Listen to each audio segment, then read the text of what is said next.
This is Audio Buddha. Audio Buddha presents Jataka Tales by H.D. Francis and E.J. Thomas. Read by Scotty Smith. Introduction. We find in Hesiod the story of Jason, the son of Aeson, who by the will of the immortal gods achieved the many lamentable labors imposed on him by the haughty King Peleus, and who, after his grievous toils, carried off the bright-eyed maiden and made her his wife. This is a form of the tale known as the hero's tasks, which exists among the most widely scattered peoples. The comparative mythologists have explained it as a myth of the spring rains and the moon, but it does not fit into any of the theories of folktales prepared for its reception. Benfey held that although the impulse to invent folktales is a feature of general human nature, yet the existing folktales of Europe and Asia, as a matter of fact, originated in India. But this theory, too, is contradicted by the Jason story. Andrew Lang has compared various forms of it found among peoples not related either to language or culture. The Algonquin Indians, the Samoans, and the Zulus besides European races. It also exists in an Indian shape in the present selection of birth stories from the Jataka, number 220. This instance suggests, and many more could be given, that it is too early to speak of a science of folk tales. The investigators are not yet even agreed upon a scientific method. The great authority of Benfey has popularized the view that Indian folk tales originated with the Buddhists. His work was done before the Jataka, the great collection of Buddhist birth stories, was known, and it is now possible to see from the stories themselves that, so far from Buddhism being a great source of folk tales, the bulk of those which occur in the Jataka are pre-Buddhistic and merely adaptations of Indian tales. Benfey's main argument for the Buddhistic origin of Indian folk tales was the fact that traces of Buddhism appeared to be found in the Panchatantra, the Indian collection of tales which has become widely known in the West as the fables of Bidpai. From this he inferred that the Panchatantra was a Buddhist work revised by Brahmins.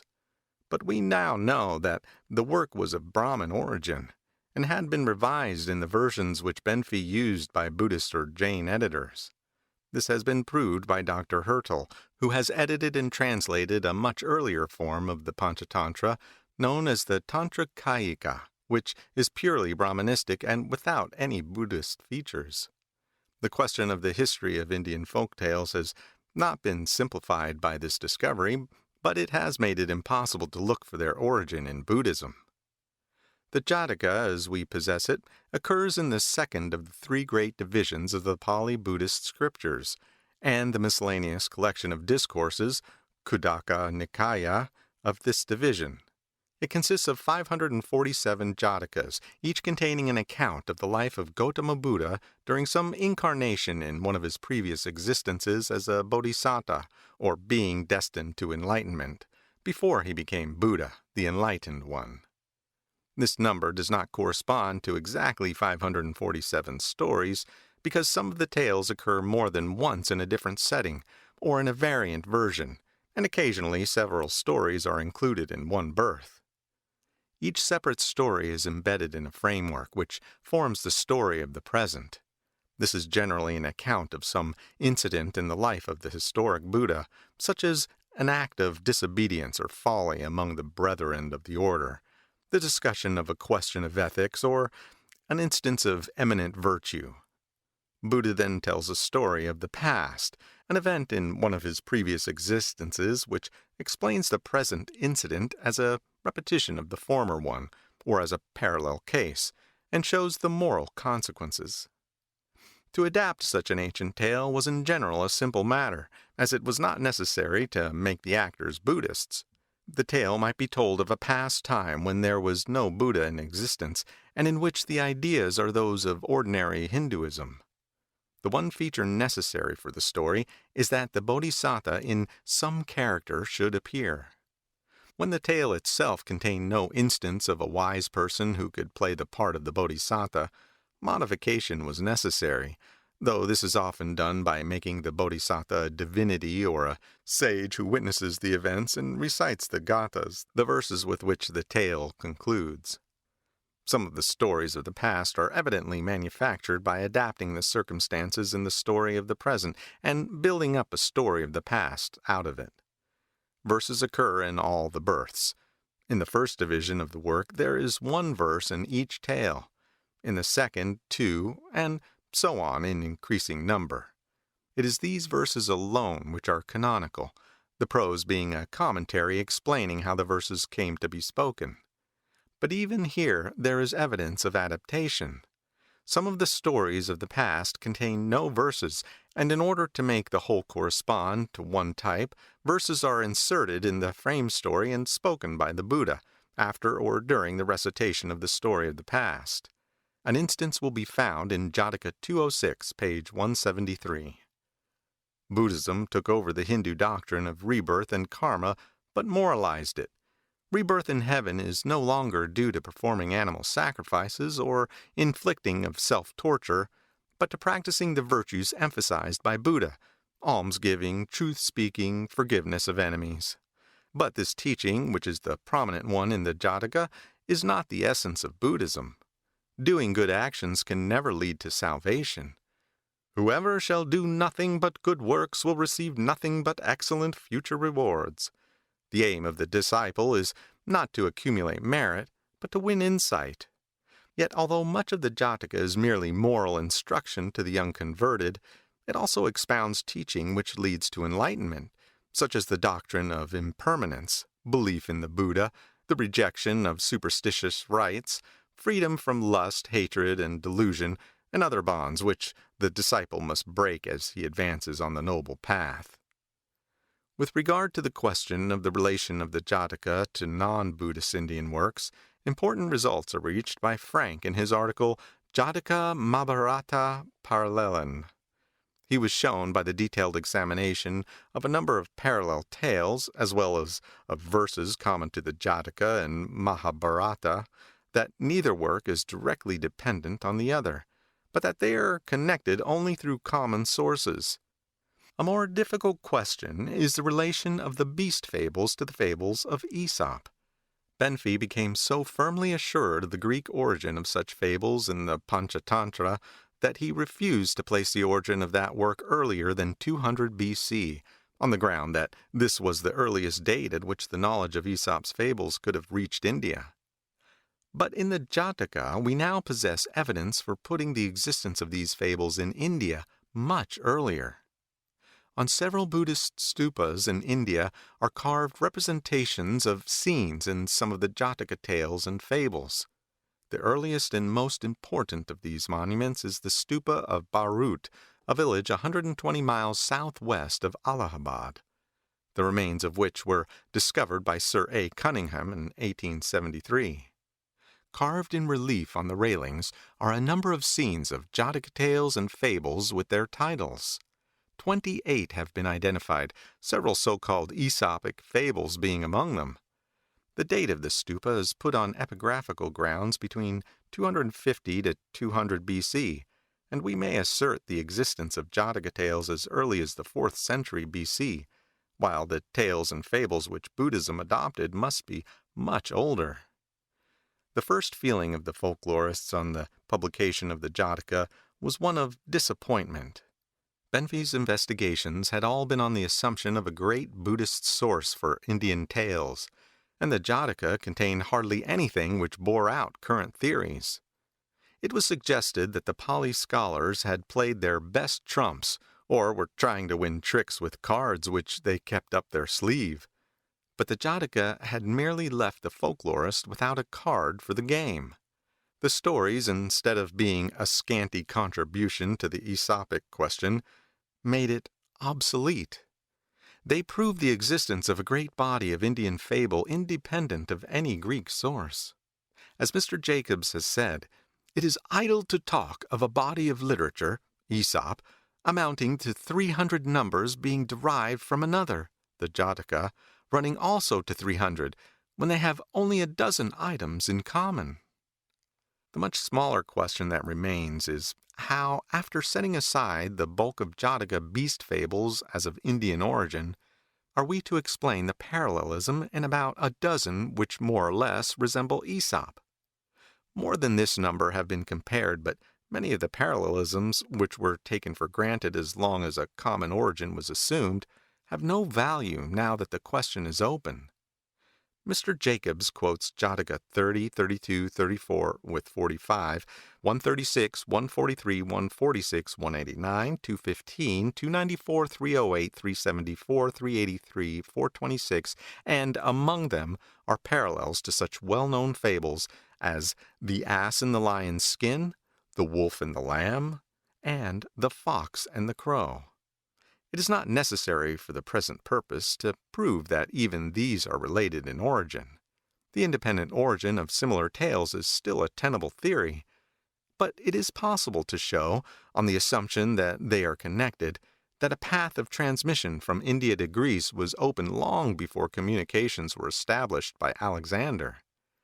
This was from India to Persia and from Persia to Asia Minor. It can also be shown that tales from India actually reached Persia and the Euphrates district independently of any Greek mediation. Relations with India in the 6th century BC are shown by the inscriptions of Darius the Great, 521 to 485 BC, especially in one at Persepolis, which mentions Indush, the Indus district, and Gandhara among the peoples who brought him tribute. In the story of Ahikar, we have a Persian or Babylonian story which Benfrey identified with a well-known Indian type. It is the tale of a king's minister who falls into disfavor and is restored through his skill in answering certain problems that had been sent to the king. This tale occurs in several Indian forms, and in Pali in a much inflated version as the Mahamagga Jataka, 546. The 19 problems that occur in it are given below. The identity of several of the problems with the Indian, as well as the structure of the tale, is strong confirmation of the identity of the stories. One of the problems is the biblical judgment of Solomon, for which Salzburger had already suggested a Persian origin.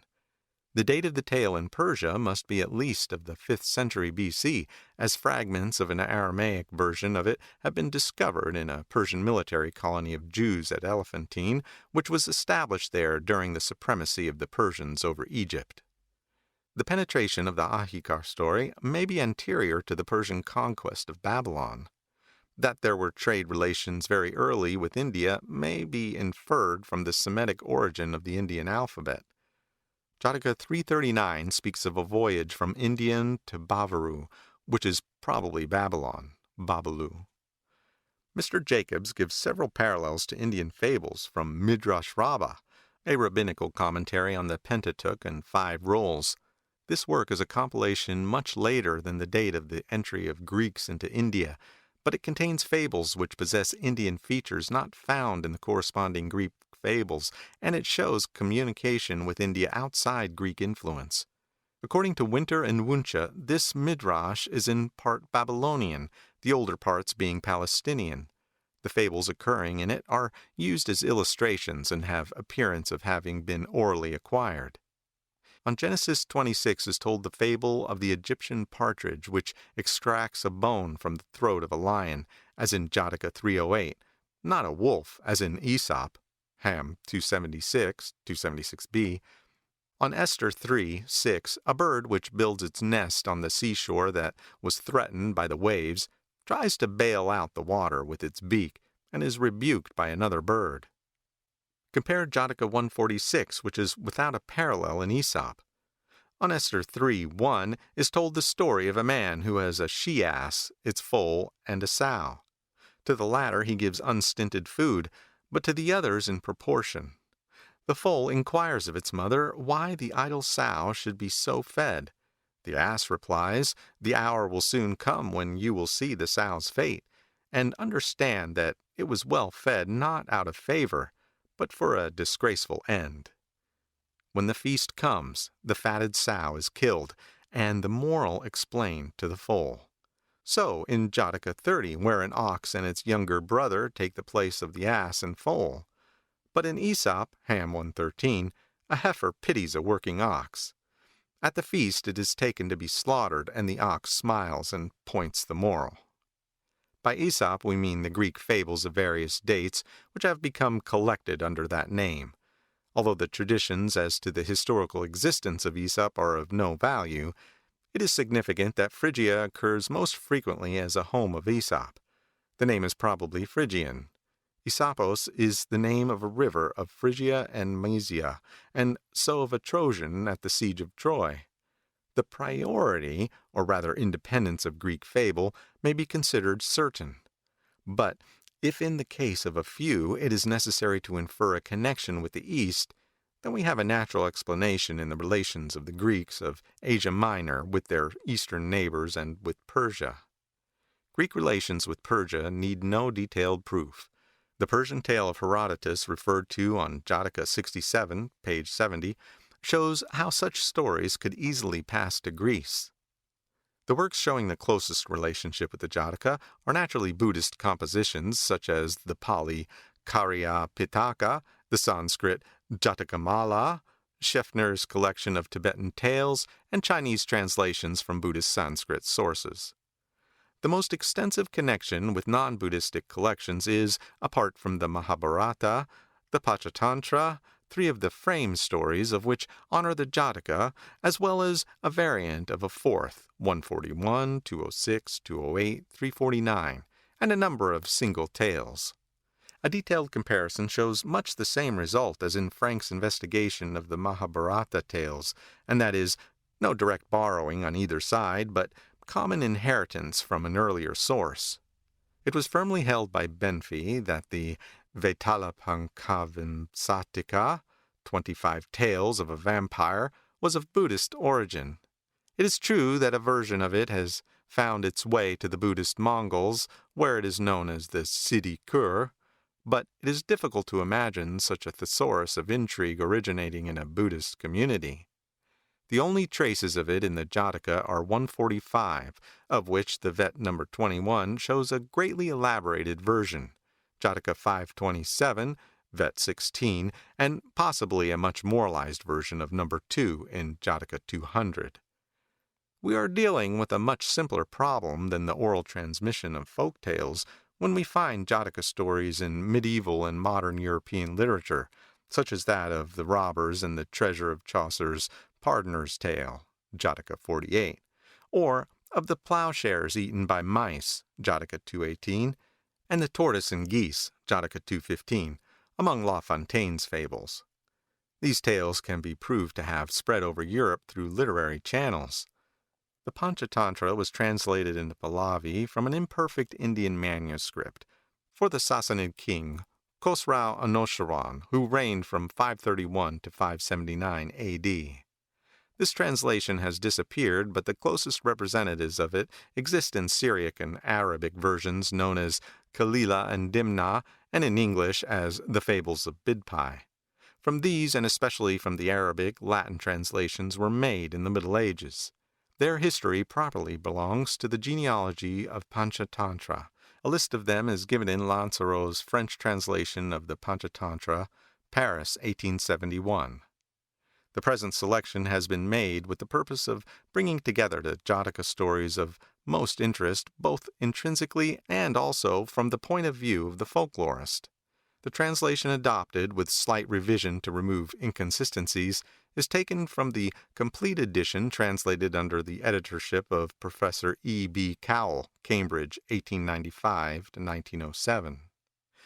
The thanks of the editors are due to Sir J. H. Marshall, CIE, Director General of Archaeology in India, who has had photographs expressly taken for the illustrations of the Jatakas on the carvings of the Bharut Stupa, as well as to Professor E. G. Rapson, who has given much help and advice in their preparation and selection. The Little Guildmaster. Once on a time, when Brahmadatta was reigning in Benares and Kasi, the Bodhisattva was born into a guildmaster's family, and growing up became guildmaster, being called Guildmaster Little. A wise and clever man was he, with a keen eye for signs and omens. One day, on his way to wait upon the king, he came on a dead mouse lying on the road, and, taking note of the position of the stars at that moment, he said, "Any decent young fellow with his wits about him has only to pick that mouse up, and he might start a business and keep a wife." His words were overheard by a young man of good family, but reduced circumstances, who said to himself, "That's a man who has always got a reason for what he says." And accordingly he picked up the mouse, which he sold for a farthing at a tavern for their cat. With the farthing he got molasses, and took drinking water in a water pot. Coming on flower gatherers returning from the forest, he gave each a tiny quantity of the molasses, and ladled the water out to them. Each of them gave him a handful of flowers, with the proceeds of which, next day, he came back again to the flower grounds, provided with more molasses and a pot of water.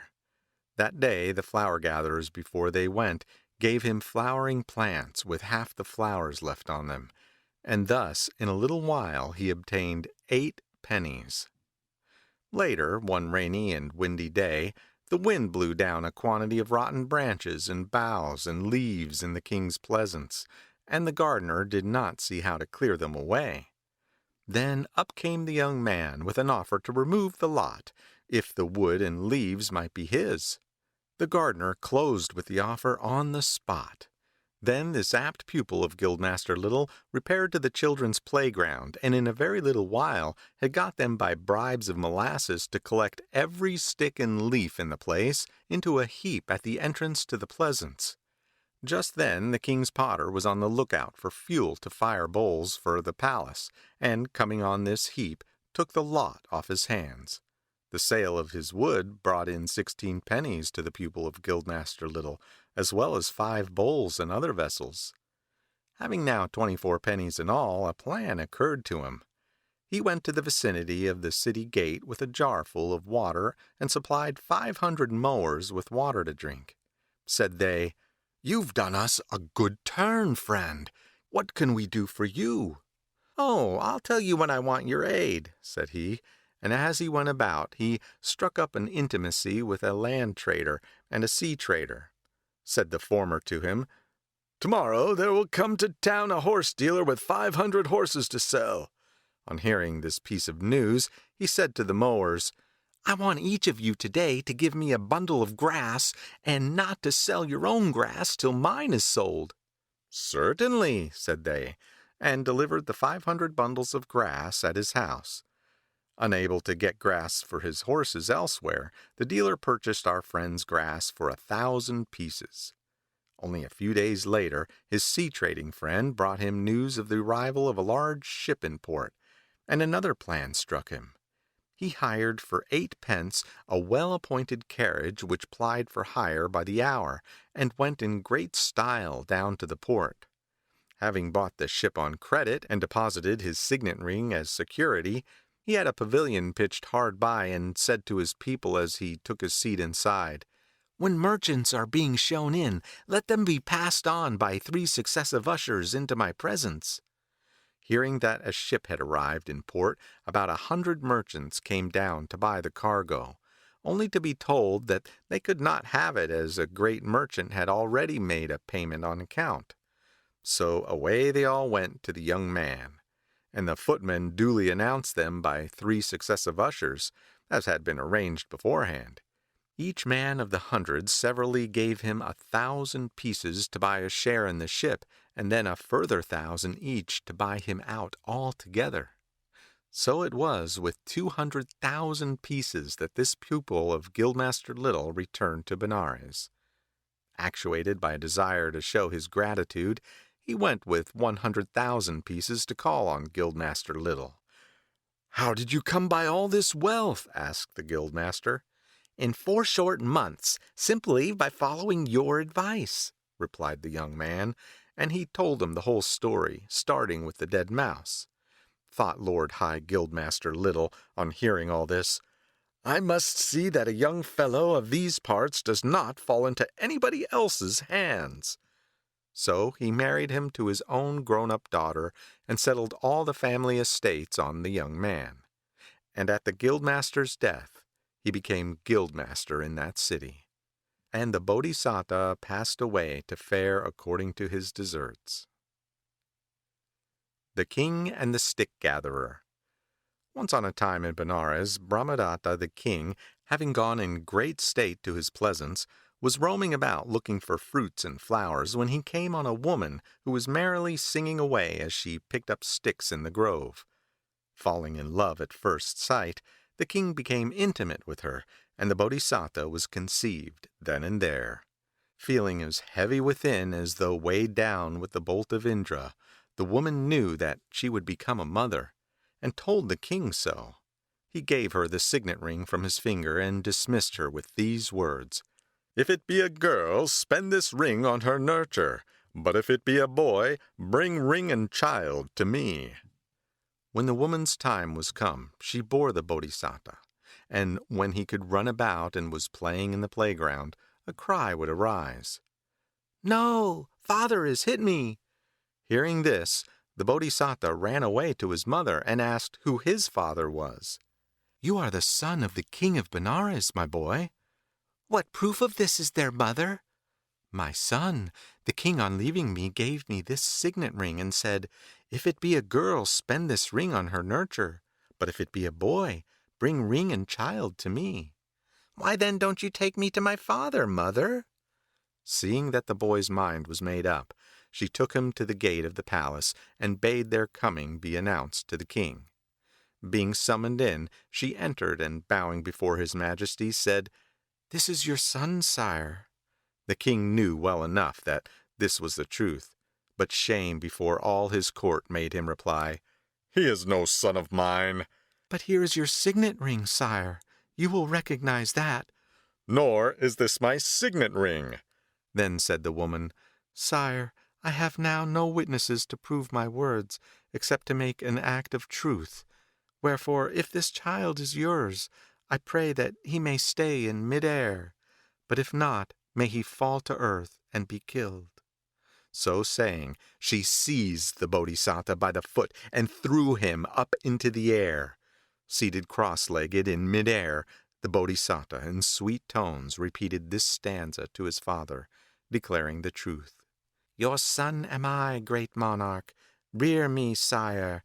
The king rears others, but much more his child."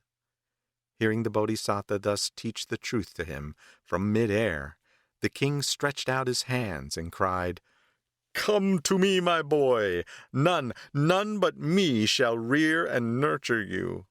1,000 hands were stretched out to receive the Bodhisattva, but it was into the arms of the king and of no other that he descended, seating himself in the king's lap. The king made him viceroy and made his mother queen consort. At the death of the king, his father, he came to the throne by the title of King Katavahana, the faggot-bearer, and after ruling his realm righteously, passed away to fare according to his deserts. King MAKHÄDEVA'S Gray Hairs. Once on a time in Mattila, in the realm of Videha, there was a king named MAKHÄDEVA, who was righteous and ruled righteously.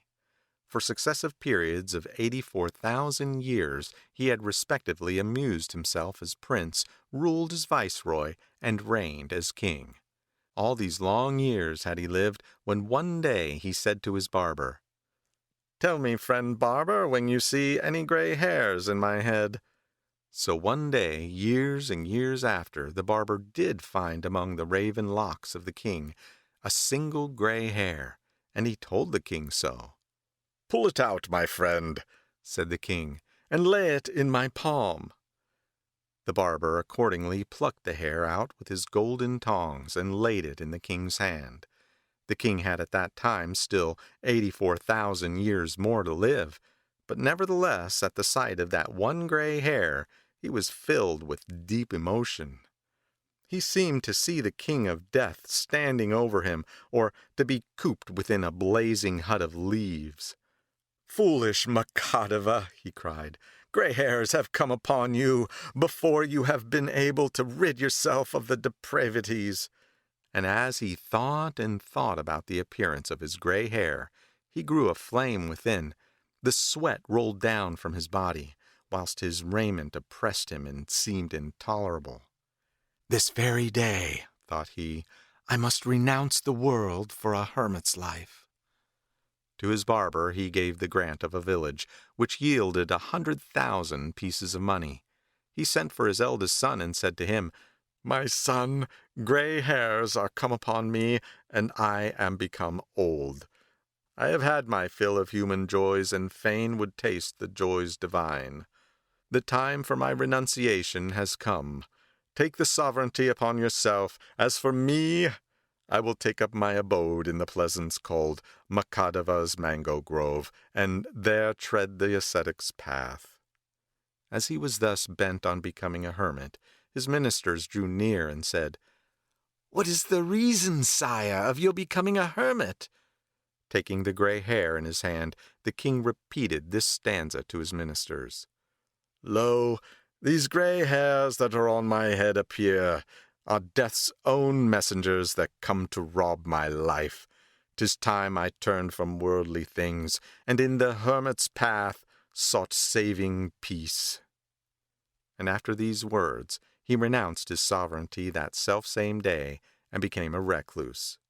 Dwelling in that very mango grove of MAKHÄDEVA, he there during 84,000 years fostered the 4 perfect states within himself, and dying with ecstasy full and unbroken, was reborn in the realm of Brahma.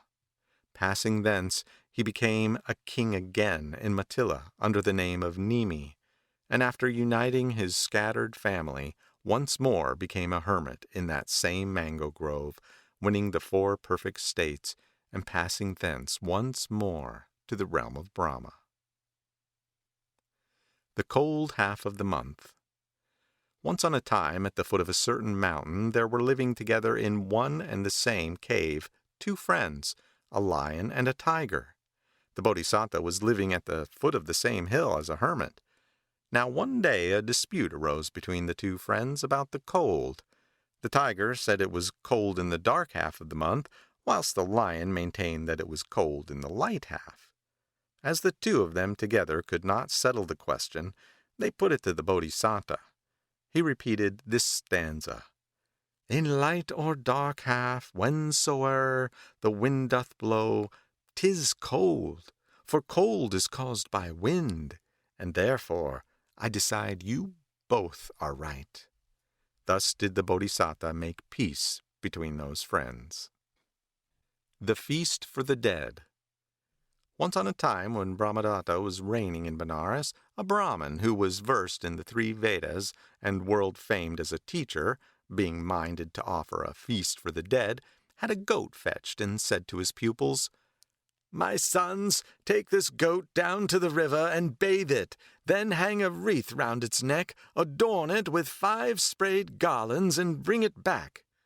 "Very good," said they, and down to the river they took the goat, where they bathed and adorned the creature, and set it on the bank.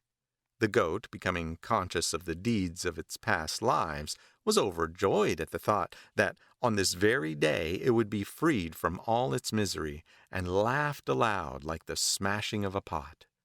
Then at the thought that the Brahmin, by slaying it, would bear the misery which it had borne, the goat felt a great compassion for the Brahmin, and wept with a loud voice. "Friend goat," said the young Brahmins, "your voice has been loud both in laughter and in weeping. What made you laugh, and what made you weep?" "Ask me your question before your master." So with the goat they came to their master and told him of the matter. After hearing their story, the master asked the goat why it laughed and why it wept. Hereupon the animal, recalling its past deeds by its power of remembering its former existence, spoke thus to the Brahmin. "In times past, Brahmin, I, like you, was a Brahmin versed in the mystic texts of the Vedas, and I, to offer a feast for the dead, killed a goat for my offering. All through killing that single goat, I have had my head cut off 500 times, all but one. This is my 500th and last birth, and I laughed aloud when I thought that this very day I should be freed from my misery. On the other hand, I wept when I thought how, whilst I, who for killing a goat had been doomed to lose my head 500 times, was today being freed from my misery, you, as a penalty for killing me, would be doomed to lose your head, like me, 500 times. Thus it was out of compassion for you that I wept." "Fear not, goat," said the Brahmin. "I will not kill you." "What is this you say, Brahmin?" said the goat. "Whether you kill me or not, I cannot escape death today." "Fear not, goat. I will go about with you to guard you." "Weak is your protection, Brahmin, and strong is the force of my evil doing." Setting the goat at liberty, the Brahmin said to his disciples, "Let us not allow anyone to kill this goat." And accompanied by the young men, he followed the animal closely about. The moment the goat was set free, it reached out its neck to browse on the leaves of a bush growing near the top of a rock. And that very instant a thunderbolt struck the rock, rending off a mass which hit the goat on the outstretched neck and tore off its head. And people came crowding round. In those days the Bodhisattva had been born a tree divinity in that selfsame spot. By his supernatural powers he now seated himself cross-legged in mid-air, while all the crowd looked on, thinking to himself, "If these creatures only knew the fruit of evil-doing, perhaps they could desist from killing."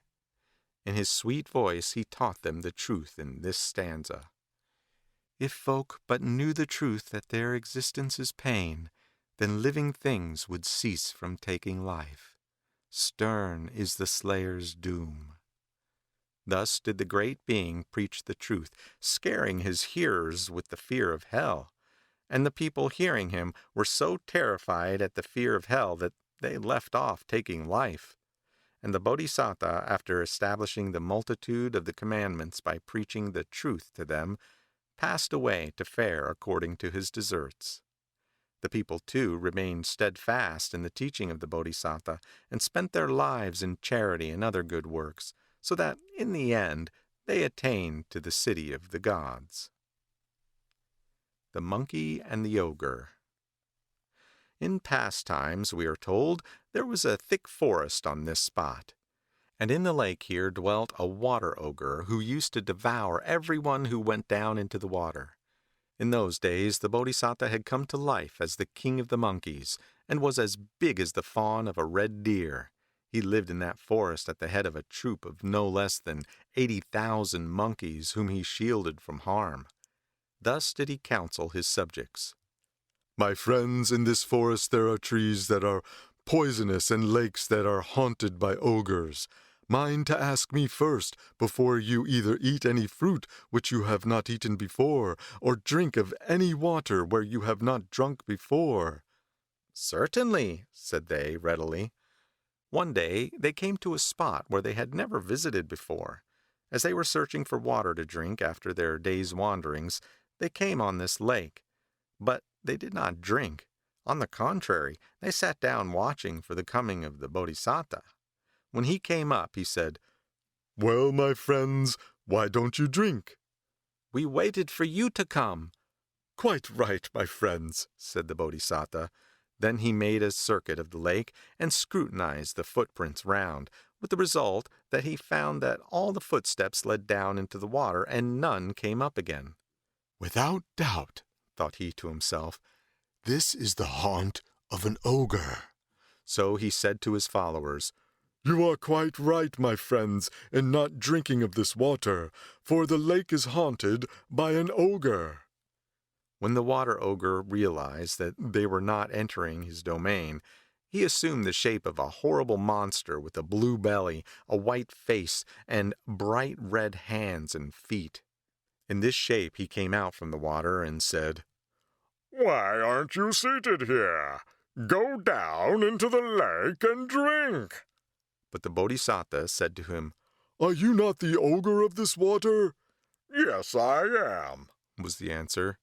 "Do you not take as your prey all those who go down into the water?" "Yes, I do. From small birds upwards, I never let anything go which comes down into my water. I will eat the lot of you, too." "But we shall not let you eat us. "Just drink the water." Yes, we will drink the water and yet not fall into your power." "How do you suppose to drink the water, then?" Ah, you think we have to go down into the water to drink, whereas we shall not enter the water at all. But the whole 80,000 of us will take a reed each and drink therewith from your lake as easily as we could through a hollow stalk of lotus, and you will not be able to eat us. And he repeated the latter half of the following stanza, the first half being added by the master when, as Buddha, he recalled the incident. I found the footprints all lead down, none back. With reeds we'll drink, you shall not take my life. So saying, the Bodhisattva had a reed brought to him. Then, calling to mind the 10 perfections displayed by him, he recited them in a solemn asseveration and blew down the reed. Straightway the reed became hollow throughout, with a single knot being left in all its length. In this fashion he had another and another brought, and blew down them. But if this were so, he could never have finished, and accordingly the foregoing sentence must not be understood in this literal sense. Next the Bodhisattva made the tour of the lake, and commanded, saying, Let all the reeds growing here become hollow throughout. Now, thanks to the great virtues of the saving goodness of Bodhisattvas, their commands are always fulfilled. And thenceforth every single reed that grew round that lake became hollow throughout. In this kappa or era, there are 4 miracles which endure through the whole era. What are the 4? Well, they are, first, the sign of the hare and the moon, which will last through the whole era. Secondly, the spot where the fire was put out, as told in the Jataka, which shall remain untouched by fire throughout the era. Thirdly, on the site of Jataka's house, no rain shall ever fall while this era lasts. And lastly, the reeds that grow round this lake shall be hollow throughout during the whole of the era. Such are the 4 era miracles, as they are called. After giving this command, the Bodhisattva seated himself with a reed in his hands. All the other 80,000 monkeys too seated themselves round the lake, each with a reed in his hands. And at the same moment when the Bodhisattva sucked the water up through his reed, they all drank too in the same manner as they sat on the bank. This was the way they drank, and not one of them could the water ogre get. So he went off in a rage to his own habitation. The Bodhisattva too, with his following, went back into the forest. The Guilty Dogs. Once on a time when Brahmadatta was reigning in Benares, the result of a past act of the Bodhisattva was that he came to life as a dog, and dwelt in a great cemetery at the head of several hundred dogs. Now one day the king set out for his pleasance in his chariot of state, drawn by white-skinned horses, and after amusing himself all the day in the grounds, came back to the city after sunset. The carriage harness they left in the courtyard, still hitched on to the chariot. In the night it rained, and the harness got wet. Moreover, the king's dogs came down from the upper chambers and gnawed the leather work and straps.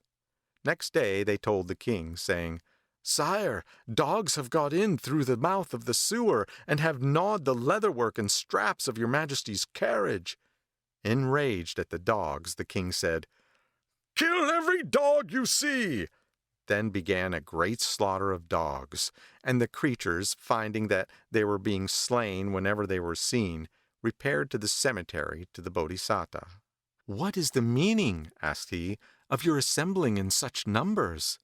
They said, The king is so enraged at the report that the leatherwork and straps of his carriage have been gnawed by dogs within the royal precincts, that he has ordered all dogs to be killed.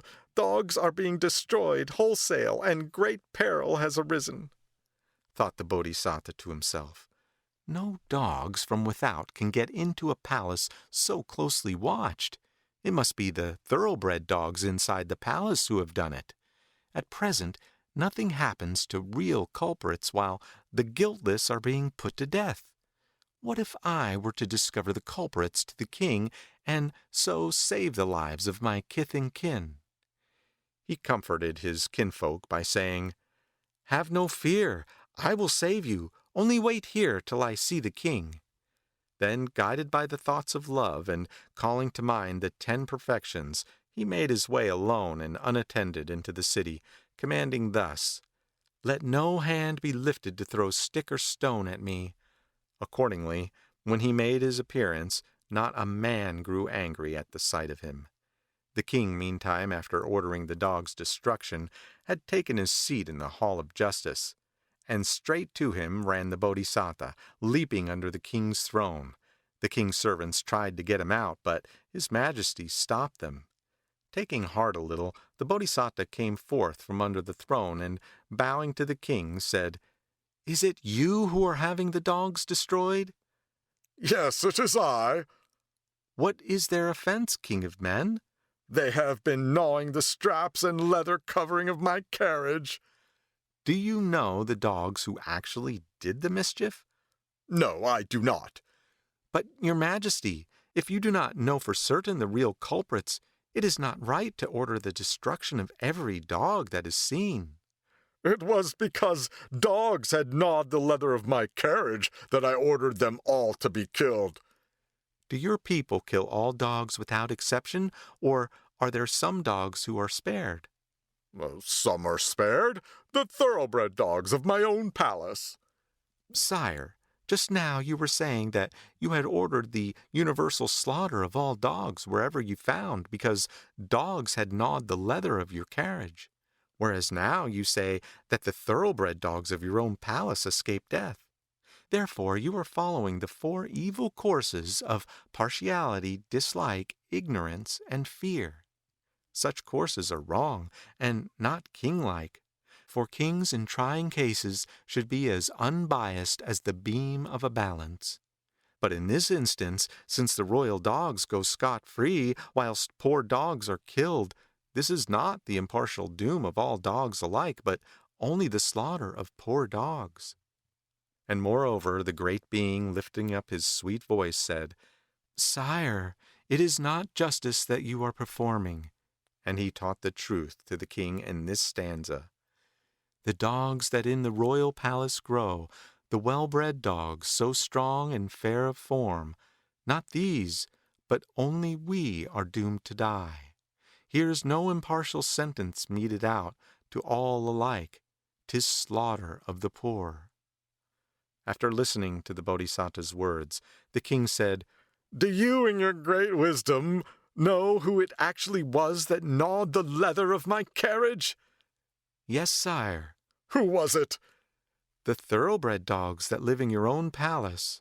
"How can it be shown that it was they who gnawed the leather?" "I will prove it to you." "Do so, dog sage." "Then send for your dogs, and have a little buttermilk and kusa grass brought in." The king did so. Then said the great being, "Let this grass be mashed up in the buttermilk, and make the dogs drink it." The king did so, with the result that each several dog, as he drank, vomited, and they all brought up bits of leather. "Why, it is like a judgment of a perfect Buddha himself," cried the king, overjoyed, and he did homage to the Bodhisattva by offering him the royal umbrella. And the Bodhisattva taught the truth in the 10 stanzas on righteousness in the Tesakuna Jataka, beginning with the words, "Walk righteously, great king of princely race." Then, having established the king in the 5 commandments, and having exhorted his majesty to be steadfast, the Bodhisattva handed back to the king the white umbrella of kingship. At the close of the great being's words, the king commanded that the lives of all creatures should be safe from harm. He ordered that all dogs from the Bodhisattva downwards should have a constant supply of food such as he himself ate, and abiding by the teachings of the Bodhisattva, he spent his life long in charity and other good deeds, so that when he died he was reborn in the world of gods. The dog's teaching endured for 10,000 years. The Bodhisattva also lived to a ripe old age, and then passed away to fare according to his deserts. The Discontented Ox. Once on a time, when Brahmadatta was reigning in Benares, the Bodhisattva came to life as an ox named Big Red on the landowner's estate in a certain hamlet, and he had a younger brother who was known as Little Red. There were only these 2 brothers to do all the draft work of the family. Also, the landowner had an only daughter whose hand was asked in marriage for his son by a gentleman of the town. and the parents of the girl, with a view to furnishing dainty fare for the wedding guests, began to fatten up a pig named Moonica. Observing this, Little Red said to his brother, "All the loads that have to be drawn for this household are drawn by you and me, my brother. Yet all they give us for our pains is sorry grass and straw to eat. Yet here is the pig being victualled on rice. What can be the reason why he should be treated to such fare?" Said his brother, "My dear Little Red, envy him not, for the pig eats the food of death. It is but to furnish a relish for the guests at their daughter's wedding that the family are feeding up the pig. Wait but a little time, and the guests will be coming. Then you will see that pig lugged out of his quarters by the legs, killed, and in process of conversion into curry." And so saying, he repeated this stanza: "Then envy not poor Moonica, 'tis death he eats. Contented, munch your frugal chaff, the pledge and guarantee of length of days." Not long afterwards the guests did arrive, and Moonica was killed and cooked into all manner of dishes. Said the Bodhisattva to Little Red, "Did you see Moonica, dear brother?" "I have indeed seen, brother, the outcome of Moonica's feasting. Better 100, nay, 1,000 times than such food as ours, though it be but grass, straw, and chaff. For our fare harms us not, and it is a pledge that our lives will not be cut short." The Peacock's Wooing. Once on a time, in the first cycle of the world's history, the quadrupeds chose the lion as their king, the fishes the monster fish Ananda, and the birds the golden mallard. Now the king golden mallard had a lovely young daughter, and her royal father granted her any boon she might ask.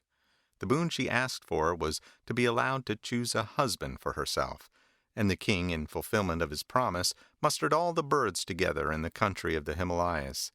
All manner of birds came, mallards, peacocks, and all other birds, and they flocked together on a great plateau of bare rock.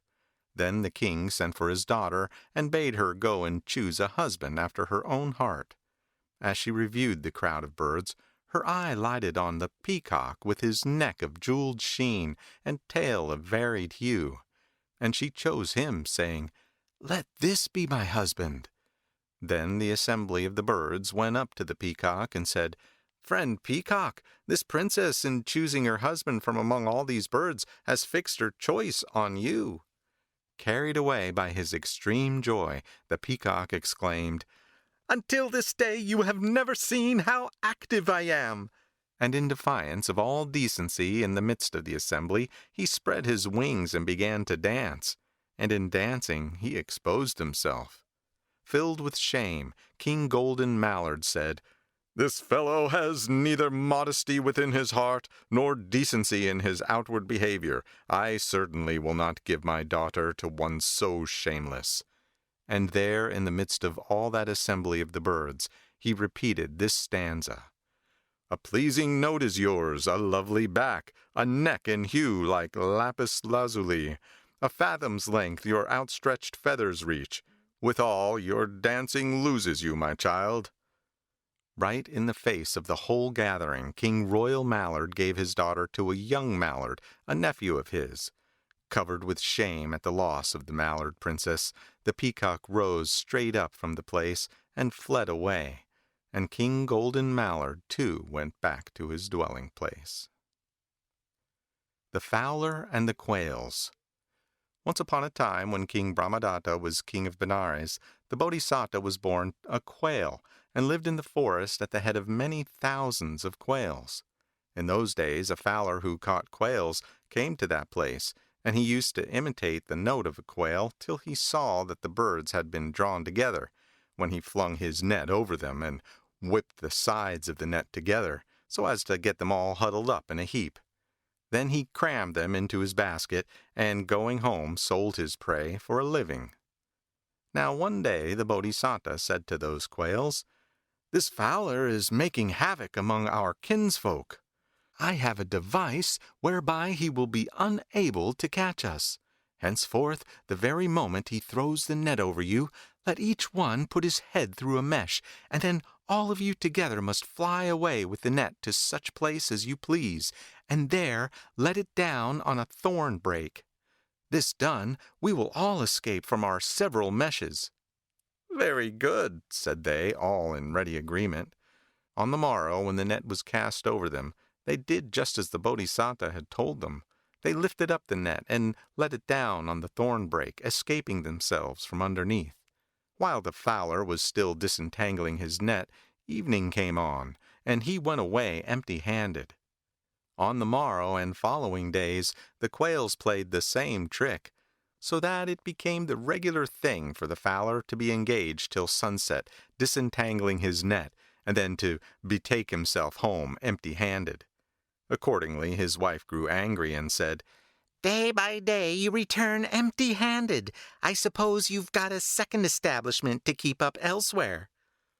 "No, my dear," said the fowler, "I have no second establishment to keep up. The fact is, those quails have come to work together now. The moment my net is over them, off they fly with it and escape, leaving it on a thorn brake. Still, they won't live in unity always. Don't you bother yourself. As soon as they start bickering among themselves, I shall bag the lot, and that will bring a smile to your face to see." And so saying, he repeated this stanza to his wife: "While concord reigns, the birds bear off the net. When quarrels rise, they'll fall a prey to me." Not long after this, one of the quails, in alighting on their feeding ground, trod by accident on another's head. "Who trod on my head?" angrily cried this latter. "I did, but I didn't mean to. Don't be angry," said the first quail. But notwithstanding this answer, the other remained as angry as before. Continuing to answer one another, they began to bandy taunts, saying, "I suppose it is you, single-handed, who lift up the net." As they wrangled thus one another, the Bodhisattva thought to himself, "There's no safety with one who is quarrelsome. The time has come when they will no longer lift up the net, and thereby they will come to great destruction. The fowler will get his opportunity. I can stay here no longer." And thereupon he with his following went elsewhere. Sure enough, the fowler came back again a few days later, and first collecting them together by imitating the note of a quail, flung his net over them. Then said one quail, "They say when you were at work lifting the net, the hair of your head fell off. Now's your time, lift away." The other rejoined, "When you were lifting the net, they say both your wings molted. Now's your time, lift away." But whilst they were each inviting the other to lift the net, the fowler himself lifted the net for them, and crammed them in a heap into his basket, and bore them off home, so that his wife's face was wreathed with smiles. The oldest of the animals.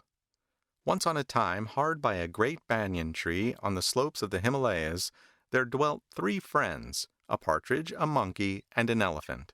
And they came to lack respect and subordination one to another, and had no ordering of their common life. And the thought came to them that it was not seemly for them to live in this way, and that they ought to find out which of their number was the senior, and to honor him. As they were engaged, thinking which was the oldest, one day an idea struck them. Said the partridge and the monkey to the elephant, as they all 3 sat together at the foot of that banyan tree, "Friend elephant, how big was this banyan tree when you remember it first?" Said the elephant, "When I was a baby, this banyan was a mere bush over which I used to walk, and as I stood astride of it, its topmost branches used to reach up to my belly. I've known the tree since it was a mere bush." Next, the monkey was asked the same question by the other 2, and he replied, "I had only to stretch out my neck as I sat on the ground, and I could eat the topmost sprouts of this banyan. So I've known this banyan since it was very tiny." Then the partridge was asked the same question by the 2 others, and he said, "Friends, of old there was a great banyan tree at such and such a spot. I ate its seeds and voided them here. That was the origin of this tree. Therefore I have knowledge of this tree from before it was born, and I am older than the pair of you." Hereupon the monkey and the elephant said to the sage partridge, Friend, you are the oldest. Henceforth you shall have from us acts of honor and veneration, marks of obeisance and homage, respect of word and deed, salutation and all due homage, and we will follow your counsels. You, for your part, henceforth will please impart such counsel as we need. Thenceforth the partridge gave them counsel, and established them in the commandments, which he also undertook himself to keep. Being thus established in the commandments, and becoming respectful and subordinate among themselves, with proper ordering of their common life, these three made themselves sure of rebirth in heaven at this life's close. The Crane and the Crab. Once on a time the Bodhisattva came to life in a certain forest haunt, as the divinity of a tree which stood near a certain lotus pond.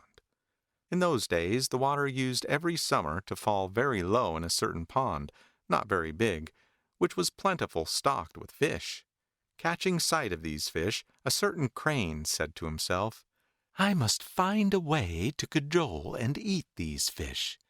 So he went and sat down in deep thought by the side of the water. Now when the fishes caught sight of him, they said, "Of what are you thinking, my lord, as you sit there?" "I'm thinking about you," was the reply. "And what is your lordship thinking about us?" "The water in this pool being low, food scarce, and the heat intense, I was wondering to myself as I sat here, what in the world you fishes would do." "And what are we to do, my lord?" "Well, if you take my advice, I will take you up one by one in my beak, and carry you all off to a fine large pool, covered with the 5 varieties of lotuses, and there put you down." "My lord," said they, "no crane ever took the slightest thought for fishes since the world began. Your desire is to eat us one by one." "No, I will not eat you while you trust me," said the crane. "If you don't take my word that there is such a pond, send one of your number to go with me and see for himself." Believing the crane, the fish presented to him a great big fish, blind of one eye, by the way, who they thought would be a match for the crane, whether afloat or ashore, and they said, "Here's the one to go with you." The crane took the fish off and put him in the pool, and after showing him the whole extent of it, brought him back again and put him in along with the other fish in his old pond, and he held forth to them on the charms of the new pool. After hearing this report, they grew eager to go there, and said to the crane, "Very good, my lord, please take us across." First of all the crane took that big one-eyed fish again, and carried him off to the edge of the pool, so that he could see the water, but actually alighted in a varana tree which grew on the bank.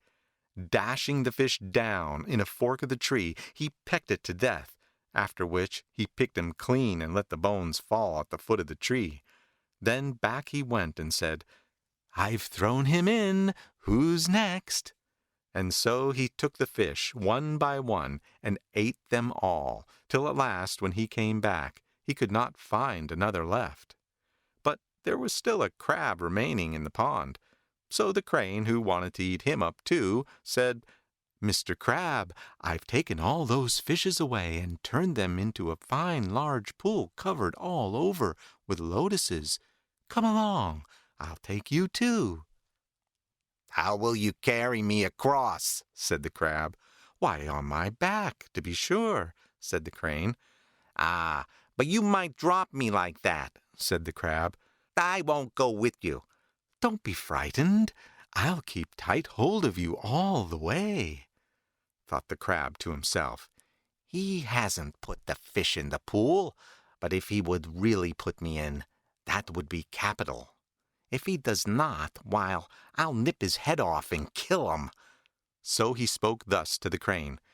"You'll never be able to hold me tight enough, friend crane, whereas we crabs have got an astonishingly tight grip. If I might take hold of your neck with my claws, I could hold it tight and then would go along with you." Not suspecting that the crab wanted to trick him, the crane gave his assent. With his claws the crab gripped hold of the crane's neck as with the pincers of a smith, and said, "Now you can start." The crane took him and showed him the pool first, and then started off for the tree. "The pool lies this way, uncle," said the crab, "but you're taking me the other way." "Very much your dear uncle am I," said the crane, "and very much my nephew are you. I suppose you thought me your slave to lift you up and carry you about. Just cast your eye on that heap of bones at the foot of the tree, as I ate up all those fish, so I will eat you too," said the crab. "It was through their own folly that those fish were eaten by you, but I shan't give you the chance of eating me. No, what I shall do is to kill you. For you fool that you were, did not see that I was tricking you. If we die, we will both die together. I'll chop your head clean off." And so saying, he gripped the crane's weasand with his claws as with pincers. With his mouth wide open and tears streaming from his eyes, the crane, trembling for his wife, said, "Lord, indeed, I will not eat you. Spare my life." "Well, then, just step down to the pool and put me in," said the crab.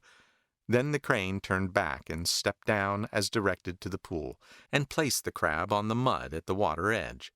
But the crab, before entering the water, nipped off the crane's head as deftly as if he were cutting a lotus stalk with a knife. The divinity who dwelt in the tree, marking this wonderful thing, made the whole forest ring with applause, repeating this stanza in sweet tones.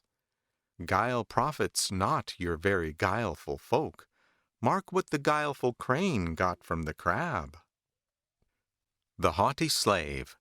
Once on a time, when Brahmadatta was reigning in Benares, the Bodhisatta came to life again as a landowner. Another landowner, a friend of his, was an old man himself, but had a young wife who had borne him a son and heir. Said the old man to himself, "As soon as I am dead, this girl, being so young as she is, will marry heaven knows whom, and spend all my money instead of handing it over to my son. Wouldn't it be my best course to bury the money safely in the ground?" So, in the company of a household slave of his named Nanda, he went to the forest and buried his riches at a certain spot, saying to the slave, "My good Nanda, reveal this treasure to my son after I am gone, and don't let the wood be sold." After giving this injunction to his slave, the old man died. In due course the son grew up, and his mother said to him, "My son, your father in the company of Nanda buried his money. Get it back and look after the property of the family." So one day he said to Nanda, "Uncle, is there any treasure which my father buried?" "Yes, my lord." "Where is it buried?"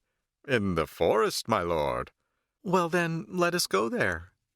And he took a spade and a basket, and going to the scene, said to Nanda, "Well, uncle, where's the money?" But by the time Nanda had got up to the treasure and was standing right over it, he was so puffed up by the money that he abused his master, saying, "You servant of a slave wench's son, how should you have any money here?" The young gentleman, pretending not to have heard this insolence, simply said, "Let us be going then," and took the slave back home with him. 2 or 3 days later he returned to the place, but again Nanda abused him as before. Without any abusive rejoinder, the young gentleman came back and turned the matter over in his mind. Thought he to himself, "At starting, this slave always means to reveal where the money is, but no sooner does he get there than he falls to abusing me. The reason of this I do not see, but I could find out if I were to ask my father's old friend, the landowner." So he went to the Bodhisatta, and laying the whole business before him, asked his friend what was the real reason of such behavior. Said the Bodhisatta, "The spot at which Nanda stands to abuse you, my friend, is the place where your father's money is buried. Therefore, as soon as he starts abusing you again, say to him, 'Whom are you talking to, you slave?' Pull him from his perch, take the spade, dig down, remove your family treasure, and make the slave carry it home for you." And so saying, he repeated this stanza, "Methinks the gold and jewels buried lie where Nanda, low-born slave, so loudly bawls." Taking a respectful leave of the Bodhisatta, the young gentleman went home, and taking Nanda went to the spot where the money was buried. Faithfully following the advice he had received, he brought the money away and looked after the family property. He remained steadfast in Bodhisattva's counsels, and after a life spent in charity and other good works, he passed away to fare according to his deserts. The Pigeon and the Crow.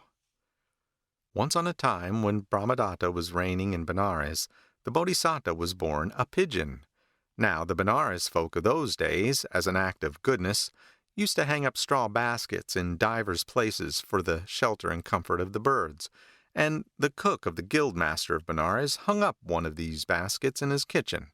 In this basket the Bodhisattva took up his abode, sallying out at daybreak in quest of food, and returning home in the evening, and so he lived his life.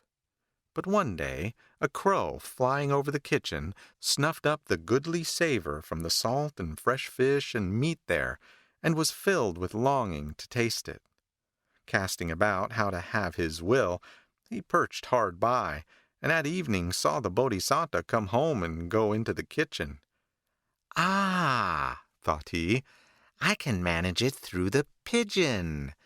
So back he came next day at dawn, and when the Bodhisattva sallied out in quest of food, kept following him about from place to place like his shadow. So the Bodhisattva said, "Why do you keep with me, friend?" "My lord," answered the crow, "your demeanor has won my admiration, and henceforth it is my wish to follow you." "But your kind of food and mine, friend, are not the same," said the Bodhisattva. "You will be hard put to if you attach yourself to me." "My lord," said the crow, "when you are seeking your food, I will feed too, by your side." "So be it then," said the Bodhisattva, "only you must be earnest." And with this admonition to the crow, the Bodhisattva ranged about pecking up grass seeds, whilst the other went about turning over cow dung and picking out the insects underneath till he had got his fill. Then back he came to the Bodhisattva and remarked, "My lord, you give too much time to eating. Excess therein should be shunned." And when the Bodhisattva had fed and reached home again at evening, in flew the crow with him into the kitchen. "Why, our bird has brought in another home with him," exclaimed the cook, and hung up a second basket for the crow. And from that time onward the two birds dwelt together in the kitchen. Now one day the Guildmaster had in a store of fish, which the cook hung up about the kitchen. Filled with greedy longing at the sight, the crow made up his mind to stay at home next day and treat himself to this excellent fare. So all the night long he lay groaning away, and next day when the Bodhisattva was starting in search of food, and cried, "Come along, friend crow," the crow replied, "Go without me, my lord, for I have a pain in my stomach." "Friend," answered the Bodhisattva, "I never heard of crows having pains in their stomachs before. True, crows feel faint in each of the 3 night watches, but if they eat a lamp wick, their hunger is appeased for the moment. You must be hankering after the fish in the kitchen here. Come now, man's food will not agree with you. Do not give way like this, but come and seek your food with me." "Indeed, I am not able, my lord," said the crow.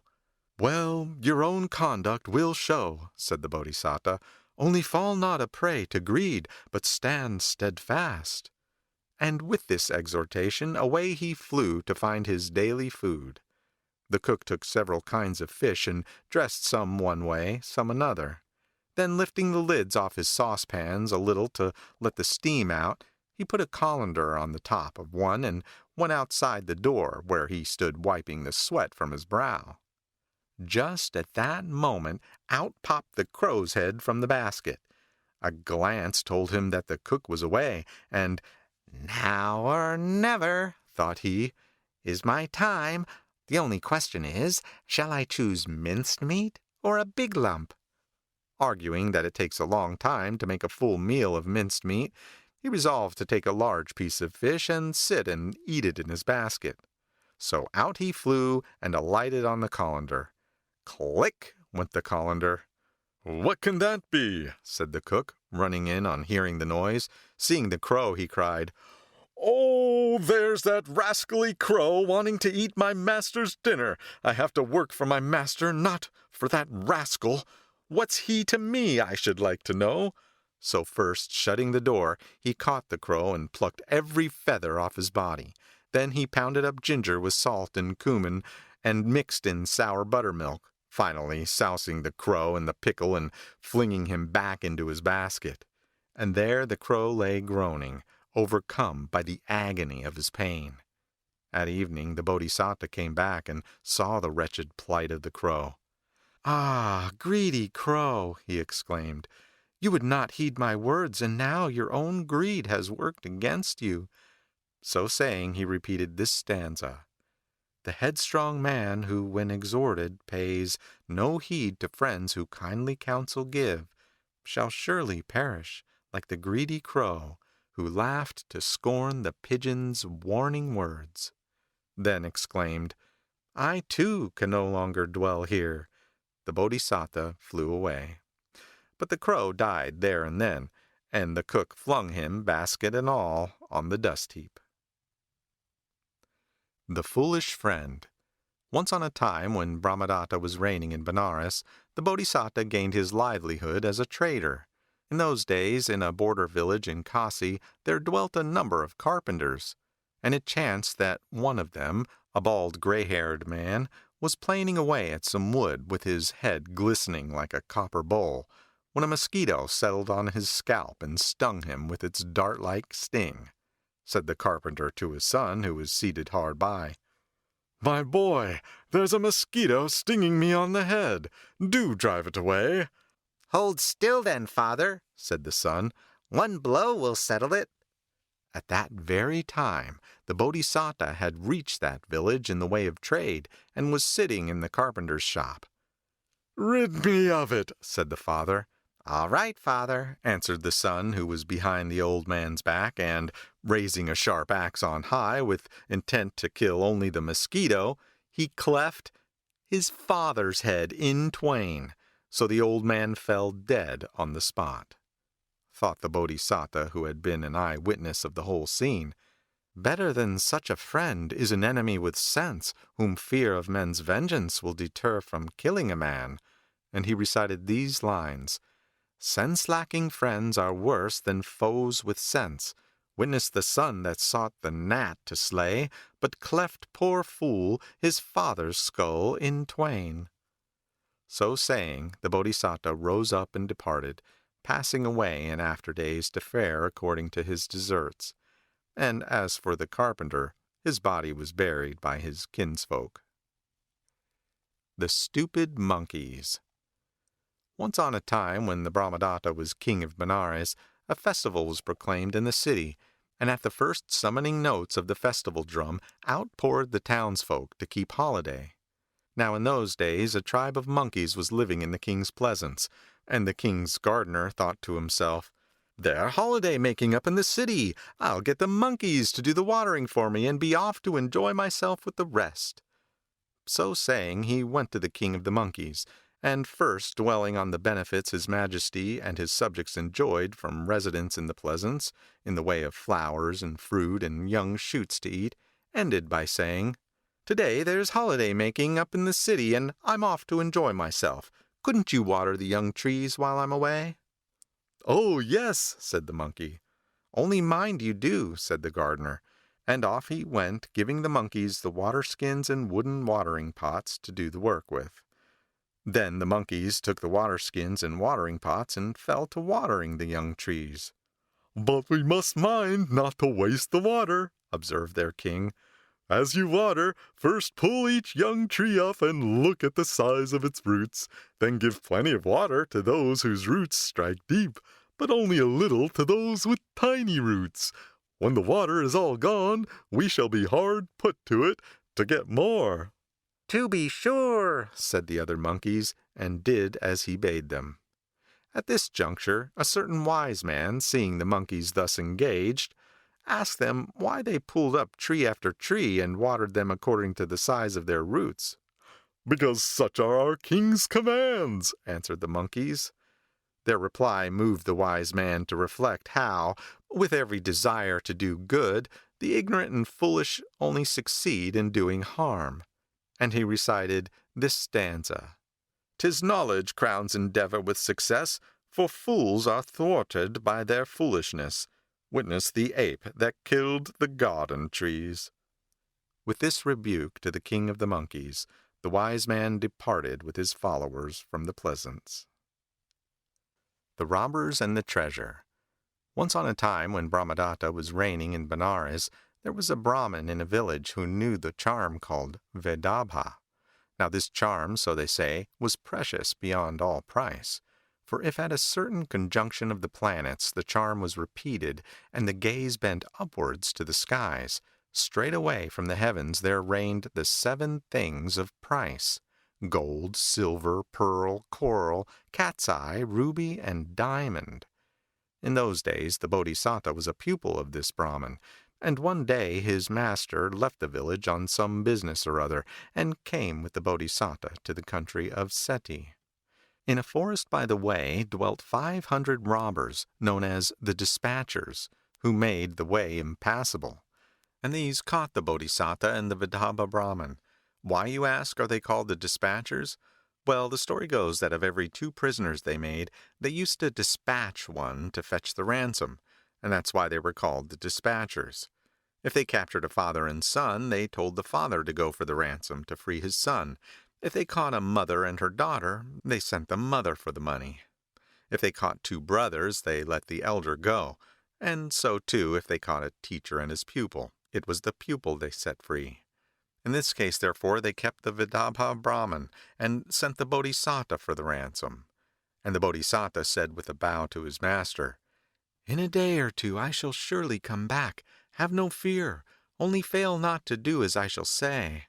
Today will come to pass the conjunction of the planets, which brings about the rain of things of price. Take heed lest, yielding to this mishap, you repeat the charm and call down the precious shower. For if you do, calamity will certainly befall both you and this band of robbers." With this warning to his master, the Bodhisattva went his way in quest of the ransom. At sunset the robbers bound the Brahmin and laid him by the heels. Just at this moment the full moon rose over the eastern horizon, and the Brahmin, studying the heavens, knew that the great conjunction was taking place. "Why," thought he, "should I suffer this misery?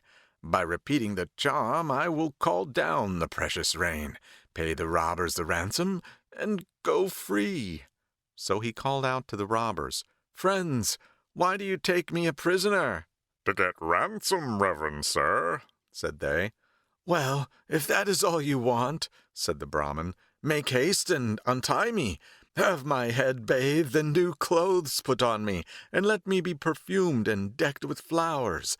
Then leave me to myself."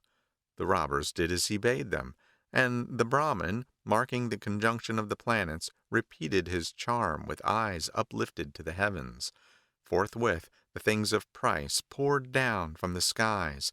The robbers picked them all up, wrapping their booty into bundles with their cloaks. Then with their brethren they marched away, and the Brahmin followed in the rear. But as luck would have it, the party was captured by a second band of 500 robbers. "Why do you seize us?" said the first to the second. "For booty," was the answer.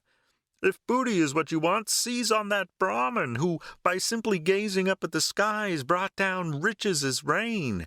It was he who gave us all that we've got." So the second band of robbers let the first band go, and seized on the Brahmin, crying, "Give us riches too." "It would give me great pleasure," said the Brahmin, "but it will be a year before the requisite conjunction of planets takes place again. If you will only be so good as to wait till then, I will invoke the precious shower for you." "Rascally Brahmin!" cried the angry robbers. "You made the other band rich offhand, but want us to wait a whole year?" And they cut him in 2 with a sharp sword, and flung his body in the middle of the road. Then, hurrying after the first band of robbers, they killed every man of them, too, in hand-to-hand fight, and seized the booty. Next they divided into 2 companies and fought among themselves, company against company, till 250 men were slain. And so they went on killing one another till only 2 were left alive. Thus did those 1,000 men come to destruction. Now, when the 2 survivors had managed to carry off the treasure, they hid it in the jungle near a village, and one of them sat there, sword in hand, to guard it, whilst the other went into the village to get rice and have it cooked for supper. But true is the saying, and greed is verily the root of ruin. He who stopped by the treasure thought, "When my mate comes back, he'll want half of this. Suppose I kill him the moment he gets back." So he drew his sword and sat waiting for his comrade's return. Meanwhile, the other had equally reflected that the booty had to be halved, and thought to himself, "Suppose I poison the rice and give it him to eat, and so kill him and have the whole treasure to myself." Accordingly, when the rice was boiled, he first ate his own share, and then put poison in the rest, which he carried back with him to the jungle. But scarce had he set it down, when the other robber cut him in 2 with his sword and hid the body away in a secluded spot. Then he ate the poisoned rice and died then and there. Thus, by reason of the treasure, not only the Brahmin but all the robbers came to destruction. Howbeit, after a day or 2, the Bodhisattva came back with the ransom. Not finding his master where he had left him, but seeing treasure strewn all round about, his heart misgave him that, in spite of his advice, his master must have called down a shower of treasure from the skies, and that all must have perished in consequence. And he proceeded along the road. On his way he came to where his master's body lay cloven in twain upon the way. "Alas!" he cried, "he is dead through not heeding my warning." Then with gathered sticks he made a pyre and burnt his master's body, making an offering of wild flowers. Further along the road he came upon the 500 dispatchers, and further still upon the 250, and so on by degrees until at last he came to where lay only 2 corpses. Marking how of the 1,000 all but 2 had perished, and feeling sure that there must be 2 survivors, and that these could not refrain from strife, he pressed on to see where they had gone. So on he went till he found the path by which, with the treasure, they had turned into the jungle, and there he found the heap of bundles of treasure, and one robber lying dead with his rice bowl overturned at his side. Realizing the whole story at a glance, the Bodhisattva set himself to search for the missing man, and at last found his body in the secret spot where it had been flung. "And thus," mused the Bodhisattva, "through not following my counsel, my master in his self-will has been the means of destroying not himself only, but 1,000 others also. Truly, that they seek their own gain by mistaken and misguided means shall reap ruin, even as my master." And he repeated this stanza: "Misguided effort leads to loss, not gain. Thieves killed Vedabha, and themselves were slain." Thus spake the Bodhisattva, and he went on to say, "And even as my master's misguided and misplaced effort in causing the rain of treasure to fall from heaven wrought both his own death and the destruction of others with him, even so shall every other man who by mistaken means seeks to compass his own advantage utterly perish and involve others in his destruction." With these words did the Bodhisattva make the forest ring, and in this stanza did he preach the truth, while the tree divinities shouted applause. The treasure he contrived to carry off to his own home, where he lived out his term of life in the exercise of almsgiving and other good works. And when his life closed, he departed to the heaven he had won. Great King Goodness. Once on a time, when Brahmadatta was reigning in Benares, the Bodhisattva came to life again as the child of the queen, and on his name day they gave him the name of Prince Goodness, Silava. At the age of 16 his education was complete, and later he came at his father's death to be king, and ruled his people righteously under the title of the Great King Goodness. At each of the 4 city gates he built an almory, another in the heart of the city, and yet another at his own palace gates, 6 in all. and at each he distributed alms to poor travelers and the needy. He kept the commandments and observed the fast days. He abounded in patience, loving kindness, and mercy. And in righteousness he ruled the land, cherishing all creatures alike with the fond love of a father for his baby boy. Now one of the king's ministers had dealt treacherously in the king's harem, and this became matter of common talk. The ministers reported it to the king. Examining into the matter himself, the king found the minister's guilt to be clear. So he sent for the culprit and said, "O blinded by folly, you have sinned and are not worthy to dwell in my kingdom. Take your substance and your wife and family and go hence." Driven thus from the realm, that minister left the Kasi country, and entering the service of the king of Kosala, gradually rose to be that monarch's confidential adviser. One day he said to the king of Kosala, "Sire, the kingdom of Benares is like a goodly honeycomb, untainted by flies. Its king is feebleness itself, and a trifling force would suffice to conquer the whole country." Hereon the king of Kosala reflected that the kingdom of Benares was large, and, considering this in connection with the advice that a trifling force could conquer it, he grew suspicious that his adviser was a hireling summoned to lead him into a trap. "Traitor!" he cried. "You are paid to say this." "Indeed I am not," answered the other. "I do but speak the truth. If you doubt me, send men to massacre a village over his border, and see whether they are caught and brought before him. The king does not let them off scot-free, and even load them with gifts." "He shows a very bold front in making his assertion," thought the king. "I will test his counsel without delay." And accordingly he sent some of his creatures to harry a village across the Benares border. The ruffians were captured and brought before the king of Benares, who asked them, saying, "My children, why have you killed my villagers?" "Because we could not make a living," said they. "Then why did you not come to me?" said the king. "See that you do not do the like again." And he gave them presents and sent them away. Back they went and told this to the king of Kosala. But this evidence was not enough to nerve him to the expedition, and a second band was sent to massacre another village, this time in the heart of the kingdom. These too were likewise sent away with presents by the king of Benares. But even this evidence was not deemed strong enough, and a third party was sent to plunder the very streets of Benares, and these, like their forerunners, were sent away with presents. Satisfied at last that the king of Benares was an entirely good king, the king of Kosala resolved to seize on his kingdom and set out against him with troops and elephants. Now in these days the king of Benares had 1,000 gallant warriors who would face the charge even of a rut elephant, whom the launched thunderbolt of Indra could not terrify, a matchless band of invincible heroes ready at the king's command to reduce all India to his sway. These, hearing the king of Kosala was coming to take Benares, came to their sovereign with the news and prayed that they might be dispatched against the invader. "We will defeat and capture him, sire," said they, "before he can set foot over the border." "Not so, my children," said the king. "None shall suffer because of me. Let those who covet kingdoms seize mine if they will." And he refused to allow them to march against the invader.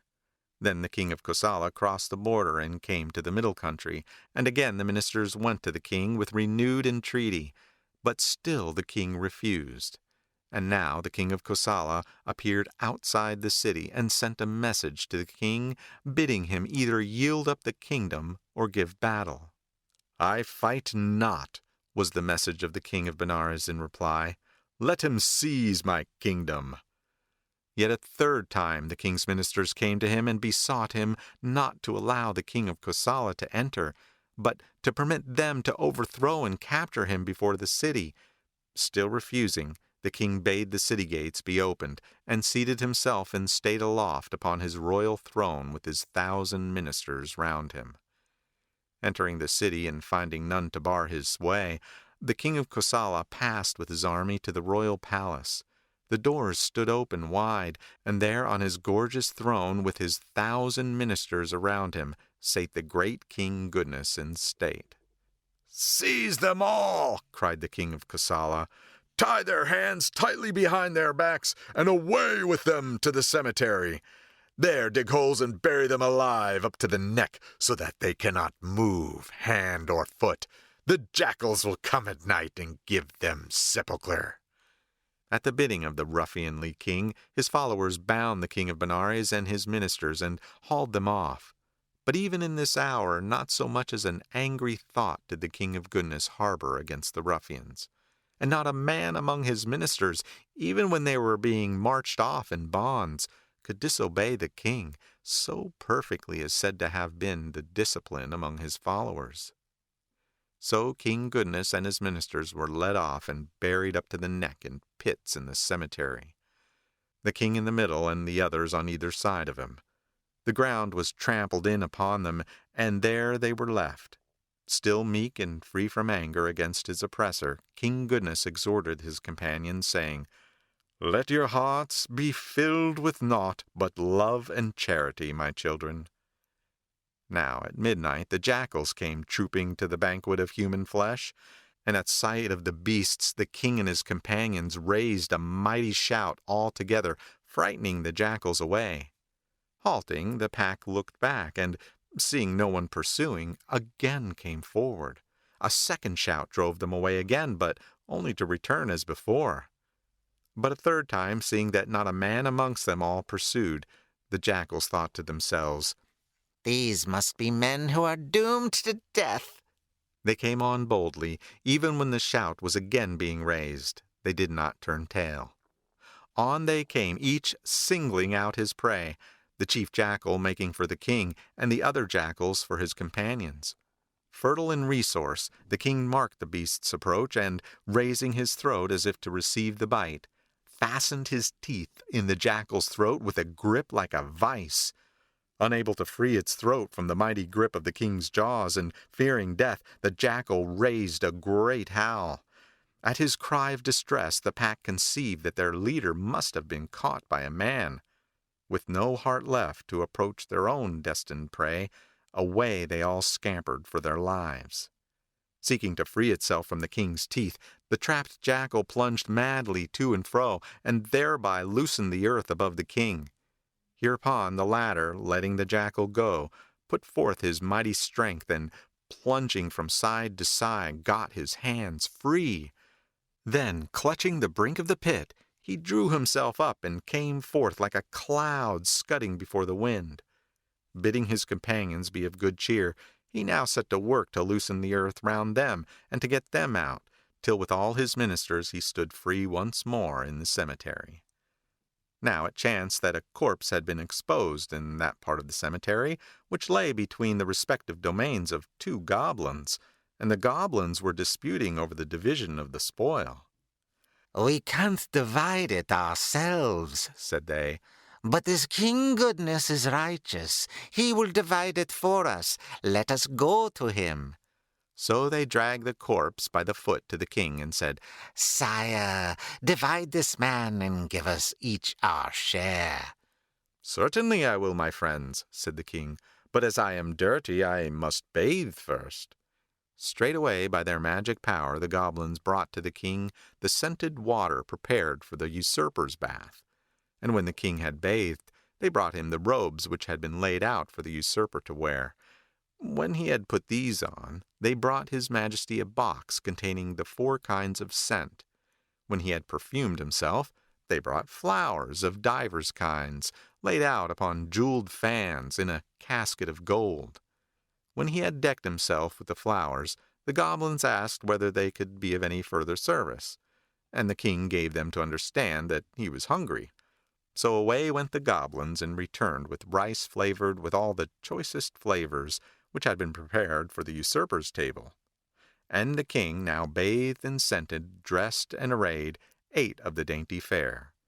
Thereupon the goblins brought the usurper's perfumed water for him to drink in the usurper's own golden bowl, not forgetting to bring the golden cup too. When the king had drunk and had washed his mouth and was washing his hands, They brought him fragrant betel to chew, and asked whether his majesty had any further commands. "Fetch me," said he, "by your magic power, the sword of state which lies by the usurper's pillow." And straightway the sword was brought to the king. Then the king took the corpse, and setting it upright, cut it in two down the chine, giving one half to each goblin. This done, the king washed the blade and girded it on his side.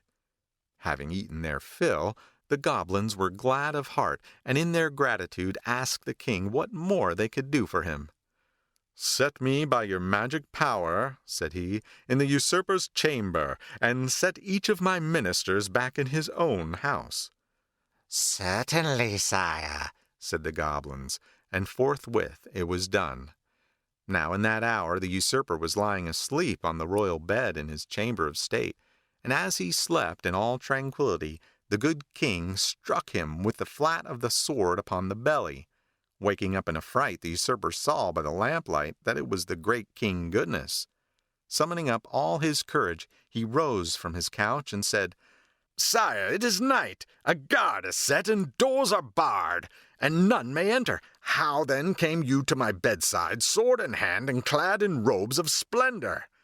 Then the king told him in detail all the story of his escape. Then the usurper's heart was moved within him, and he cried, "O king, I, though blessed with human nature, knew not your goodness, but knowledge thereof was given to the fierce and cruel goblins, whose food is flesh and blood.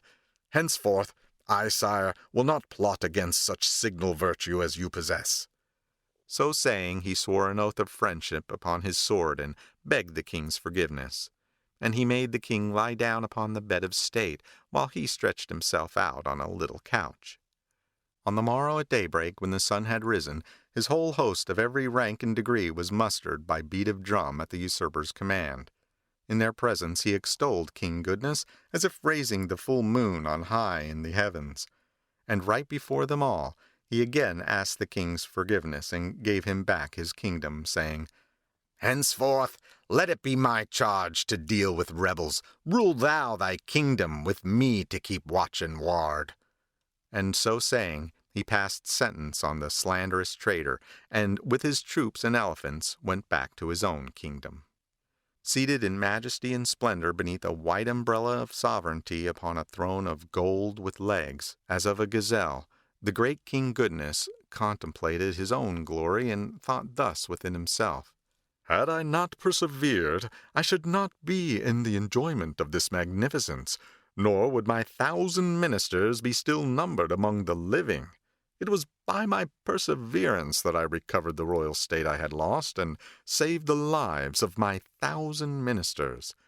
Verily, we should strive on unremittingly with dauntless hearts, seeing that the fruit of perseverance is so excellent."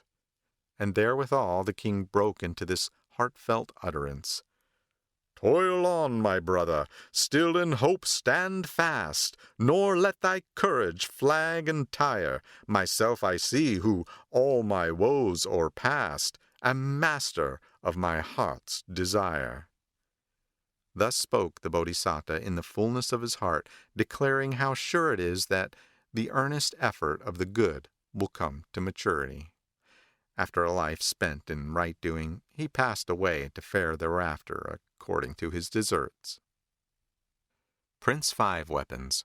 Once on a time, when Brahmadatta was reigning in Benares, it was as his queen's child that the Bodhisattva came to life once more. On the day when he was to be named, the parents inquired as to their child's destiny from 800 Brahmins, to whom they gave their heart's desire in all pleasures of sense.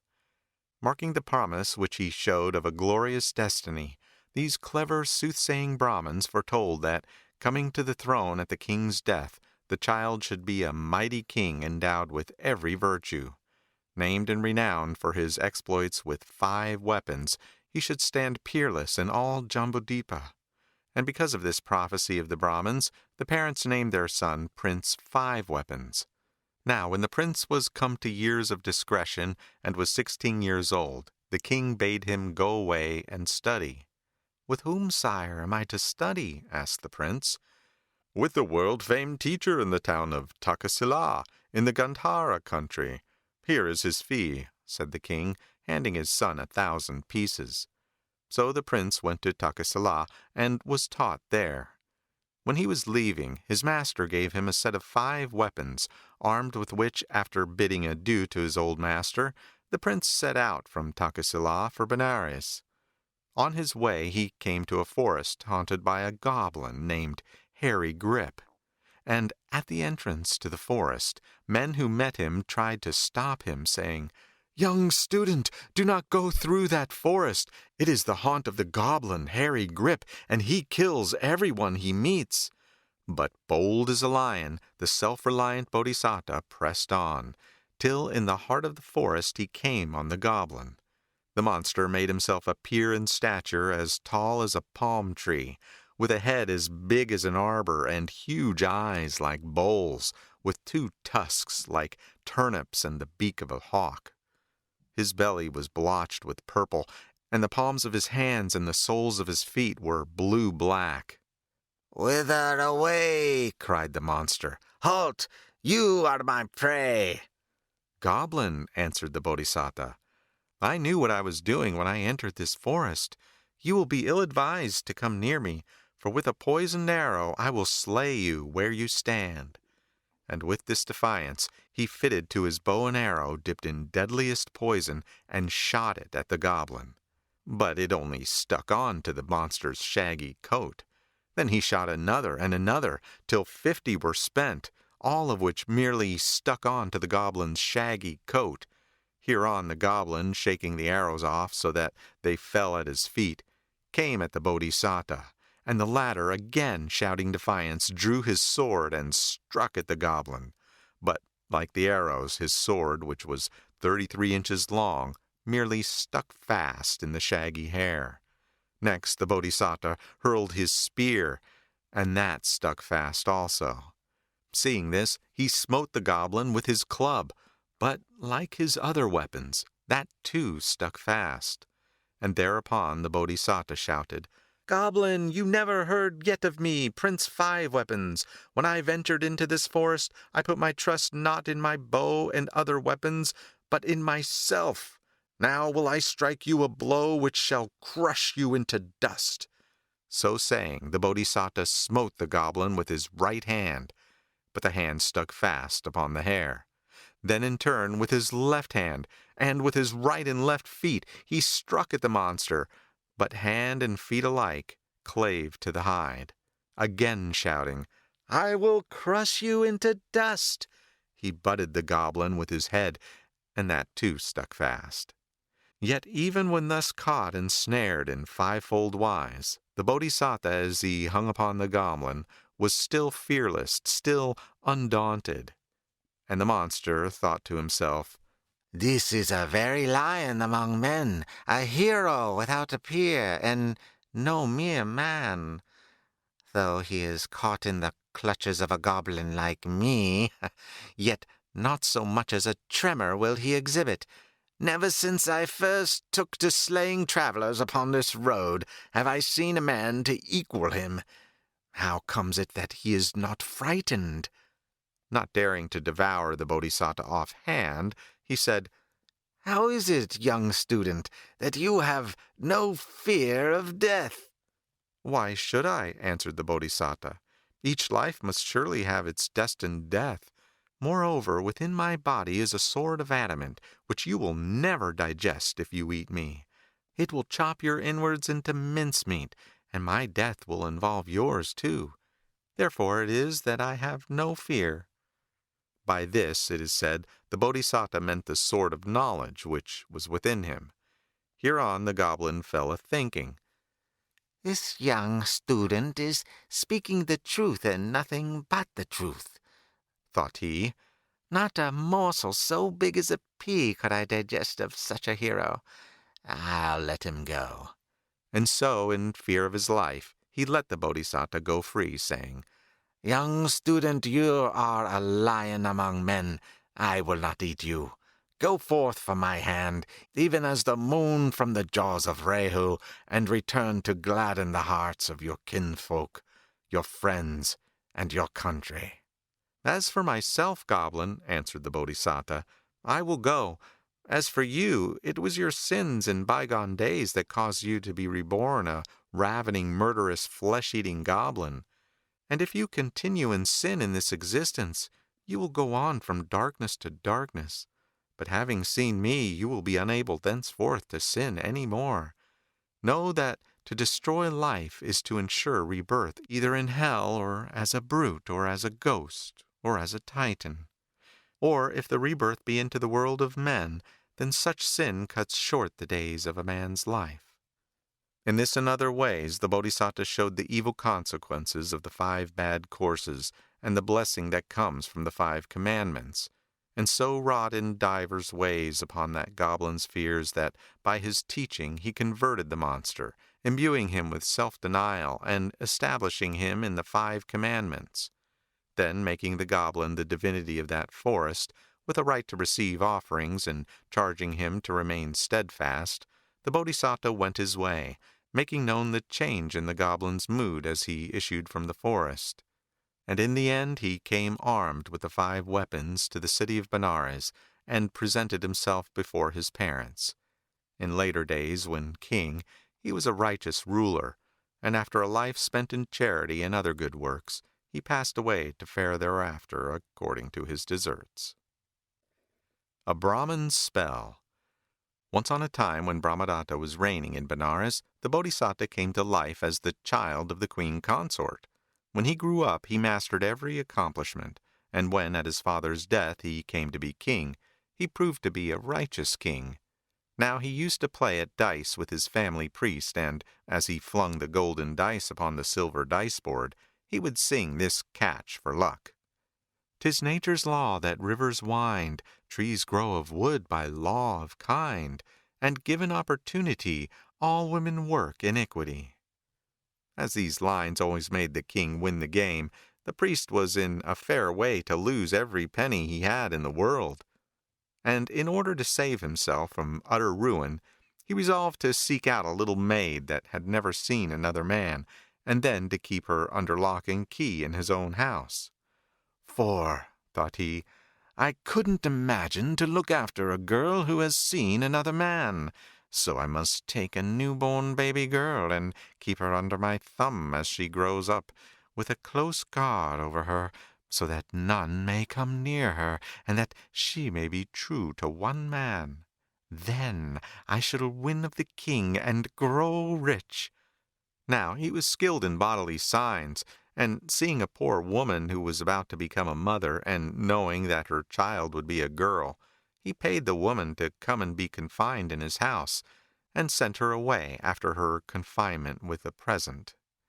The infant was brought up entirely by women, and no men other than himself were ever allowed to set eyes on her. When the girl grew up, she was subject to him, and he was her master. Now while the girl was growing up, the priest forbore to play with the king, but when she was grown up and under his own control, he challenged the king to a game. The king accepted, and play began. But when in throwing the dice the king sang his lucky catch, the priest added, "Always excepting my girl." And then luck changed, and it was now the priest who won, while the king lost. Thinking the matter over, the Bodhisattva suspected the priest had a virtuous girl shut up in his house, and enquiry proved his suspicions true. Then, in order to work her fall, he sent for a clever scamp and asked whether he thought he could seduce the girl. "Certainly, sire," said the fellow. So the king gave him money and sent him away with orders to lose no time.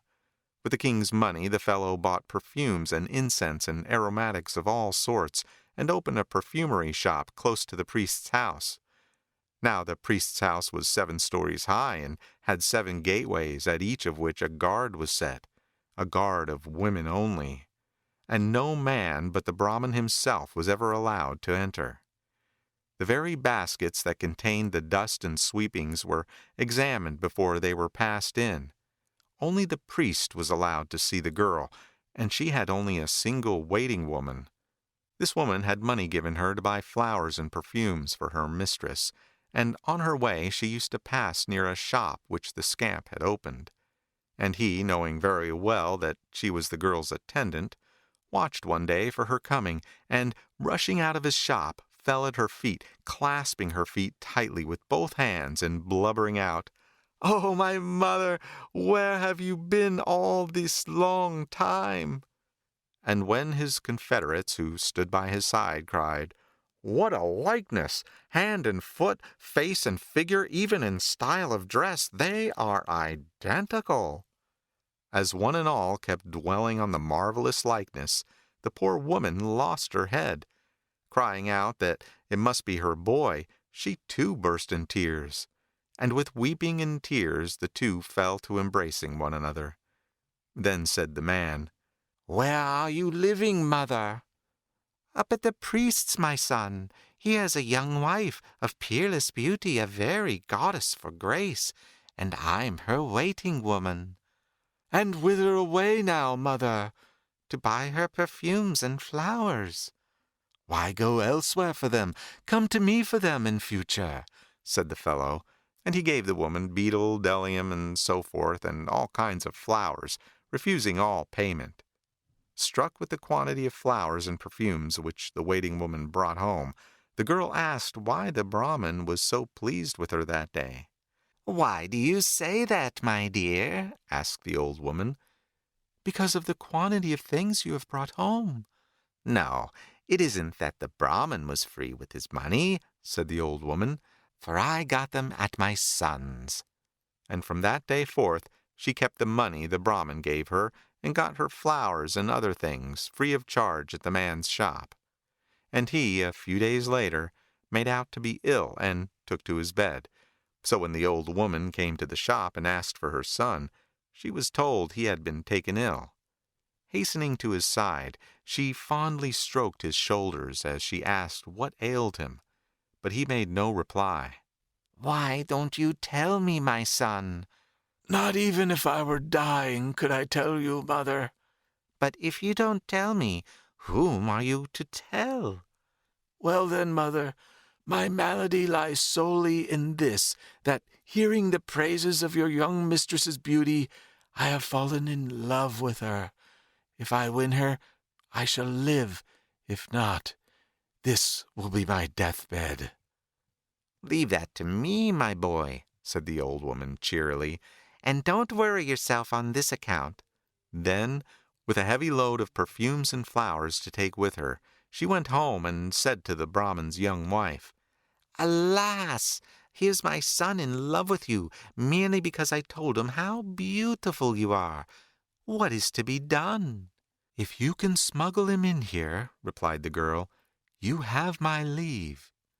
Hereupon the old woman set to work sweeping together all the dust she could find in the house from top to bottom. This dust she put into a huge flower basket and tried to pass out with it. When the usual search was made, she emptied dust over the woman on guard, who fled away under such ill treatment. In like manner she dealt with all the other watchers, smothering in dust each one in turn that said anything to her.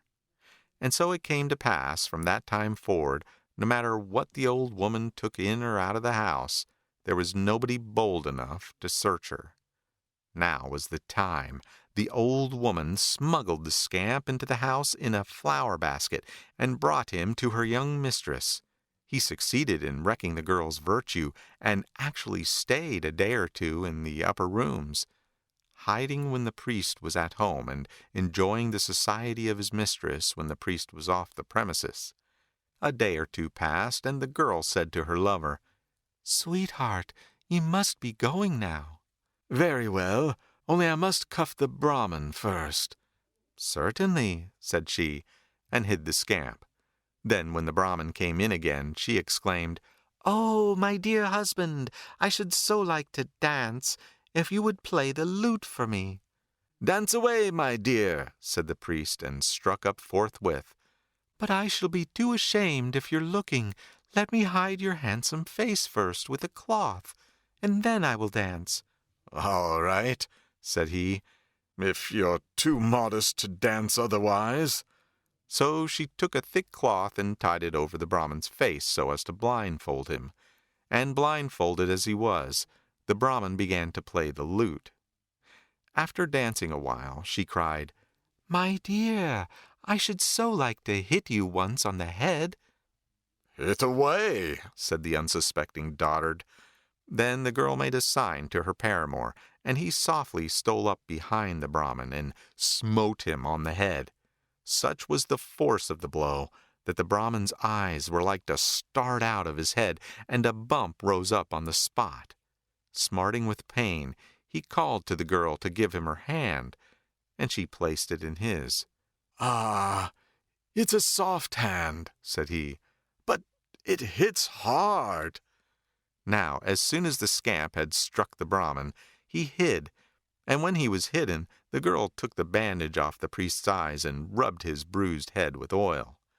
The moment the Brahmin went out, the scamp was stowed away in his basket again by the old woman, and so carried out of the house. Making his way at once to the king, he told him the whole adventure.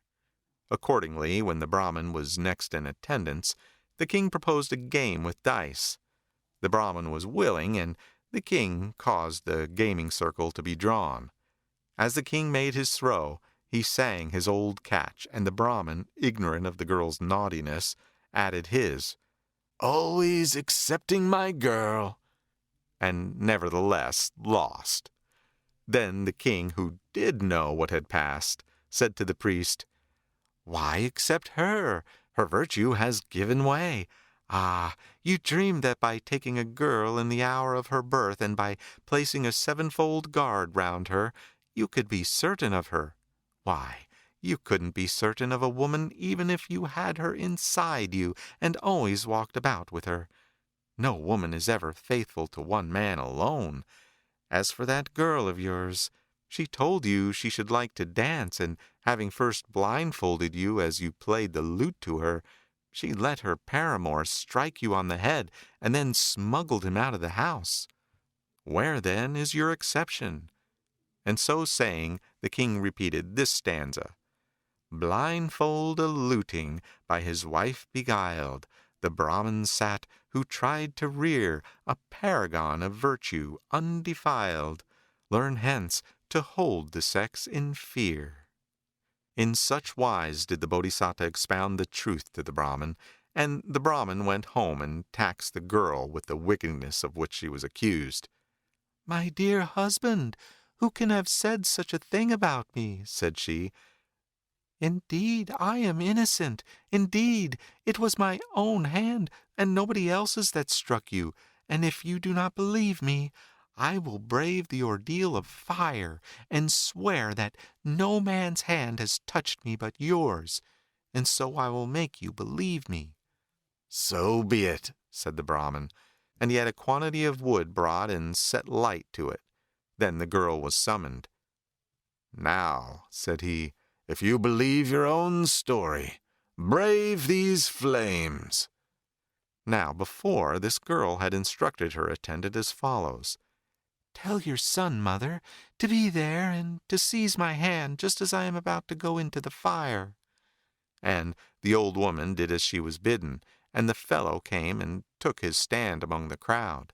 Then, to delude the Brahmin, the girl, standing there before all the people, exclaimed with fervor, "No man's hand but thine, Brahmin, has ever touched me, and by the truth of my asseveration, I call on this fire to harm me not." So saying, she advanced to the burning pile, when up dashed her paramour, who seized her by the hand, crying shame on the Brahmin who could force so fair a maid to enter the flames. Shaking her hand free, the girl exclaimed to the Brahmin that what she had sworn was now undone, and that she could not now brave the ordeal of fire. "Why not?" said the Brahmin. "Because," she replied, "my asseveration was that no man's hand but thine had ever touched me, and now here is a man who has seized hold of my hand." But the Brahmin, knowing that he was tricked, drove her from him with blows. Such, we learn, is the wickedness of women. What crime will they not commit, and then, to deceive their husbands, what oaths will they not take? Aye, in the light of day, that they did it not. So false-hearted are they. Therefore has it been said, a sex composed of wickedness and guile, a noble, uncertain as the path of fishes in the water, womankind, hold truth for falsehood, falsehood for the truth. As greedily as cows seek pastures new, women unsated yearn for mate on mate, thievish and cruel as a sweet-voiced snake. They know all tricks wherewith to gull mankind. The value of a brother. This story was told by the master while at Jetavana about a certain countrywoman. For it fell out once in Kosala that 3 men were plowing on the outskirts of a certain forest, and that robbers plundered folk in that forest and made their escape. The victims came, in the course of a fruitless search for the rascals, to where the 3 men were plowing. "Here are the forest robbers, disguised as husbandmen," they cried, and hauled the trio off as prisoners to the king of Kosala. Now time after time there came to the king's palace a woman who with loud lamentations begged for herewith to be covered. Hearing her cry, the king ordered a shift to be given her, but she refused it, saying this was not what she meant. So the king's servants came back to his majesty and said that what the woman wanted was not clothes, but a husband. Then the king had the woman brought into his presence and asked her whether she really did mean a husband. "Yes, sire," she answered, "for a husband is a woman's real covering, and she that lacks a husband, even though she be clad in garments costing 1,000 pieces, goes bare and naked indeed." And to enforce this truth, the following sutta should be recited here. Like kingless kingdoms, like a stream run dry, so bare and naked is a woman seen, who having brothers 10, yet lacks a mate. Pleased with the woman's answer, the king asked what relation the 3 prisoners were to her, and she said that one was her husband, one her brother, and one her son. "Well, to mark my favor," said the king, "I give you one of the 3. Which will you take?" "Sire," was her answer, "if I live I can get another husband and another son, but as my parents are dead, I can never get another brother. So give me my brother, sire." Pleased with the woman, the king set all 3 men at liberty, and thus this one woman was the means of saving 3 persons from peril. When the matter came to the knowledge of the brotherhood, they were lauding the woman in the hall of truth when the master entered. Learning on enquiry what was the subject of their talk, he said, "This is not the first time, brethren, that this woman has saved those 3 from peril. She did the same in days gone by." And, so saying, he told a story of the past. The Grateful Animals. Once on a time, Brahmadatta was reigning in Benares. He had a son named Prince Wicked. Fierce and cruel was he, like a scotched snake. He spoke to nobody without abuse or blows. Like grit in the eye was this prince to all folk, both within and without the palace, or like a ravening ogre, so dreaded and fell was he. One day, wishing to disport himself in the river, he went with a large retinue to the waterside, and a great storm came on, and utter darkness set in. "Hi there!" cried he to his servants, "take me into mid-stream, bathe me there, and then bring me back again."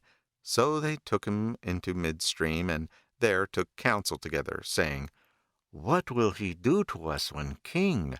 Let us kill the wicked wretch here and now. So in you go, you pest!" they cried as they flung him into the water. When they made their way ashore, they were asked where the prince was, and replied, "We don't see him. Finding the storm come on, he must have come out of the river and gone home ahead of us." The courtiers went into the king's presence, and the king asked where his son was. "We do not know, sire," they said. "A storm came in, and we came away in the belief that he must have gone on ahead." At once the king had the gates thrown open. Down to the riverside he went, and bade diligent search be made up and down for the missing prince. But no trace of him could be found, for in the darkness of the storm he had been swept away by the current, and coming across a tree trunk, had climbed onto it, and so floated downstream, crying lustily in the agony of his fear of drowning. Now there had been a guild merchant living in those days at Benares who had died, leaving 40 crores buried in the banks of that same river, and because of his craving for riches, he was reborn as a snake at the spot under which lay his dear treasure. And also in the selfsame spot another man had hidden 30 crores, and because of his craving for riches, was reborn as a rat at the same spot. In rushed the water into their dwelling place, and the two creatures, escaping by the way by which the water rushed in, were making their way athwart the stream, when they chanced upon the tree trunk to which the prince was clinging. The snake climbed up at one end, and the rat at the other, and so both got a footing with the prince on the trunk. Also there grew on the river bank a silk cotton tree, in which lived a young parrot, and this tree, being uprooted by the swollen waters, fell into the river. The heavy rain beat down the parrot when it tried to fly, and it alighted in its fall upon the same tree trunk. And so there were now these 4 floating downstream together upon the tree. Now the Bodhisattva had been reborn in those days as a Brahmin in the northwest country. Renouncing the world for the hermit's life, on reaching manhood, he had built himself a hermitage by the bend of the river, and there he was now living. As he was pacing to and fro at midnight, he heard the loud cries of the prince, and thought thus within himself, "This fellow creature must not perish thus before the eyes of so merciful and compassionate a hermit as I am. I will rescue him from the water and save his life." So he shouted cheerily, "Be not afraid, be not afraid," and plunged across the stream, seized hold of the tree by one end, and being as strong as an elephant, drew it in on the bank with one long pull, and set the prince safe and sound upon the shore. Then, becoming aware of the snake, and the rat, and the parrot, he carried them to his hermitage, and there lighting a fire, warmed the animals first, as being the weaker, and afterwards the prince.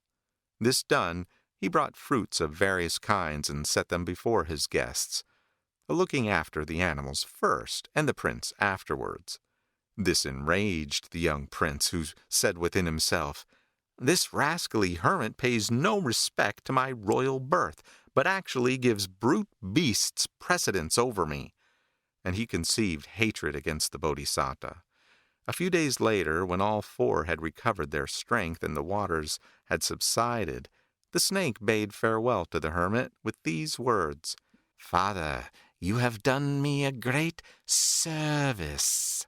I am not poor, for I have 40 crores of gold hidden at a certain spot. Should you ever want money, all my hoard shall be yours. You have only to come to the spot and call 'Snake.'" Next the rat took his leave with a like promise to the hermit as to his treasure, bidding the hermit come and call out, "Rat." Then the parrot bade farewell, saying, "Father, silver and gold I have none, but should you ever want for choice rice, come to where I dwell and call out, 'Parrot,' and I, with the aid of my kinsfolk, will give you many wagon loads of rice." Last came the prince. His heart was filled with base ingratitude, and with a determination to put his benefactor to death, if the Bodhisattva should come to visit him. But concealing his intent, he said, "Come, father, to me when I am king, and I will bestow on you the 4 requisites." So saying, he took his departure, and not long after succeeded to the throne. The desire came on the Bodhisattva to put their professions to the test, and first of all he went to the snake, and standing hard by its abode, called out, "Snake." At the word, the snake darted forth, and with every mark of respect said, "Father, in this place there are 40 crores in gold. Dig them up and take them all." "It is well," said the Bodhisattva. "When I need them, I will not forget." Then bidding adieu to the snake, he went on to where the rat lived, and called out, "Rat." And the rat did as the snake had done, going next to the parrot and calling out, "Parrot." The bird at once flew down at his call from the treetop, and respectfully asked whether it was the Bodhisattva's wish that he, with the aid of his kinsfolk, should gather paddy for the Bodhisattva, from the region around the Himalayas. The Bodhisattva dismissed the parrot also with a promise that, if need arose, he would not forget the bird's offer. Last of all, being minded to test the king in his turn, the Bodhisattva came to the royal pleasance, and on the day after his arrival made his way, carefully dressed, into the city on his round for alms. Just at that moment, the ungrateful king, seated in all his royal splendor on his elephant of state, was passing in rightwise procession round the city, followed by a vast retinue. Seeing the Bodhisattva from afar, he thought to himself, "Here's that rascally hermit come to quarter himself and his appetite on me. I must have his head off before he can publish to the world the service he rendered me." With this intent, he signed to his attendants, and on their asking what was his pleasure, said, "Methinks yonder rascally hermit is here to importune me. See that the ill-omened ascetic does not look at me, but seize and bind him, flog him at every street corner, and then march him out of the city, chop off his head at the place of execution, and impale his body on a stake." Obedient to their king's command, the attendants laid the innocent great being in bonds and flogged him at every street corner on the way to the place of execution. But all their floggings failed to move the Bodhisattva, or to wring from him any cry of, "Oh, my mother and father!" All he did was to repeat this stanza: "They knew the world, who framed this proverb true, a log pays better salvage than some men." These lines he repeated wherever he was flogged, till at last the wise among the bystanders asked the hermit what service he had rendered to the king. Then the Bodhisattva told the whole story, ending with the words, "So it comes to pass that by rescuing him from the torrent, I brought all this woe upon myself. And when I bethink me how I have left unheeded the words of the wise of old, I exclaim as you have heard." Filled with indignation at the recital, the nobles and Brahmins and all classes with one accord cried out, "This ungrateful king does not recognize even the goodness of this good man who saved his majesty's life. How can we have any profit from this king? Seize the tyrant!" And in their anger they rushed upon the king from every side and slew him there and then, as he rode on his elephant, with arrows and javelins and stones and clubs and any weapons that came to hand. The corpse they dragged by the heels to a ditch and flung it in. Then they anointed the Bodhisattva king and set him to rule over them. As he was ruling in righteousness, one day the desire came on him again to try the snake and the rat and the parrot, and followed by a large retinue he came to where the snake dwelt. At the call of "Snake," came out the snake from his hole, and with every mark of respect said, "Here, my lord, is your treasure. Take it." Then the king delivered the 40 crores of gold to his attendants, and proceeding to where the rat dwelt, called Rat, out came the rat and saluted the king and gave up his 30 crores. Placing this treasure, too, in the hands of his attendants, the king went on to where the parrot dwelt and called, "Parrot!" And in like manner the bird came, and bowing down to the king's feet, asked whether it should collect rice for his majesty. "We will not trouble you," said the king, "till rice is needed. Now let us be going." So with the 70 crores of gold, and with the rat, the snake, and the parrot as well, the king journeyed back to the city. Here in a noble place, to the state story of which he mounted, he caused the treasure to be lodged and guarded. He had a golden tube made for the snake to dwell in, a crystal casket to house the rat, and a cage of gold for the parrot. Every day, too, by the king's command, food was served to the 3 creatures in vessels of gold, sweet parched corn for the parrot and snake, and scented rice for the rat. And the king abounded in charity and all good works. Thus in harmony and goodwill with one another, these 4 lived their lives. And when their end came, they passed away to fare according to their deserts. The Great Dreams.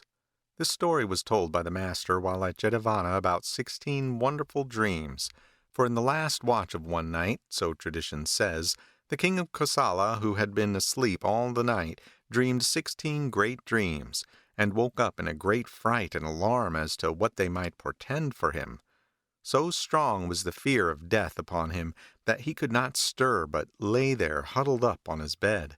Now, when the night grew light, his Brahmins and chaplains came to him, and with due obeisance asked whether his majesty had slept well. "How could I sleep well, my directors?" answered the king. "For just at daybreak I dreamed 16 wonderful dreams, and I have been in terror ever since. Tell me, my directors, what it all means." "We shall be able to judge on hearing them." Then the king told them his dreams and asked what those visions would entail upon him. The Brahmins fell a wringing their hands. "Why wring your hands, Brahmins?" asked the king.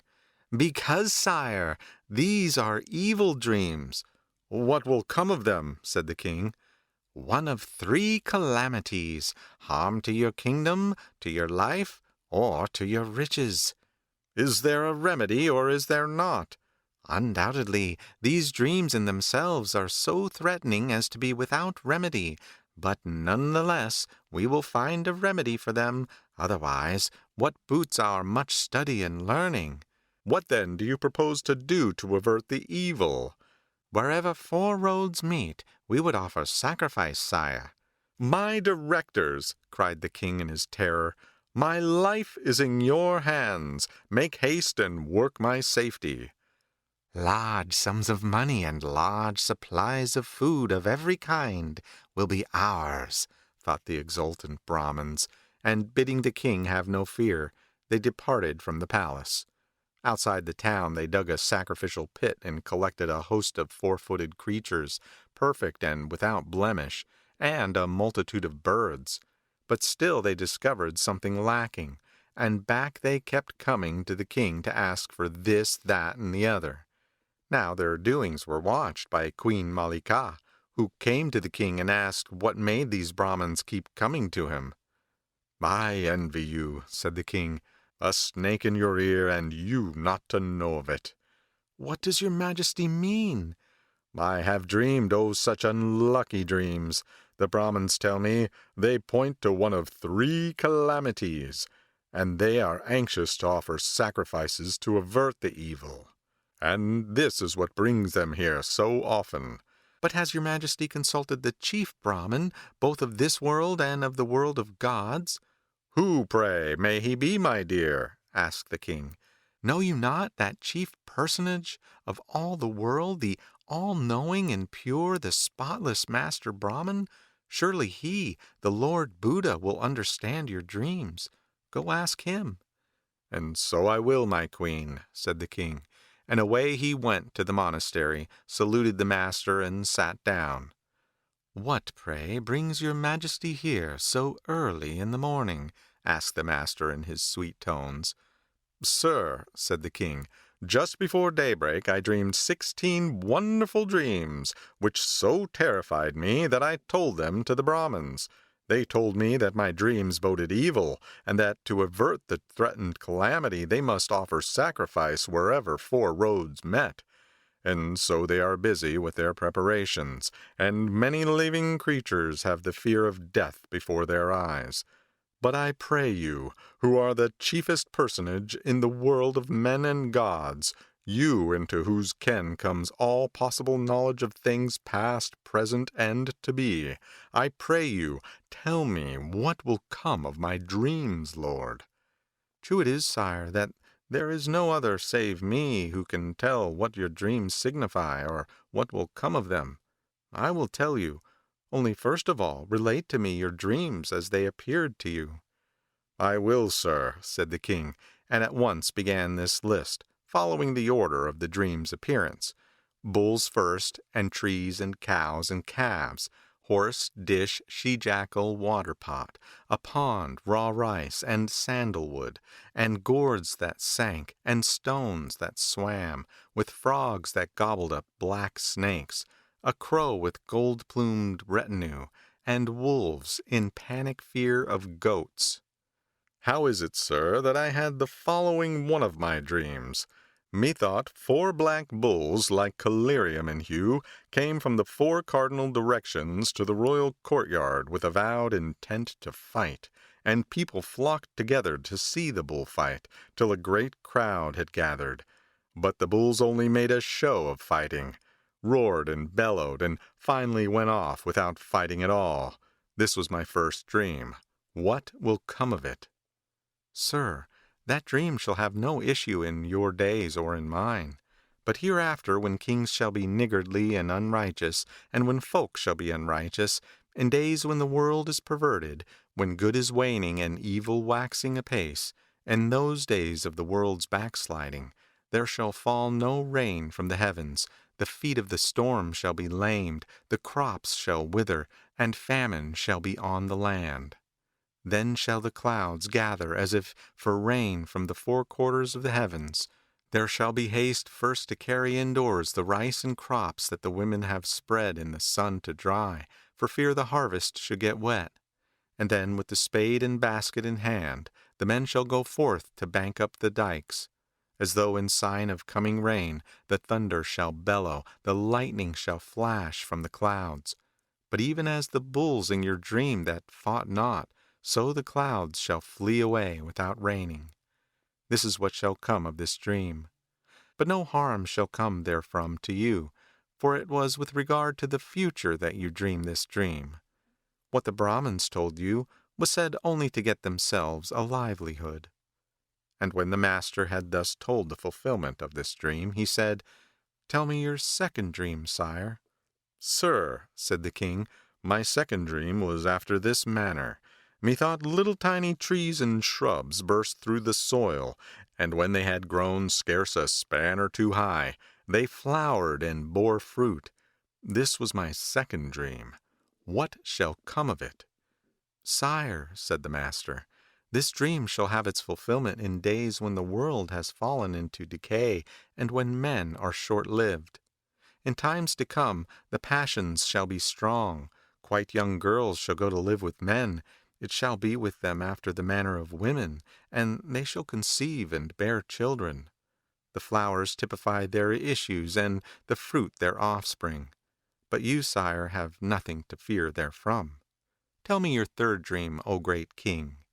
Methought, sir, I saw cows suckling the milk of calves which they had borne that self-same day. This was my third dream. What shall come of it? This dream, too, shall have its fulfillment only in days to come, when respect shall cease to be paid to age. For in the future, men, showing no reverence for parents or parents-in-law, shall themselves administer the family estate, and if such be their good pleasure, shall bestow food and clothing on the old folks, but shall withhold their gifts, if it be not their pleasure to give. Then shall the old folks, destitute and dependent, exist by favor of their own children, like big cows suckled by calves a day old. But you have nothing to fear therefrom. Tell me your fourth dream.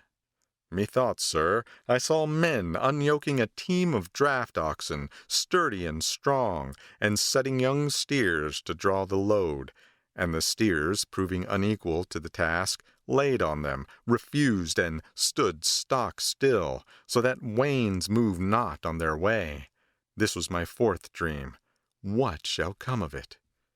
Here again the dream shall not have its fulfillment until the future, in the days of unrighteous kings.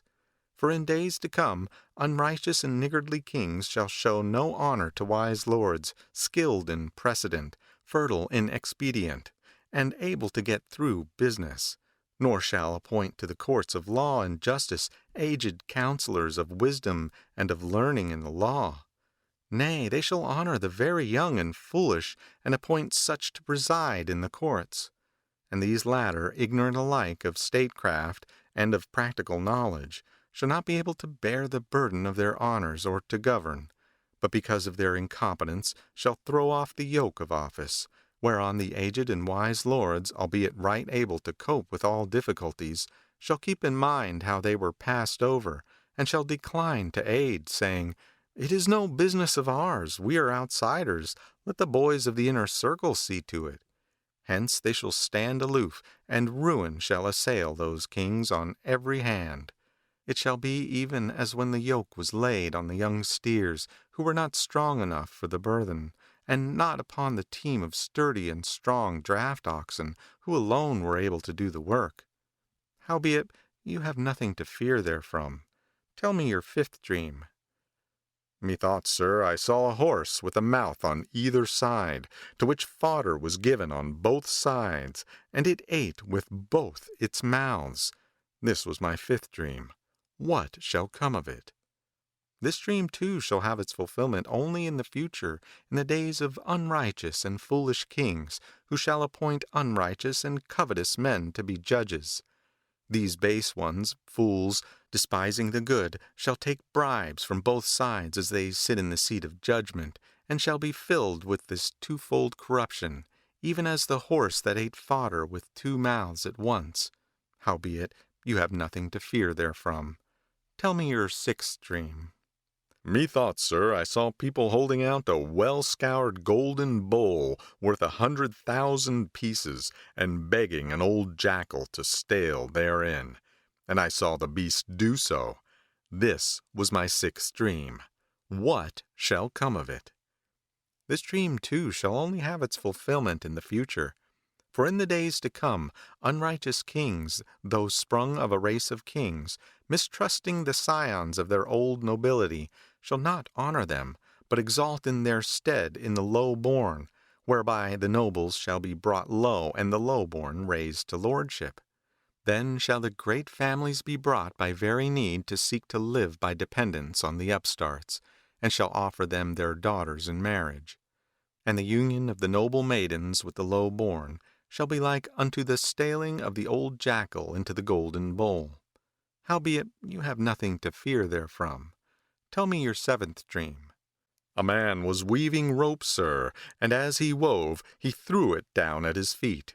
Under his bench lay a hungry she-jackal, which kept eating the rope as he wove, but without the man knowing it. This is what I saw. This was my seventh dream. What shall come of it? This dream too shall not have its fulfillment till the future. For in days to come, women shall lust after men, and strong drink and finery, and gadding abroad, and after the joys of this world. In their wickedness and profligacy, these women shall drink strong drink with their paramours, and they shall flaunt in garlands and perfumes and unguents, and heedless of even the most pressing of their household duties, they shall keep watching for their paramours, even at crevices high up in the outer wall. Aye, they shall pound up to the very seed corn that should be sown on the morrow, so as to provide good cheer. In all these ways shall they plunder the store won by the hard work of their husbands in field and byre, devouring the poor men's substance, even as the hungry jackal under the bench ate up the rope of the rope-maker as he wove it. Howbeit, you have nothing to fear therefrom. Tell me your eighth dream. Methought, sir, as I saw at a palace gate a big pitcher which was full to the brim, and stood amid a number of empty ones, and from the 4 cardinal points, and from the 4 intermediate points as well, there kept coming a constant stream of people of all the 4 castes, carrying water in pipkins and pouring it into the full pitcher. And the water overflowed and ran away. But none the less, they still kept on pouring more and more water into the overflowing vessel, without a single man giving so much as a glance at the empty pitchers. This was my eighth dream. What shall come of it? This dream too shall not have its fulfillment until the future. For in days to come the world shall decay, the kingdom shall grow weak, its kings shall grow poor and niggardly. The foremost among them shall have no more than 100,000 pieces of money in his treasury.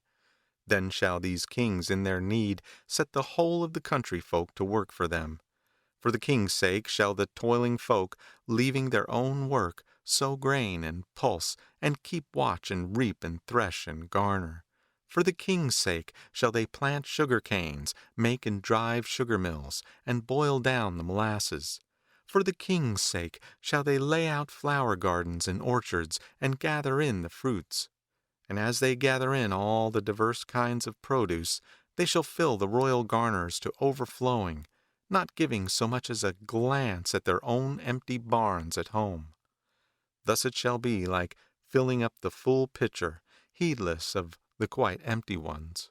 Howbeit, you have nothing to fear therefrom. Tell me your ninth dream. Methought, sir, as I saw a deep pool with shelving banks all round and overgrown with the 5 kinds of lotuses, from every side 2-footed creatures and 4-footed creatures flocked thither to drink of its waters. The depths of the middle were muddy, but the water was clear and sparkling at the margin where the various creatures went down into the pool. This was my ninth dream. What shall come of it? This dream too shall not have its fulfillment till the future. For in days to come kings shall grow unrighteous. They shall rule after their own will and pleasure, and shall not execute judgment according to righteousness. These kings shall hunger after riches and wax fat on bribes. They shall not show mercy, love, and compassion toward their people, but be fierce and cruel, amassing wealth by crushing their subjects like sugar canes in a mill, and by taxing them even to the uttermost farthing. Unable to pay the oppressive tax, the people shall fly from village and town and the like, and take refuge upon the borders of the realm. The heart of the land shall be a wilderness, while the borders shall teem with people, even as the water was muddy in the middle of the pool and clear at the margin. Howbeit, you have nothing to fear therefrom. Tell me your 10th dream. Methought, sir, I saw rice boiling in a pot without getting done. By not getting done, I mean that it looked as though it were sharply marked off and kept apart, so that the cooking went on in 3 distinct stages. For part was sodden, part hard and raw, and part just cooked to a nicety. This was my 10th dream. What shall come of it? This dream too shall not have its fulfillment till the future. For in days to come, kings shall grow unrighteous, the people surrounding the kings shall grow unrighteous too, as also shall Brahmins and householders, townsmen and country folk. Yes, all people alike shall grow unrighteous, not excepting even sages and Brahmins. Next, their very tutelary deities, the spirits to whom they offer sacrifice, the spirits of the trees and the spirits of the air, shall become unrighteous also. The very winds that blow over the realms of these unrighteous kings shall grow cruel and lawless. They shall shake the mansions of the skies, and thereby kindle the anger of the spirits that dwell there, so that they will not suffer rain to fall. Or, if it does rain, it shall not fall on all the kingdom at once, nor shall the kindly shower fall on all tilled or sown lands alike, to help them in their need. And, as in the kingdom at large, so in each several district and village, and over each separate pool or lake, the rain shall not fall at one and the same time on its whole expanse. If it rain on the upper part, it shall not rain upon the lower. Here the crops shall be spoiled by a heavy downpour.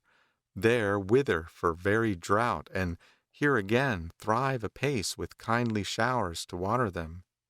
So the crops sown within the confines of a single kingdom, like the rice in the one pot, shall have no uniform character. Howbeit, you have nothing to fear therefrom. Tell me your 11th dream. Methought, sir, I saw sour buttermilk bartered for precious sandalwood, worth 100,000 pieces of money.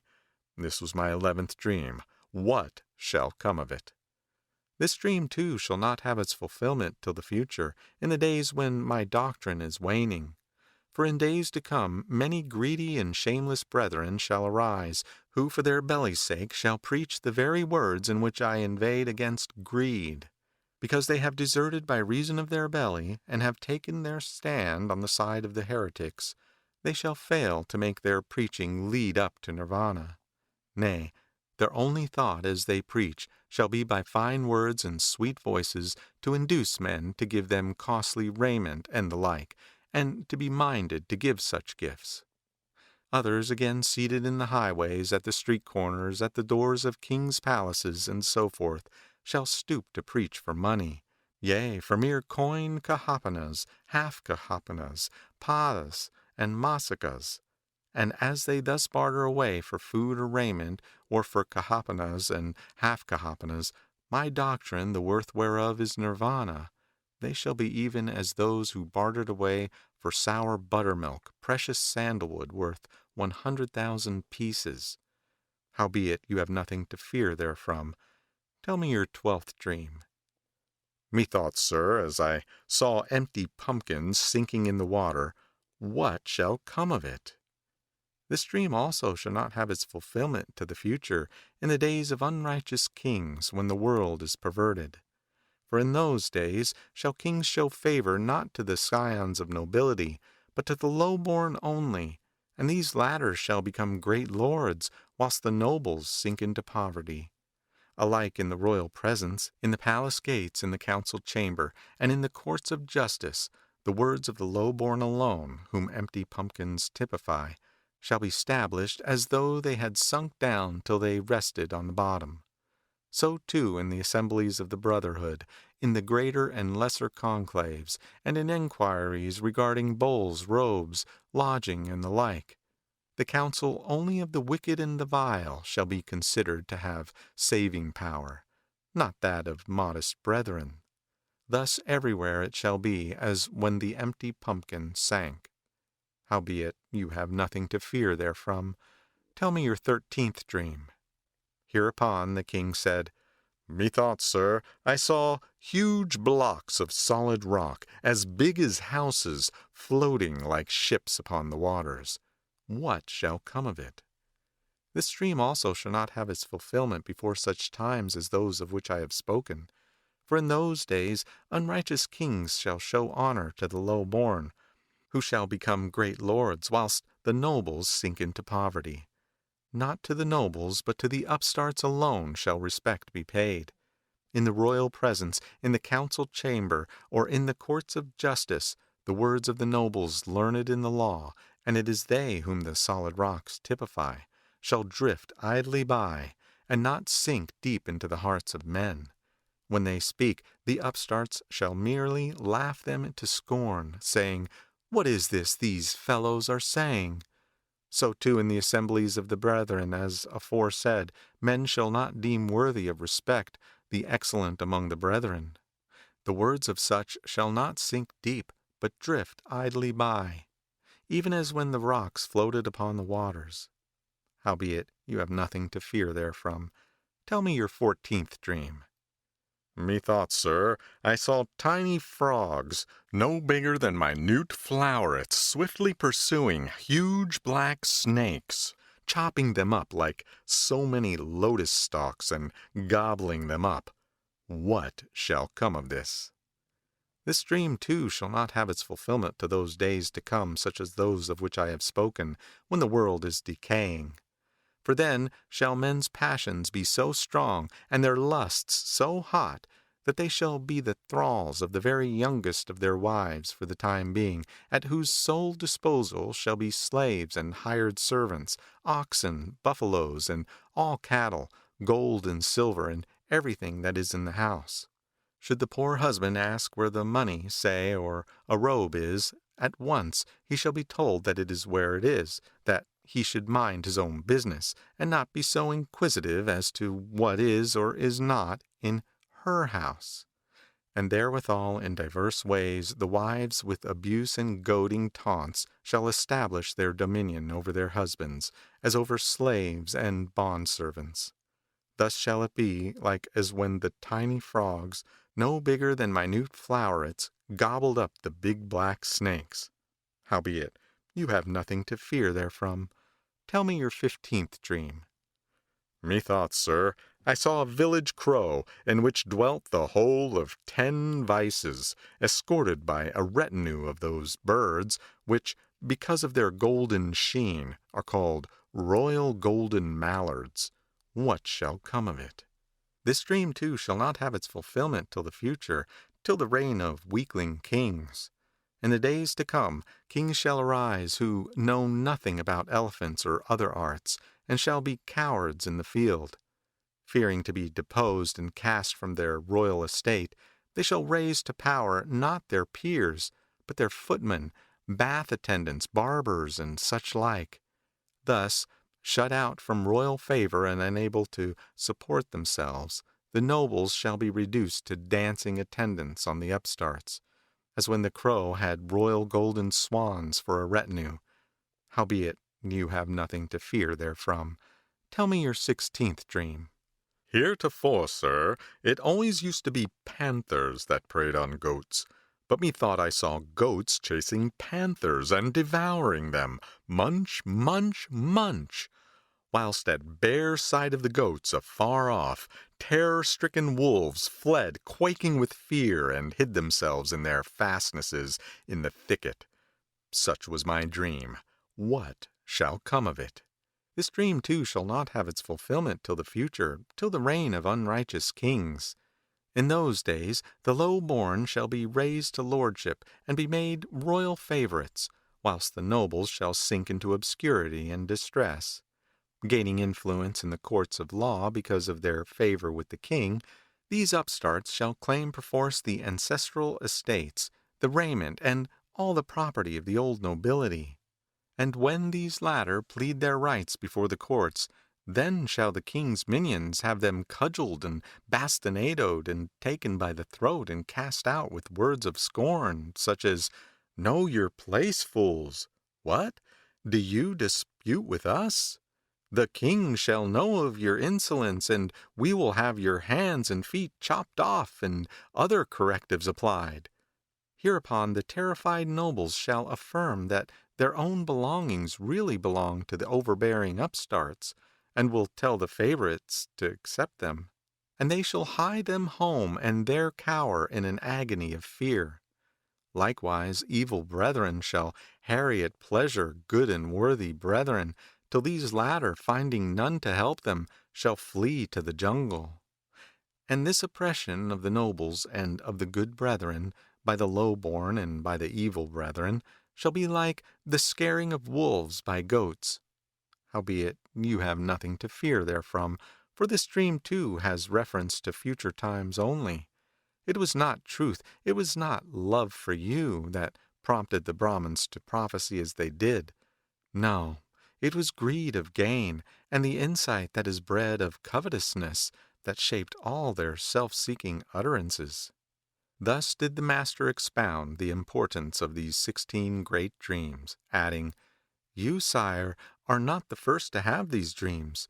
They were dreamed by kings of bygone days also, and then as now the Brahmins found in them a pretext for sacrifices, whereupon at the instance of the wise and good, the Bodhisattva was consulted, and the dreams were expounded by them of old time, in just the same manner as they have now been expounded."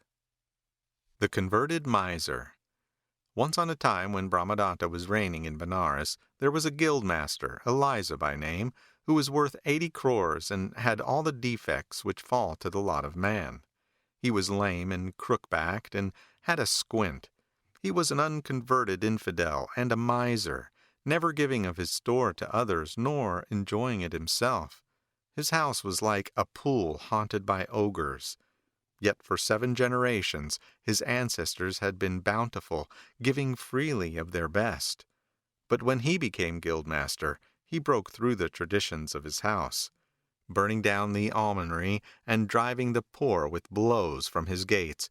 He hoarded his wealth.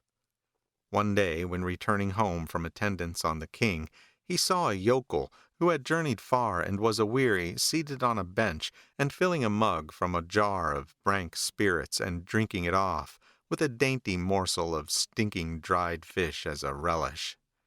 At the sight he felt a thirst for spirits, but he thought to himself, "If I drink, others will want to drink with me, and that means a ruinous expense." So he walked about, keeping his thirst under. But as time wore on, he could do so no longer. He grew as yellow as old cotton, and the veins stood out on his sunken frame.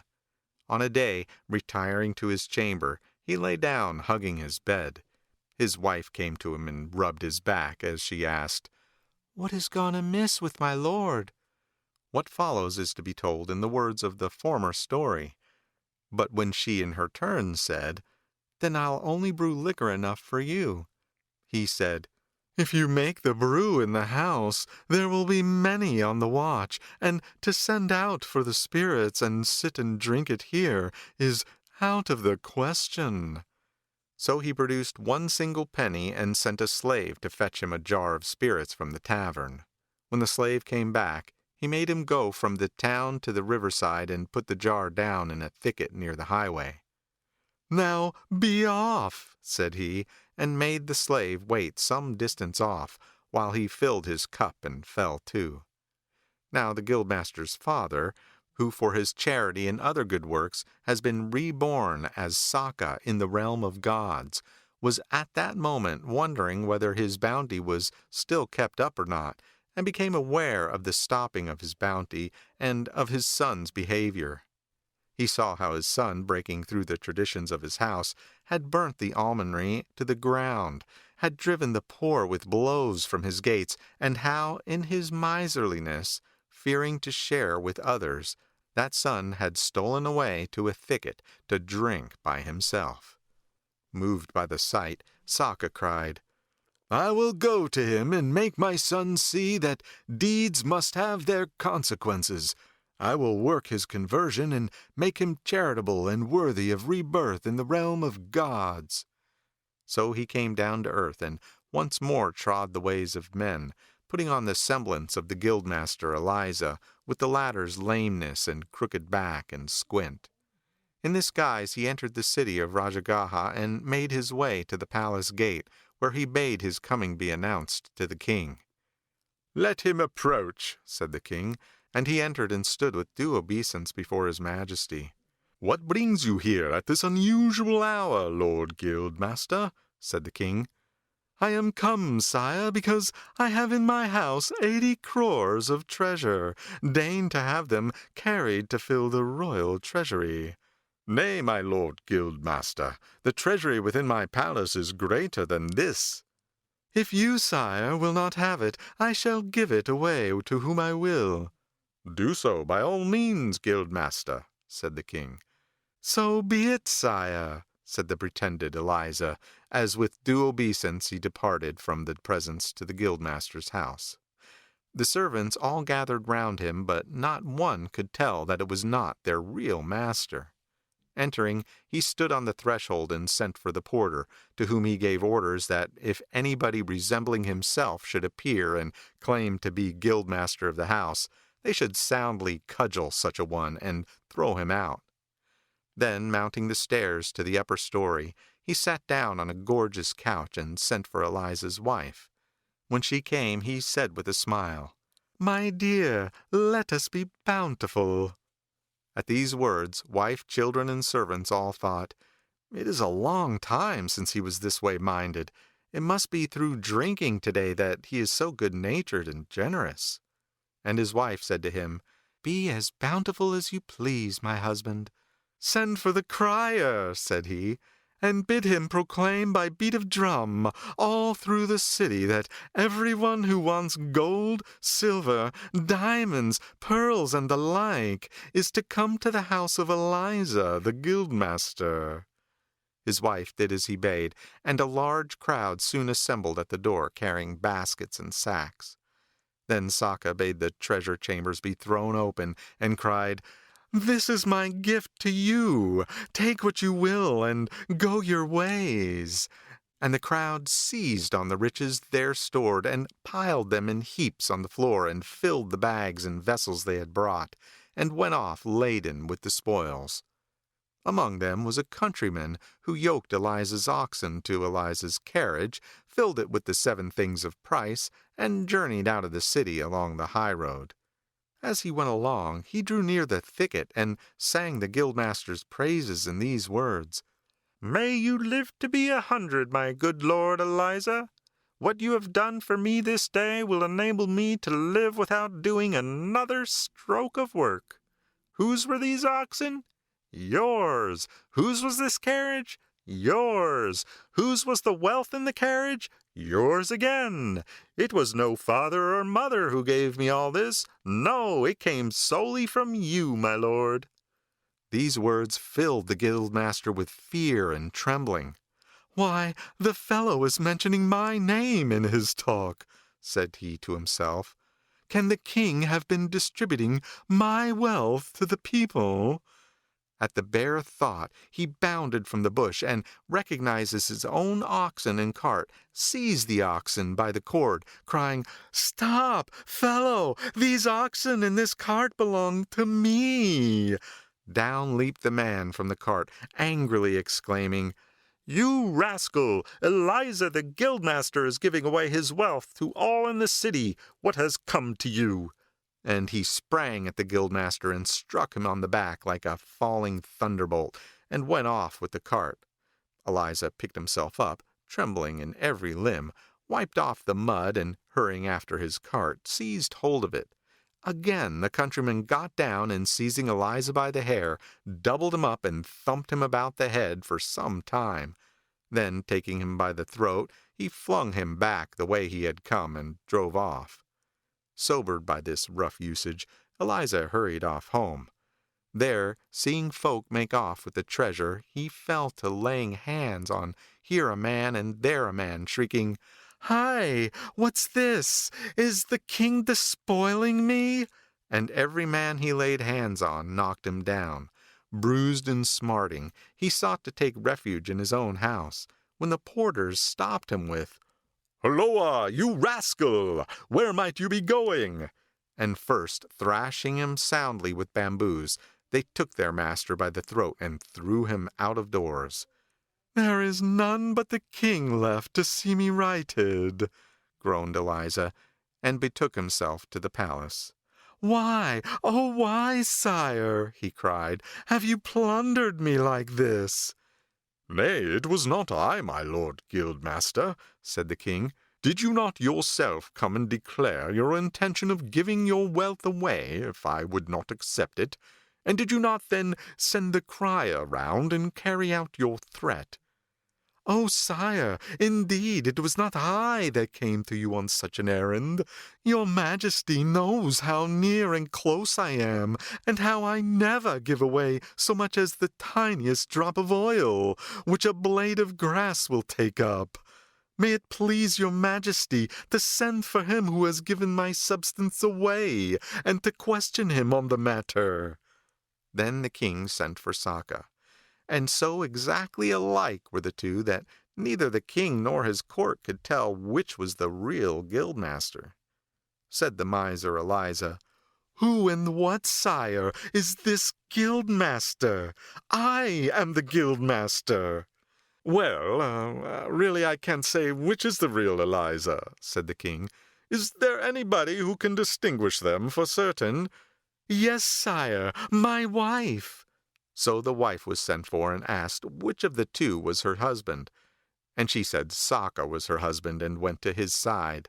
Then in turn Eliza's children and servants were brought in and asked the same question. And all with one accord declared Saka was the real Guildmaster. Here it flashed across Eliza's mind that he had a wart on his head hidden among his hair, the existence of which was known only to his barber. So, as a last resource, he asked that his barber might be sent for to identify him. Now at this time the Bodhisattva was his barber. Accordingly, the barber was sent for and asked if he could distinguish the real from the false Eliza. "I could tell, sire," said he, "if I might examine their heads." "Then look at both their heads," said the king. On the instant, Saka caused a wart to rise on his head. After examining the two, the Bodhisattva reported that, as both alike had got warts on their heads, he couldn't for the life of him say which was the real man, and therewithal he uttered this stanza: "Both squint, both halt, both men are hunchbacks too, and both have warts alike. I cannot tell which of the two the real Eliza is." Hearing his last hope thus fail him, the Guildmaster fell into a tremble, and such was his intolerable anguish at the loss of his beloved riches that down he fell in a swoon. Thereupon Saka put forth his transcendental powers, and, rising in the air, addressed the king thence in these words: "Not Eliza am I, O king, but Saka." Then those around wiped Eliza's face and dashed water over him.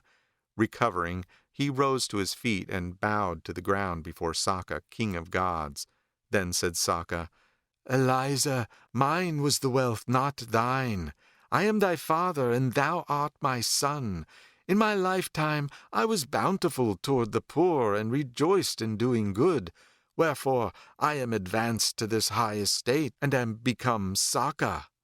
But thou, walking not in my footsteps, art grown a niggard, and a very miser. Thou hast burnt my almonry to the ground, driven the poor from the gate, and hoarded thy riches.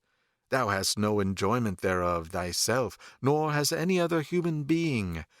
But thy store is become like a pool haunted by ogres, whereat no man may slake his thirst. Albeit, if thou wilt rebuild mine almonry, and show bounty to the poor, it shall be accounted to thee for righteousness.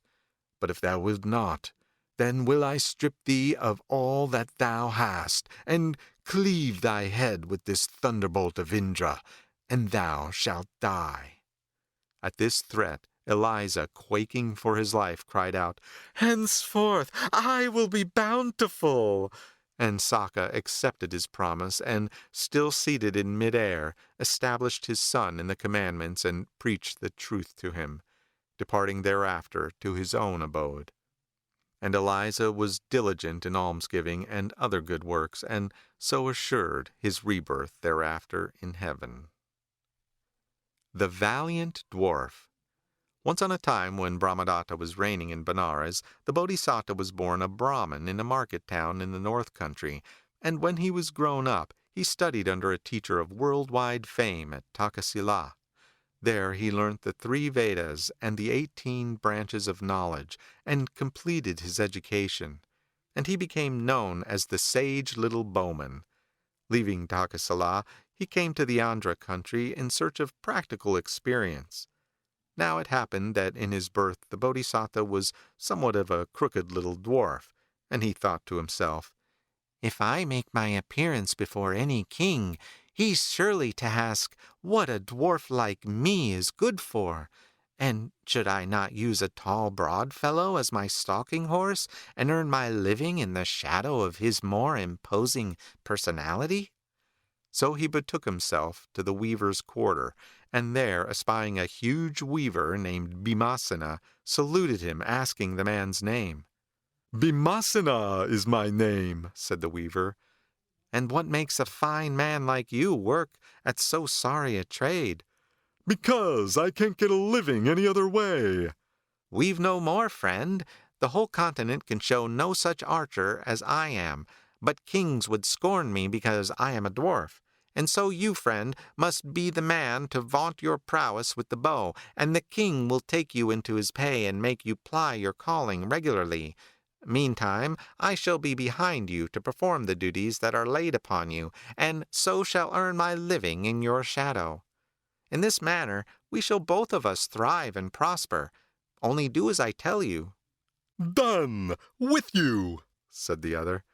Accordingly, the Bodhisattva took the weaver with him to Benares, acting as a little page of the bow, and putting the other in the front. And when they were at the gates of the palace, he made him send word of his coming to the king. Being summoned into the royal presence, the pair entered together, and, bowing, stood before the king. "What brings you here?" said the king. "I am a mighty archer," said Bhimasena. "There is no archer like me in the whole continent." "What pay would you want to enter my service?" 1,000 pieces a fortnight, sire." "What is this man of yours?" "He's my little page, sire." "Very well. Enter my service." So Bhimasena entered the king's service, but it was the Bodhisattva who did all his work for him. Now in those days there was a tiger in the forest in Kasi, which blocked a frequented high road, and had devoured many victims. When this was reported to the king, he sent for Bhimasena and asked whether he could catch the tiger. "How could I call myself an archer, sire, if I couldn't catch a tiger?" The king gave him largesse and sent him on the errand. And home to the Bodhisattva came Bhimasena with the news. "All right," said the Bodhisattva, Away you go, my friend. But you're not coming too? No, I won't go, but I'll tell you a little plan. Please do, my friend. Well, don't you be rash and approach the tiger's lair alone. What you will do is to muster a strong band of country folk to march in the spot with 1,000 or 2,000 bows. When you know that the tiger is aroused, you bolt into the thicket and lie down flat on your face. The country folk will beat the tiger to death, and as soon as he is quite dead, you bite off a creeper with your teeth and draw near to the dead tiger, trailing the creeper in your hand. At the sight of the dead body of the brute, you will burst out with, "Who has killed the tiger? I meant to lead it by a creeper like an ox to the king, and with this intent had just stepped into the thicket to get a creeper. I must know who killed the tiger before I could get back with my creeper." Then the country folk will be very frightened and bribe you heavily not to report them to the king. You will be credited with slaying the tiger, and the king, too, will give you lots of his money. Very good, said Bhimasena, and off he went and slew the tiger just as the Bodhisattva had told him. Having thus made the road safe for travelers, back he came with a large following to Benares, and said to the king, I have killed the tiger, sire. The forest is safe for travelers now. Well pleased, the king loaded him with gifts. Another day, tidings came that a certain road was infested with a buffalo, and the king sent Bhimasena to kill it. Following the Bodhisattva's directions, he killed the buffalo in the same way as the tiger, and returned to the king, who once more gave him lots of money. He was a great lord now. Intoxicated by his new honors, he treated the Bodhisattva with contempt, and scorned to follow his advice, saying, I can get on without you. You think there's no man but yourself. This and many other harsh things did he say to the Bodhisattva. Now, a few days later, a hostile king marched upon Benares and beleaguered it, sending a message to the king summoning him either to surrender his kingdom or to do battle. And the king of Benares ordered Bhimasena out to fight him. So Bhimasena was armed cap a pee in soldierly fashion and mounted on a war elephant sheathed in complete armor. And the Bodhisattva, who was seriously alarmed that Bhimasena might get killed, armed himself cap a pee also, and seated himself modestly behind Bhimasena. Surrounded by a host, the elephant passed out of the gates of the city and arrived in the forefront of the battle. At the first notes of the martial drum, Bhimasena fell a-quaking with fear. If you fall now, you'll get killed, said Bodhisattva, and accordingly fastened a cord round him, which he held tight to prevent him from falling off the elephant. But the sight of the field of battle proved too much for Bhimasena, and the fear of death was so strong on him that he fouled the elephant's back. Ah, said the Bodhisattva, the present does not tally with the past. Then you affected the warrior. Now your prowess is confined to befouling the elephant you ride on. And so saying, he uttered this stanza. You vaunted your prowess, and loud was your boast. You swore you would vanquish the foe. But is it consistent, when faced with their host, to vent your emotions, sir, so? When the Bodhisattva had ended these taunts, he said, But don't you be afraid, my friend. Am not I here to protect you? Then he made Bhimasena get off the elephant and bade him wash himself and go home. And now, to win renown this day, said the Bodhisattva, raising his battle cry as he dashed into the fight. Breaking through the king's camp, he dragged the king out and took him alive to Benares. In great joy at his prowess, his royal master loaded him with honors, and from that day forward all India was loud with the fame of the sage little bowman.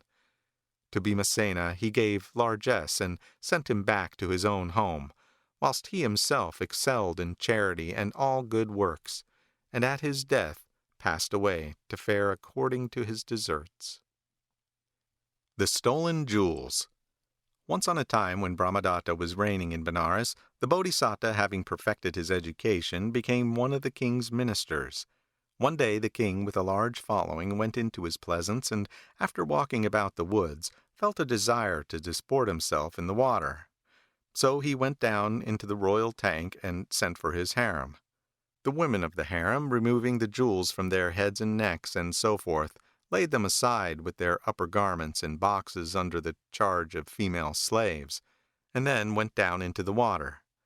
Now, as the queen was taking off her jewels and ornaments and laying them with her upper robe on a box, she was watched by a female monkey, which was hidden in the branches of a tree hard by. Conceiving a longing to wear the queen's pearl necklace, this monkey watched for the slave in charge to be off her guard. At first the girl kept looking all about her in order to keep the jewels safe, but as time wore on, she began to nod. As soon as the monkey saw this, quick as the wind she jumped down, and quick as the wind she was up the tree again, with the pearls round her own neck. Then, for fear the other monkeys should see it, she hid this string of pearls in a hole in the tree and sat on guard over her spoils as demurely as though nothing had happened. By and by the slave awoke, and, terrified at finding the jewels gone, saw nothing else to do but scream out, "A man has run off with the queen's pearl necklace!" Up ran the guards from every side, and, hearing this story, told it to the king. "Catch the thief!" said his majesty, and away went the guards, searching high and low for the thief in the pleasance. Hearing the din, a poor superstitious rustic took his heels in alarm. "There he goes!" cried the guards, catching sight of the runaway, and they followed him up till they caught him, and with blows demanded what he meant by stealing such precious jewels. Thought he, "If I deny the charge, I shall die with the beating I shall get from these ruffians. I'd better say I took it." So he confessed to the theft and was hauled off a prisoner to the king. "Did you take those precious jewels?" asked the king. "Yes, your majesty." "Where are they now?" "Please, your majesty, I'm a poor man. I've never in my life owned anything, even a bed or a chair, of any value, much less a jewel. It was the guildmaster who made me take that valuable necklace, and I took it and gave it to him. He knows all about it." Then the king sent for the guildmaster and asked whether the rustic had passed the necklace on to him. "Yes, sire," was the answer. "Where is it then?" "I gave it to your majesty's family priest." Then the priest was sent for and interrogated in the same way, and he said he had given it to the chief musician, who in his turn said he had given it to a courtesan as a present. But she, being brought before the king, utterly denied ever having received it. Whilst the five were thus being questioned, the sun set. "It's too late now," said the king. "We will look into this tomorrow." So he handed the five over to his ministers and went back into the city. Hereupon the Bodhisattva fell a-thinking. "These jewels," thought he, "were lost inside the grounds while the rustic was outside. There was a strong guard at the gates, and it was impossible for anyone inside to get away with the necklace. I do not see how anyone, whether inside or out, could have managed to secure it. The truth is, this poor wretched fellow must have said he gave it to the guildmaster merely in order to save his own skin, and the guildmaster must have said he gave it to the priest in the hope that he would get off if he could mix the priest up in the matter. Furthermore, the priest must have said he gave it to the chief musician because he thought the latter would make the time pass merrily in prison, whilst the chief musician's object in implicating the courtesan was simply to solace himself with her company during imprisonment. Not one of the whole five has anything to do with the theft. On the other hand, the grounds swarm with monkeys, and the necklace must have got into the hands of one of the female monkeys. When he had arrived at this conclusion, the Bodhisattva went to the king with the request that the suspects might be handed over to him and that he might be allowed to examine personally into the matter. "By all means, wise friend," said the king, "examine into it." Then the Bodhisattva sent for his servants and told them where to lodge the five prisoners, saying, "Keep strict watch over them, listen to everything they say, and report it all to me." Then his servants did as he bade them. As the prisoners sat together, the guildmaster said to the rustic, "Tell me, you wretch, where you and I ever met before this day. Tell me when you gave me that necklace." "Worshipful sir," said the other, "it has never been mine to own aught so valuable even as a stool or bedstead that wasn't rickety. I thought that with your help I should get out of this trouble, and that's why I said what I did. Be not angry with me, my lord," said the priest in turn to the guildmaster. "How then you came to pass on to me what this fellow had never given to you? I only said so because I thought that if you and I, both high officers of state, stand together, we can soon put the matter right." "Brahmin," now said the chief musician to the priest, "when, pray, did you give the jewel to me?" "I only said I did," answered the priest, "because I thought you would help to make the time pass more agreeably." Lastly, the courtesan said, "Oh, you wretch of a musician! You know you never visited me, nor I you, so when could you have given me the necklace, as you say?" "Why be angry, my dear?" said the musician. "We have got to keep our house together for a bit, so let us put a cheerful face on it and be happy together." This conversation being reported to the Bodhisattva by his agents, he felt convinced the five were all innocent of the robbery, and that a female monkey had taken the necklace. "And I must find a means to make her drop it," said he to himself. So he had a number of bead necklaces made. Next he had a number of monkeys caught and turned loose again, with strings of beads on their necks, wrists, and ankles. Meantime the guilty monkey kept sitting in the trees watching her treasure. Then the Bodhisattva ordered a number of men to observe every monkey in the grounds carefully, till they saw one wearing the missing pearl necklace, and then frightened her into dropping it. Tricked out in their new splendor, the other monkeys strutted about till they came to the real thief, to whom they said, "See our necklaces?" Jealousy overcoming her prudence, she exclaimed, "They're only beads," and put on her own necklace of real pearls. This was at once seen by the watchers, who promptly made her drop the necklace, which they picked up and brought to the Bodhisattva. He took it to the king, saying, "Here, sire, is the necklace. The 5 prisoners are innocent. It was a female monkey in the pleasance that took it." "How came you to find that out?" asked the king. "And how did you manage to get possession of it again?" Then the Bodhisattva told the whole story, and the king thanked the Bodhisattva, saying, "You are the right man in the right place."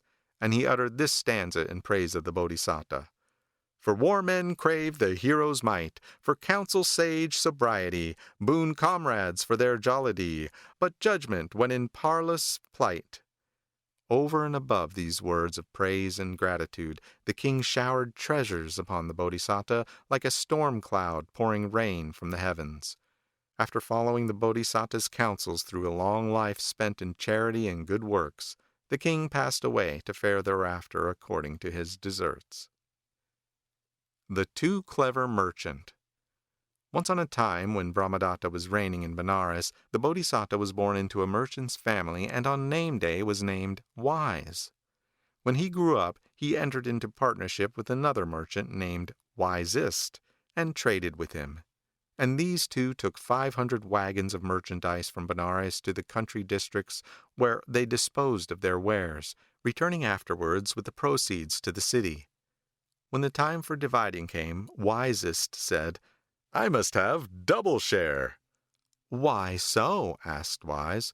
"Because while you are only wise, I am wisest, and wise ought to have only 1 share to Wisest's 2. "But we both had an equal interest in the stock and trade, and in the oxen and wagons. Why should you have 2 shares?" "Because I am wisest." And so they talked away till they fell to quarreling. "Ah," thought Wisest, "I have a plan." And so he made his father hide in a hollow tree, enjoining the old man to say, when the 2 came, "Wisest should have a double portion." This arranged, he went to the Bodhisattva and proposed to him to refer the claim for a double share to the competent decision of the tree divinity. Then he made his appeal in these words, "Lord, decide our cause." Hereupon the father, who was hidden in the tree, in a changed voice asked them to state the case. The cheat addressed the tree as follows: "Lord, here stands Wise, and here stand I, Wisest. We have been partners in trade. Declare what share each should receive."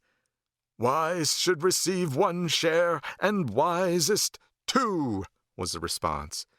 Hearing this decision, the Bodhisattva resolved to find out whether it was indeed a tree divinity or not. So he filled the hollow trunk with straw and set it on fire. And Wisest's father was half roasted by the rising flames and clambered up by clutching hold of a bough.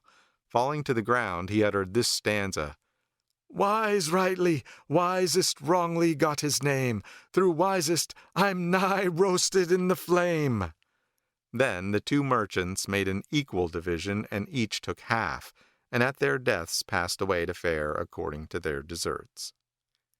The Loquacious Brahmin. Once on a time, when Brahmadatta was reigning in Benares, the Bodhisattva was one of the king's courtiers, and the king's family priest of those days was so talkative and long-winded that when he once started, no one else could get a word in. So the king cast about for someone to cut the priest short, and looked high and low for such an one. Now at that time there was a cripple in Benares who was a wonderful marksman with stones, and the boys used to put him in a little cart and draw him to the gates of Benares, where there was a large branching banyan tree covered with leaves. There they would gather round and give him halfpence, saying, "Make an elephant," or "Make a horse," and the cripple would throw stone after stone till he had cut the foliage into the shapes asked for, and the ground was covered with fallen leaves. On his way to his pleasance, the king came to the spot, and all the boys scampered off in fear of the king, leaving the cripple there helpless. At the sight of the litter of leaves, the king asked, as he rode by his chariot, who had cut the leaves off, and he was told that the cripple had done it. Thinking that there might be a way to stop the priest's mouth, the king asked where the cripple was, and was shown him sitting at the foot of the tree. Then the king had him brought to him, and, motioning his retinue to stand apart, said to the cripple, "I have a very talkative priest. Do you think you could stop his talking?" "Yes, sire, if I had a pea-shooter full of dry goat's dung," said the cripple. Then the king had him taken to the palace and set with a pea-shooter full of dry goat's dung behind a curtain with a slit in it, facing the priest's seat. When the Brahmin came to wait upon the king and was seated on the seat prepared for him, his majesty started a conversation, and the priest forthwith monopolized the conversation, and no one else could get a word in. Hereon the cripple shot the pellets of goat's dung one by one, like flies through the slit in the curtain right into the priest's gullet. And the Brahmin swallowed the pellets down as they came, like so much oil, till all had disappeared. When the whole pea-shooter full of pellets was lodged in the priest's stomach, they swelled to the size of half a peck, and the king, knowing they were all gone, addressed the Brahmin in these words, "Reverend sir, so talkative are you that you have swallowed down a pea-shooter full of goat's dung without noticing it. That's about as much as you will be able to take in a sitting.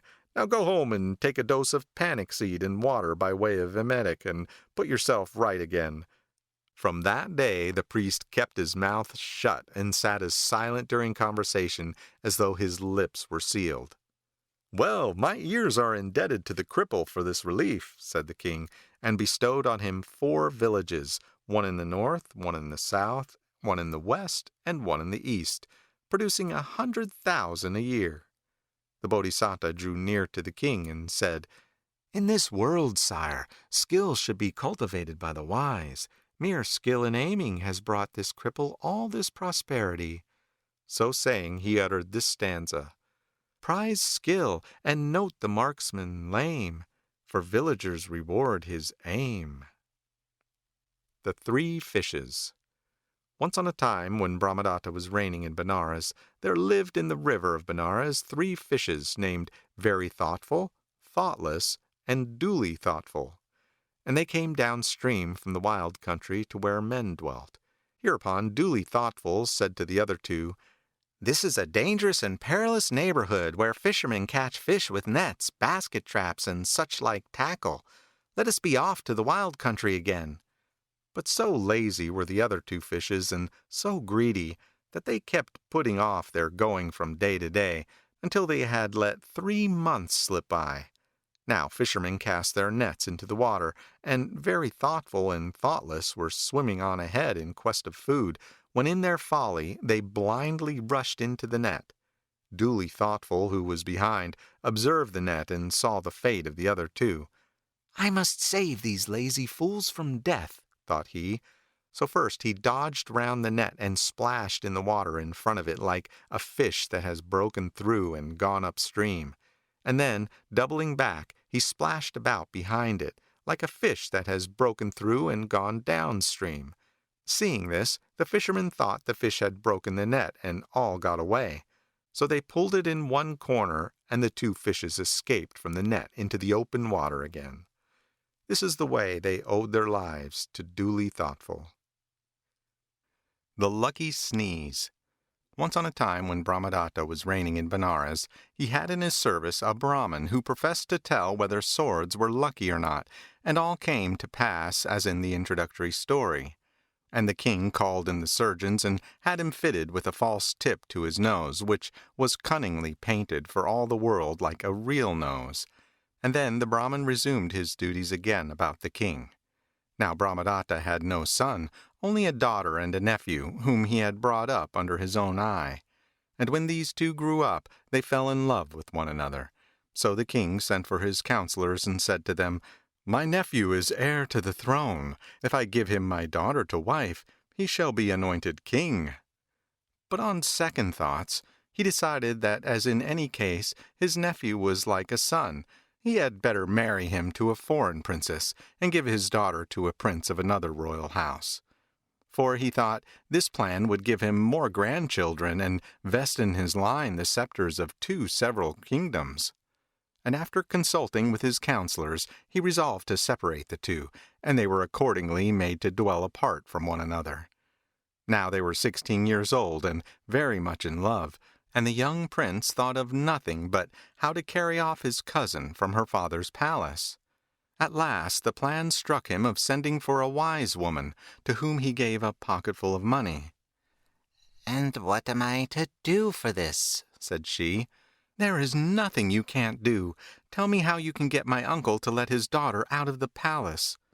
And she promised to help him, and said that she would tell the king that his daughter was under the influence of witchcraft, but that, as the demon had possessed her so long that he was off his guard, she would take the princess one day in a carriage to the cemetery with a strong escort under arms, and there, in a magic circle, lay the princess on a bed with a dead man under it, and with 108 douches of scented water wash the demon out of her.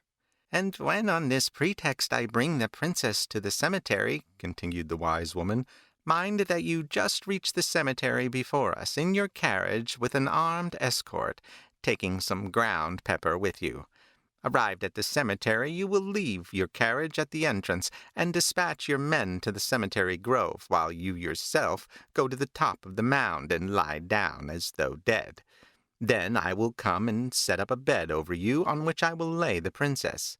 Then will come the time when you must sniff at the pepper till you sneeze 2 or 3 times, and when you sneeze, we will leave the princess and take to our heels. Thereon you and the princess must bathe all over, and you must take her home with you." "Capital," said the prince, "a most excellent device."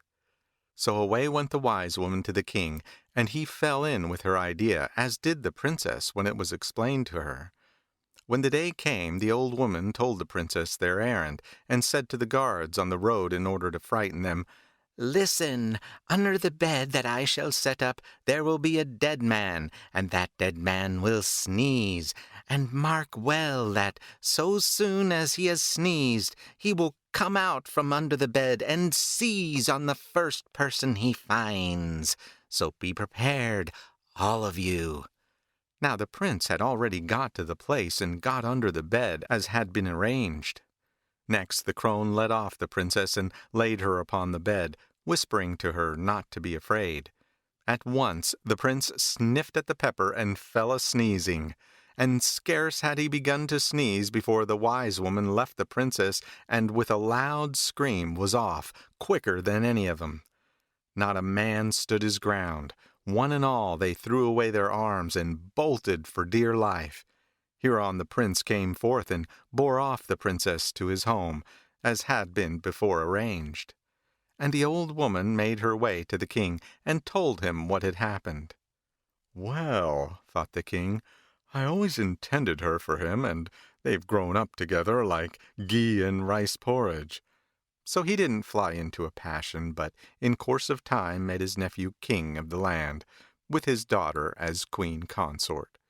Now the new king kept on in his service the Brahmin who professed to tell the temper of swords, and one day as he stood in the sun, the false tip of the Brahmin's nose got loose and fell off, and there he stood, hanging his head for very shame. Never mind, laughed the king. "Sneezing is good for some, but bad for others. One sneeze lost you your nose, whilst I have to thank a sneeze for both my throne and queen." So saying, he uttered this stanza. "Our diverse fates this moral show, what brings one weal may work another woe." So spake the king, and after a life spent in charity and other good works, he passed away to fare according to his deserts. The Hypocritical Jackal. Once on a time, when Brahmadatta was reigning in Benares, the Bodhisattva was born a rat, perfect in wisdom and as big as a young boar. He had his dwelling in the forest, and many hundreds of other rats owned his sway. Now there was a roving jackal who espied this troop of rats, and fell to scheming how to beguile and eat them. And he took up his stand near their home with his face to the sun, snuffing up the wind and standing on one leg. Seeing this, when out on his road in quest of food, the Bodhisattva conceived the jackal to be a saintly being, and went up and asked his name. "Godly is my name," said the jackal. "Why do you stand on only one leg?" "Because if I stood on all four at once, the earth would not bear my weight. That is why I stand on one leg only." "Why do you keep your mouth open?" "To take the air. I live on air. It is my only food." "And why do you face the sun?" "To worship him." "What uprightness," thought the Bodhisattva, and thenceforward he made a point of going, attended by the other rats, to pay his respects morning and evening to the saintly jackal. And when the rats were leaving, the jackal seized and devoured the hindermost one of them, wiped his lips, and looked as though nothing had happened. In consequence of this, the rats grew fewer and fewer, till they noticed the gaps in their ranks, and, wondering why this was so, asked the Bodhisattva the reason. He could not make it out, but suspecting the jackal, resolved to put him to the test. So next day he let the other rats go out first, and himself brought up the rear. The jackal made a spring on the Bodhisattva, who, seeing him coming, faced round and cried, "So this is your saintliness, you hypocrite and rascal!" And he repeated the following stanza. "Where saintliness is but a cloak, whereby to cozen guileless folk, and screen a villain's treachery, the cat-like nature there we see." So saying, the king of the rats sprang at the jackal's throat and bit his windpipe asunder, just under the jaw, so that he died. Back trooped the other rats and gobbled up the body of the jackal with a crunch, crunch, crunch. That is to say, the foremost of them did, for they say there was none left for the last comers. And ever after the rats lived happily in peace and quiet. The Golden Goose. Once upon a time, when Brahmadatta was reigning in Benares, the Bodhisattva was born a Brahmin, and growing up was married to a bride of his own rank, who bore him 3 daughters, named Nanda, Nandavati, and Sundari Nanda. The Bodhisattva dying, they were taken in by neighbors and friends, whilst he was born again into the world as a golden goose, endowed with consciousness of its former existences. Growing up, the bird viewed his own magnificent size and golden plumage, and remembered that previously he had been a human being. Discovering that his wife and daughters were living on the charity of others, the goose bethought him of his plumage like hammered and beaten gold, and how by giving them a golden feather at a time, he could enable his wife and daughters to live in comfort. So away he flew to where they dwelt and alighted on the top of the central beam of the roof. Seeing the Bodhisattva, the wife and girls asked where he had come from, and he told them that he was their father who had died and been born a golden goose, and that he had come to visit them and put an end to their miserable necessity of working for hire. "You shall have my feathers," said he, "one by one, and they will sell for enough to keep you all in ease and comfort." So saying, he gave them one of his feathers and departed. And from time to time he returned to give them another feather, and with the proceeds of their sale these Brahmin women grew prosperous and quite well-to-do. But one day the mother said to her daughters, "There's no trusting animals, my children. Who's to say your father might not go away one of these days and never come back again? Let us use our time and pluck him clean next time he comes, so as to make sure of all his feathers." Thinking this would pain him, the daughters refused. The mother, in her greed, called the golden goose to her one day when he came, and then took him with both hands and plucked him. Now the Bodhisattva's feathers had this property, that if they were plucked out against his wish, they ceased to be golden and became like a crane's feathers. And now the poor bird, though he stretched his wings, could not fly, and the woman flung him into a barrel and gave him food there. As time went on, his feathers grew again, though they were plain white ones now, and he flew away to his own abode and never came back again. The Grateful Mouse.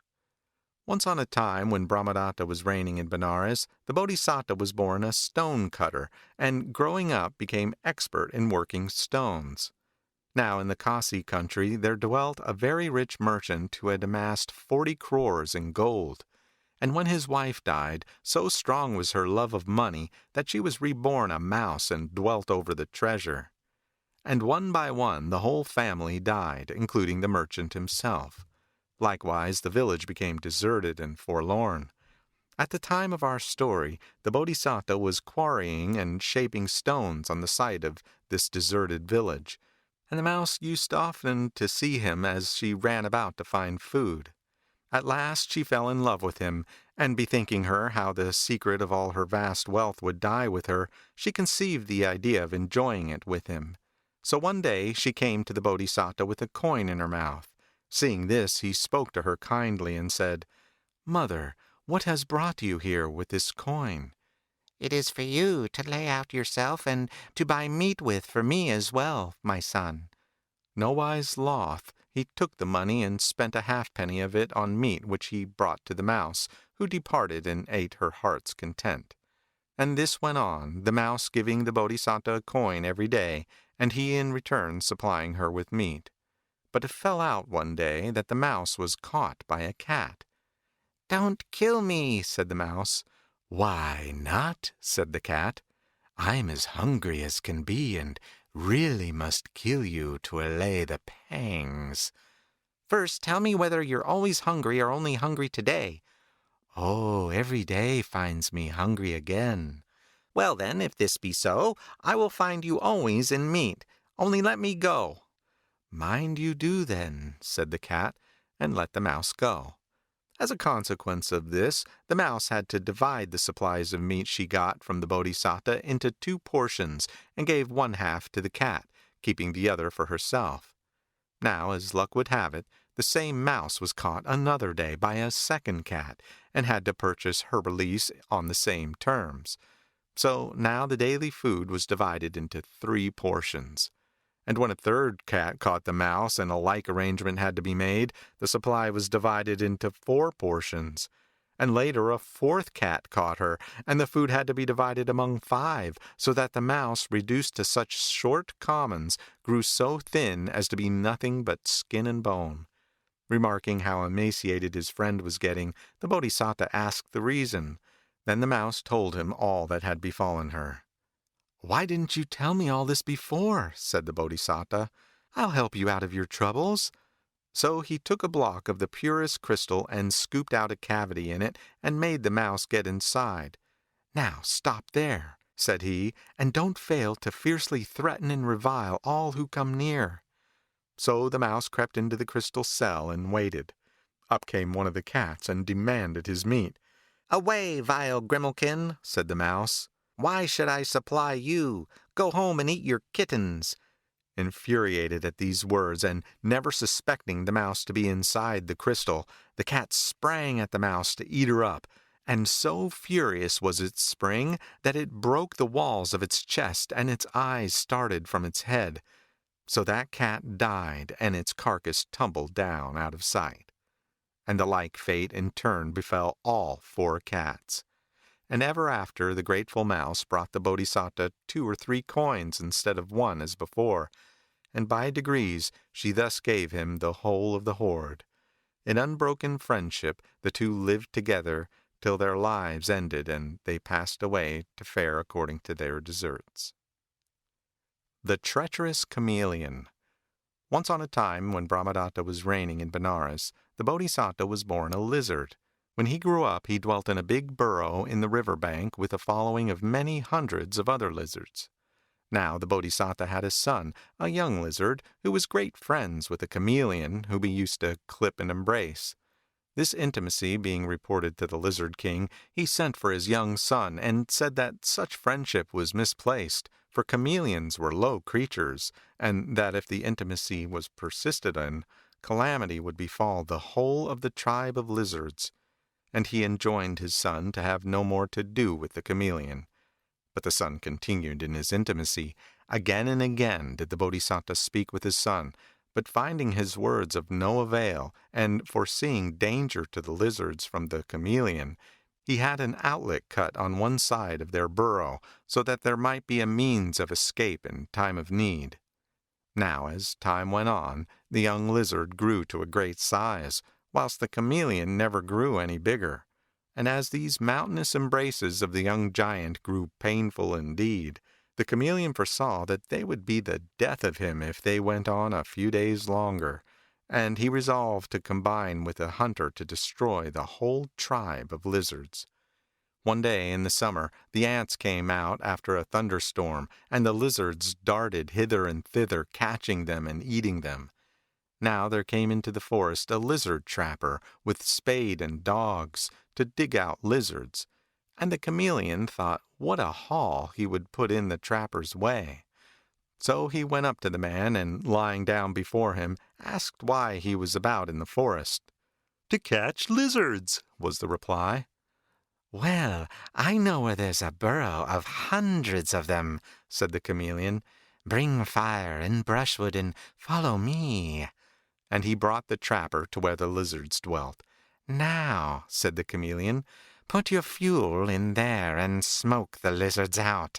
Meantime, let your dogs be all round, and take a big stick in your hand. Then, as the lizards dash out, strike them down, and make a pile of the slain." So saying, the treacherous chameleon withdrew to a spot hard by, where he lay down with his head up, saying to himself, "This day I shall see the back of my enemy." The trapper set to work to smoke the lizards out, and fear for their lives drove them helter-skelter from their burrow. As they came out, the trapper knocked them on the head, and if he missed them, they fell a prey to his dogs. And so there was a great slaughter among the lizards. Realizing that this was the chameleon's doing, the Bodhisattva cried, "One should never make friends of the wicked, for such bring sorrow in their train. A single wicked chameleon has proved the bane of all these lizards." So saying, he escaped by the outlet he had provided, uttering this stanza: "Bad company can never end in good. Through friendship with one sole chameleon, the tribe of lizards met their end." The Cunning Jackal. Once on a time, when Brahmadatta was reigning in Benares, the Bodhisattva was born a jackal, and dwelt in a charnel grove with a great following of jackals, of whom he was king.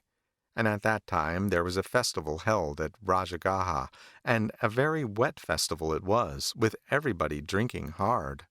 Now a parcel of rogues got hold of victual and drink in abundance, and putting on their best clothes, sang and made merry over their fare. By midnight the meat was all gone, though the liquor still held out. Then, on one asking for more meat and being told there was none left, said the fellow, "Victuals never lack when I'm about. I'll off to the charnel grove, kill a jackal prowling about to eat the corpses, and bring back some meat." So saying, he snatched up a club and made his way out of the city by the sewer to the place, where he lay down, club in hand, feigning to be dead. Just then, followed by the other jackals, the Bodhisattva came up and marked the pretended corpse. Suspecting the fraud, he determined to sift the matter. So he went round to the lee side and knew by the scent that the man was not really dead. Resolving to make the man look foolish before leaving him, the Bodhisattva stole near and took hold of the club with his teeth and tugged at it. The rascal did not leave go. Not perceiving the Bodhisattva's approach, he took a tighter grip.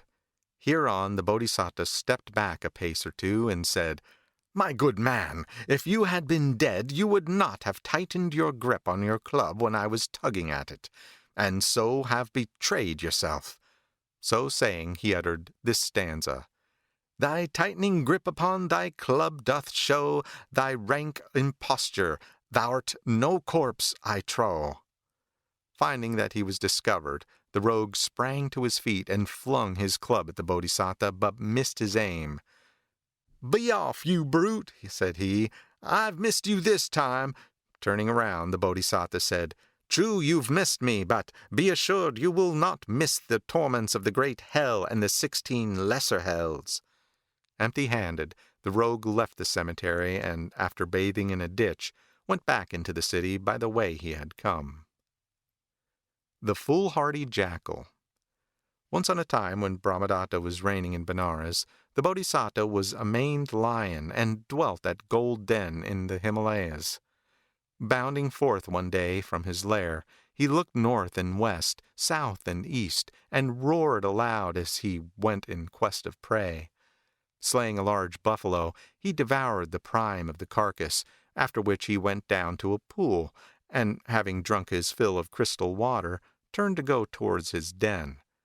Now a hungry jackal, suddenly meeting the lion, and being unable to make his escape, threw himself at the lion's feet.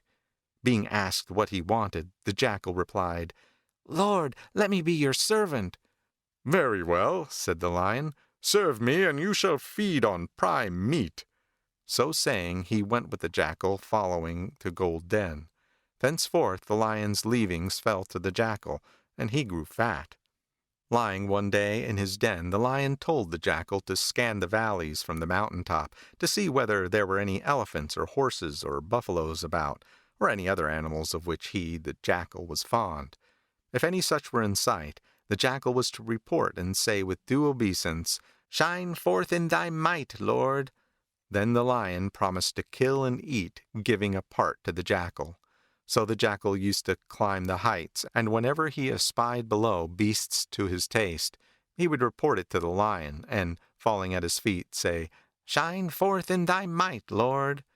Hereon the lion would nimbly bound forth and slay the beast, even if it were a rutting elephant, and share the prime of the carcass with the jackal. Gutted with his meal, the jackal would then retire to his den and sleep. Now, as time went on, the jackal grew bigger and bigger, till he grew haughty. "Have I not 2 forelegs?" he asked himself. "Why am I a pensioner day by day on others' bounty? Henceforth I will kill elephants and other beasts for my own eating. The Lion King of beasts only kills them because of the formula, 'Shine forth in thy might, Lord.' I'll make the lion call out to me, 'Shine forth in thy might, jackal,' and then I'll kill an elephant for myself." Accordingly, he went to the lion, and pointing out that he had long lived on what the lion had killed, told his desire to eat an elephant of his own killing, ending with a request to the lion to let him, the jackal, couch in the lion's corner in Gold Den, whilst the lion was to climb the mountain to look out for an elephant. The quarry found, he asked that the lion should come to him in the den and say, "Shine forth in thy might, jackal." He begged the lion not to grudge him this much. Said the lion, "Jackal, only lions can kill elephants, nor has the world ever seen a jackal able to cope with them. give up this fancy and continue to feed on what I kill." But say what the lion could, the jackal would not give way, and still pressed his request. So at last the lion gave way, and bidding the jackal couch in the den, climbed the peak and thence espied an elephant en route. Returning to the mouth of the cave, he said, "Shine forth in thy might, jackal." Then from Gold Den the jackal nimbly bounded forth, looked around him on all four sides, and thrice raising its howl, sprang at the elephant, meaning to fasten on its head. But missing his aim, he alighted at the elephant's feet. The infuriated brute raised its right foot and crushed the jackal's head, trampling the bones into powder. Then pounding the carcass into a mass and dunging upon it, the elephant dashed trumpeting into the forest. Seeing all this, the Bodhisattva observed, "Now shine forth in thy might, jackal," and uttered this stanza: "Your mangled corpse, your brains mashed into clay, prove how you've shone forth in your might today." Thus spake the Bodhisattva, and living to a good old age, he passed away in the fullness of time to fare according to his deserts. The Foolish Crows. Once on a time, when Brahmadatta was reigning in Benares, the Bodhisattva was a sea spirit. Now a crow with his mate came down in quest of food to the seashore where, just before, certain persons had been offering to the Nagas a sacrifice of milk, and rice, and fish, and meat, and strong drink, and the like. Up came the crow, and with his mate ate freely of the elements of the sacrifice, and drank a great deal of the spirits. So they both got very drunk. Then they wanted to disport themselves in the sea, and were trying to swim on the surf, when a wave swept the hen crow out to sea, and fish came and gobbled her up. "Oh, my poor wife is dead," cried the crow, bursting into tears and lamentations. Then a crowd of crows were drawn by his wailing to the spot to learn what ailed him. And when he told them how his wife had been carried out to sea, they all began with one voice to lament. Suddenly the thought struck them that they were stronger than the sea, and that all they had to do was to empty it out and rescue their comrade. So they set to work with their bills to empty the sea out by mouthfuls, betaking themselves to dry land to rest so soon as their throats were sore with the salt water. And so they toiled away till their mouths and jaws were dry and inflamed, and their eyes bloodshot, and they were ready to drop for weariness. Then, in despair, they turned to one another and said that it was in vain they labored to empty the sea, for no sooner had they got rid of the water in one place than more flowed in, and there was all their work to do over again. They would never succeed in bailing the water out of the sea. And so saying, they uttered this stanza: "Our jaws are tired, our mouths are sore, the sea refilleth evermore." Then all the crows fell to praising the beauty of her beak and eyes, her complexion, figure, and sweet voice, saying that it was her excellences that had provoked the sea to steal her from them.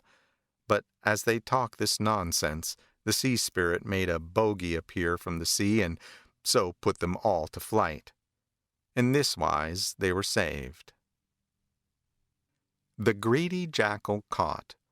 Once on a time, when Brahmadatta was reigning in Benares, the Bodhisattva was reborn into life as a jackal and dwelt in the forest by the riverside. Now an old elephant died by the banks of the Ganges, and the jackal, finding the carcass, congratulated himself on lighting upon such a store of meat. First he bit the trunk, but that was like biting a plow handle. "There's no eating here," said the jackal, and took a bite at a tusk. But that was like biting bones. Then he tried an ear, but that was like chewing the rim of a winnowing basket. So he fell to on the stomach, but found it as tough as a grain basket. The feet were no better, for they were like a mortar. Next he tried the tail, but that was like the pestle. "That won't do either," said the jackal, and having failed elsewhere to find a toothsome part, he tried the rear, and found that like eating a soft cake. "At last," said he, "I found the right place," and ate his way right into the belly, where he made a plenteous meal off the kidneys, heart, and the rest, quenching his thirst with the blood. And when night came on, he lay down aside. As he lay there, the thought came into the jackal's mind, "This carcass is both meat and house to me, and wherefore should I leave it?" So there he stopped and dwelt in the elephant's innards, eating away. Time wore on till the summer sun and the summer winds dried and shrank the elephant's hide, until the entrance by which the jackal had got in was closed and the interior was in utter darkness. Thus the jackal was, as it were, cut off from the world and confined in the inner space between the worlds. After the hide, the flesh dried up and the blood was exhausted. In a frenzy of despair, he rushed to and fro, beating against his prison walls in the fruitless endeavor to escape. But as he bobbed up and down inside like a ball of rice in a boiling saucepan, soon a tempest broke, and the downpour moistened the shell of the carcass and restored it to its former state, till light shone like a star through the way by which the jackal had got in. "Saved! Saved!" cried the jackal, and backing into the elephant's head, made a rush head first at the outlet. He managed to get through, it is true, but only by leaving all his hair on the way. And first he ran, then he halted, and then sat down and surveyed his hairless body, now smooth as a palm stem. "Ah," he exclaimed, "this misfortune has befallen me because of my greed, and my greed alone. Henceforth I will not be greedy, nor ever again get into the carcass of an elephant." And this terror found expression in this stanza. "Once bitten, twice shy, ah, great was my fear, of elephants inwards, henceforth I'll steer clear."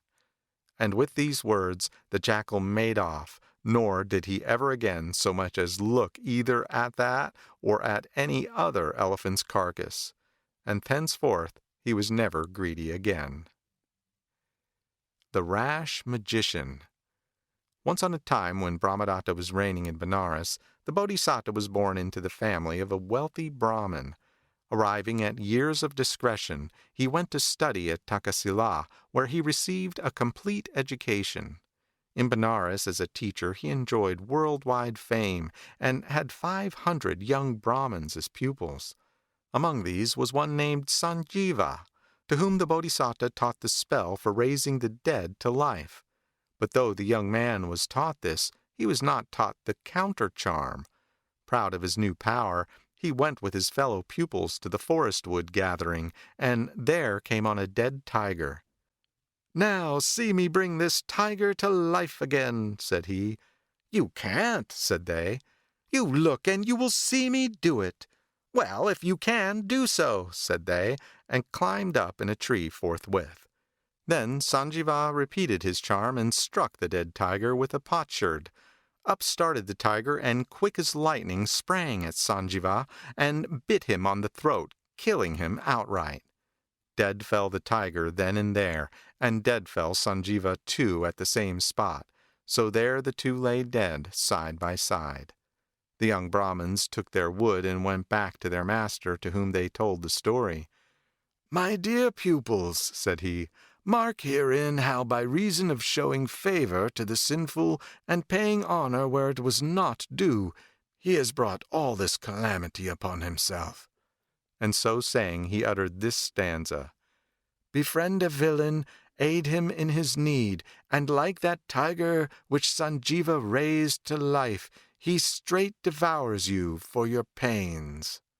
Such was the Bodhisattva's lesson to the young Brahmins, and after a life of almsgiving and other good deeds, he passed away to fare according to his deserts. The Two Good Kings. Once upon a time, when Brahmadatta was king of Benares, the Bodhisattva was conceived by his queen consort, and the ceremonies proper to her state having been duly done, she was afterwards safely delivered. On his name day, the name they gave him was Prince Brahmadatta. In course of time he grew up, and at 16 years went to Takasila for his education, where he mastered all branches of learning, and on his father's death he became king in his stead, and ruled with uprightness and all rectitude, administering justice with no regard had to his own will or whim. And as he ruled thus justly, his ministers on their part were also just. Thus, while all things were justly done, there was none who brought a false suit into court. Presently all the bustle of suitors caused within the precincts of the palace, all day long the ministers might sit on the bench and go away without seeing a single suitor. The courts were deserted. Then the Bodhisattva thought to himself, "Because of my just government, not one suitor comes to try issue in court. The old hubbub is quiet, the courts of law are deserted. Now I must search whether I have any fault in me, which, if I find, I will eschew it and live a good life hereafter." From that time he tried continually to find some one who would tell him of a fault, but of all who were about him at court he could not find one such. Nothing could he hear but good of himself. "Perhaps," thought he, "they are all so much afraid of me that they say no ill of me but only good." And so he went about to try those who were outside his walls. But with these it was just the same. Then he made inquisition of the citizens at large, and outside the city questioned those who belonged to the suburbs at the 4 city gates. Still there was none who had any fault to find. Nothing but praises could he hear. Lastly, with intent to try the countryside, he entrusted all government to his ministers, and mounted in his carriage, and taking only the driver with him, left the city in disguise. All the country he traversed, even to the frontier, but not a fault-finder could he light upon. All he could hear was only his own praises. So back he turned from the marches, and set his face homewards again by the high road. Now it fortuned that at this very time Mallika, the king of Kosala, had done the very same thing. He too was a just king, and he had been searching for his faults, but amongst those about him there was none who had any fault to find.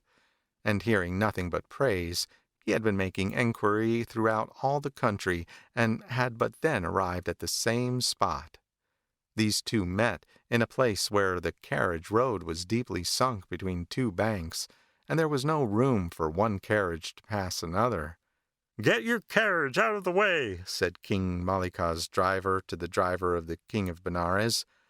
"No, no," said he, "out of the way with yours. Know that in this carriage sits the great monarch Brahmadatta, lord of the kingdom of Benares." "Not so, driver," replied the other. "In this carriage sits the great King Mallika, lord of the realm of Kosala. It is for you to make way, and to give place to the carriage of our king." "Why, here's a king too," thought the driver of the King of Benares. "What in the world is to be done?" Then a thought struck him. He would inquire what should be the age of the 2 kings, so that the younger should give way to the elder. And he made enquiry of the other driver how old his king was. But he learnt that both were of the same age. Thereupon he asked the extent of this king's power, wealth, and glory, and all points touching his caste and clan and his family. Discovering that both of them had a country 300 leagues long, and that they were alike in power, wealth, glory, and the nature of their family and lineage, then he bethought him that place might be given to the better man. So he requested that the other driver should describe his master's virtues. The man replied by the first verse of poetry following, in which he set forth his monarch's faults as though they were so many virtues. "Rough to the rough, King Mallika the mild with mildness sways, masters the good by goodness, and the bad with badness pays. Give place, O driver, such are this monarch's ways." "Oh," said the man of the King of Benares, "is that all you have to say about your king's virtues?" "Yes," said the other. "If these are his virtues, what must his vices be?" "Vices be it then," quoth he, "if you will, but let us hear what your king's virtues may be like." "Listen then," rejoined the first, and repeated the second verse. "He conquers wrath by mildness, the bad with goodness sways. By gifts the miser vanquishes, and lies with truth repays. Give place, O driver, such are this monarch's ways." At these words, Both King Malika and his driver descended from their carriage and loosed the horses and moved it out of the way to give place to the King of Benares. Then the King of Benares gave good admonition to King Malika, saying, "Thus and thus must you do." After which he returned to Benares, and there gave alms and did good all his life, till at the last he went to swell the hosts of heaven. And King Malika took the lesson to heart, and after traversing the length and breadth of the land, and lighting upon none who had any fault to find in him, returned to his own city, where he gave alms all his life and did good, till at the end he too attained to heaven. The Grateful Elephant. Once upon a time, when Brahmadatta was king of Benares, there was a village of carpenters not far from the city, in which 500 carpenters lived. They would go up the river in a vessel and enter the forest, where they would shape beams and planks for house buildings, and put together the framework of 1-story or 2-story houses, numbering all the pieces from the main post onwards. These then they brought down to the river bank and put them all aboard. Then, rowing downstream again, they would build houses to order as it was required of them. After which, when they received their wage, they went back again for more materials for the building, and in this way they made their livelihood. Once it befell that, in a place where they were at work in shaping timbers, a certain elephant trod upon a splinter of acacia wood, which pierced his foot and caused it to swell up and fester, and he was in great pain. In his agony, he caught the sound of these carpenters cutting wood. "There are some carpenters will cure me," thought he, and limping on 3 feet, he presented himself before them and lay down close by. The carpenters, noticing his swollen foot, went up and looked. There was the splinter sticking in it. With a sharp tool they made incision about the splinter, and, tying a string to it, pulled it right out. Then they lanced a gathering and washed it with warm water and doctored it properly. And in a very short time the wound was healed. Grateful for this cure, the elephant thought, "My life has been saved by the help of these carpenters. Now I must make myself useful to them." So ever after that, he used to pull up trees for them, or when they were chopping he would roll up the logs, or bring them their adzes and any tools they might want, holding everything in his trunk like grim death. And the carpenters, when it was time to feed him, used to bring him each a portion of food, so that he had 500 portions in all. Now this elephant had a young one, white all over, a magnificent high-bred creature. The elephant reflected that he was now old, and he had better bring his young one to serve the carpenters, and himself be left free to go. So without a word to the carpenters, he went off into the wood and brought his son to them, saying, "This young elephant is a son of mine. You saved my life, and I give him to you as a fee for your leechcraft. From henceforth he shall work for you." So he explained to the young elephant that it was his duty to do the work which he had been used to do himself, and then went away into the forest, leaving him with the carpenters. So after that time the young elephant did all their work, faithfully and obediently, and they fed him as they had fed the other, with 500 portions for a meal. His work once done, the elephant would go play about in the river and then return again. The carpenter's children used to pull him by the trunk and play all sorts of pranks with him in water and out. Now noble creatures, be they elephants, horses, or men, never dung or stale in the water. So this elephant did nothing of the kind when he was in the water, but waited until he came out upon the bank. One day rain had fallen up river, and by the flood a half-dry cake of his dung was carried into the river. This floated down to the Benares landing place, where it stuck fast in a bush. But then the king's elephant keepers had brought down 500 elephants to give them a bath. But the creatures scented this soil of a noble animal, and not one would enter the water. Up went their tails, and off they all ran. The keepers told this to the elephant trainers, who replied, "There must be something in the water, then." So orders were given to cleanse the water, and there in the bushes this lump was seen. "That's what the matter is," cried the men. So they brought a jar and filled it with water. Next, powdering the stuff into it, they sprinkled the water over the elephants, whose bodies then became sweet. At once they went down into the river and bathed. When the trainers made their report to the king, they advised him to secure the elephant for his own use and profit. The king accordingly embarked upon a raft and rowed upstream until he arrived at the place where the carpenters had settled. The young elephant, hearing the sound of drums as he was playing in the water, came out and presented himself before the carpenters, who one and all came forth to do honor to the king's coming, and said to him, "Sire, if woodwork is wanted, what need to come here? Why not send and have it brought to you?"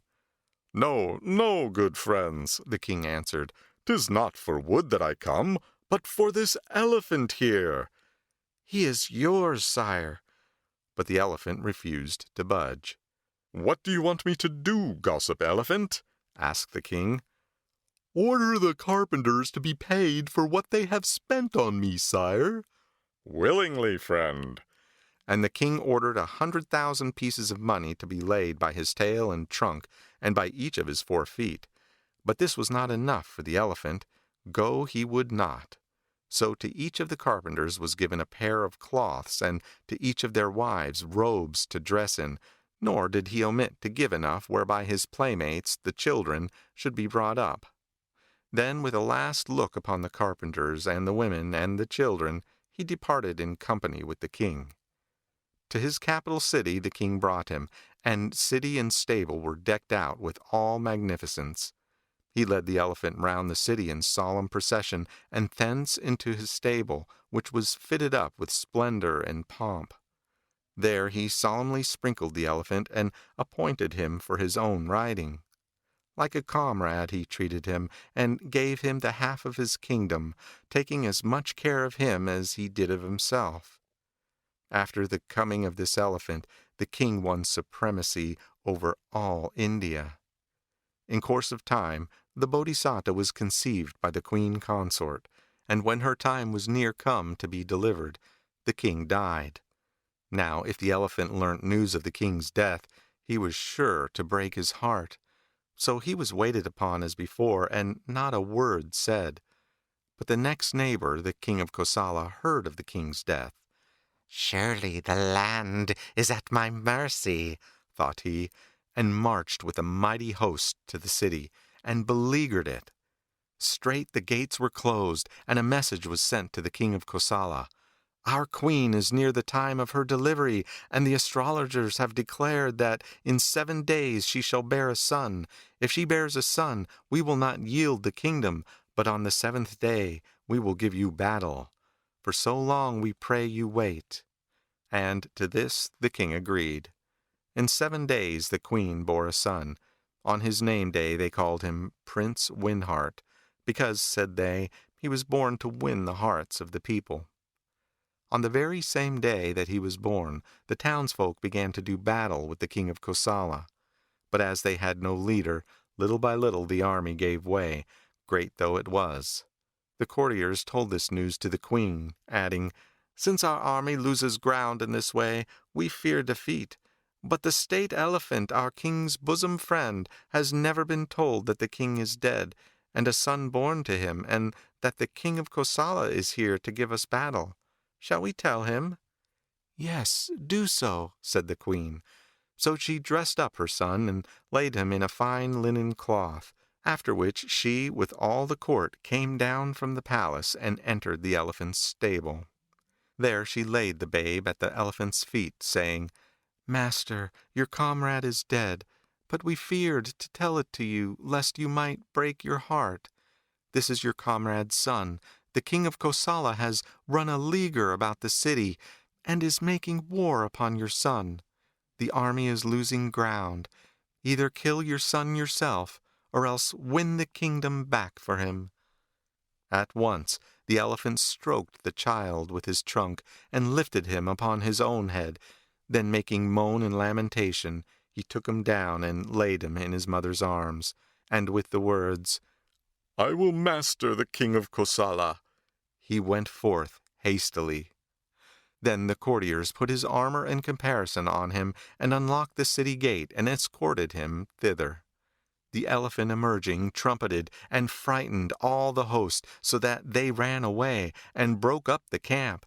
Then seizing the king of Kosala by his topknot, he carried him to the young prince, at whose feet he let him fall. Some rose to kill him, but them the elephant stayed, and he let the captive king go with this advice: Be careful for the future, and be not presumptuous by reason that our prince is young. After that, the power over all India fell into the Bodhisatta's own hand, and not a foe was able to rise up against him. The Bodhisatta was consecrated at the age of 7 years as King Winheart. Just was his reign, and when he came to life's end, he attained to heaven. The Pet Elephant. Once upon a time, while Brahmadatta was king of Benares, the Bodhisatta was born of a Brahmin family.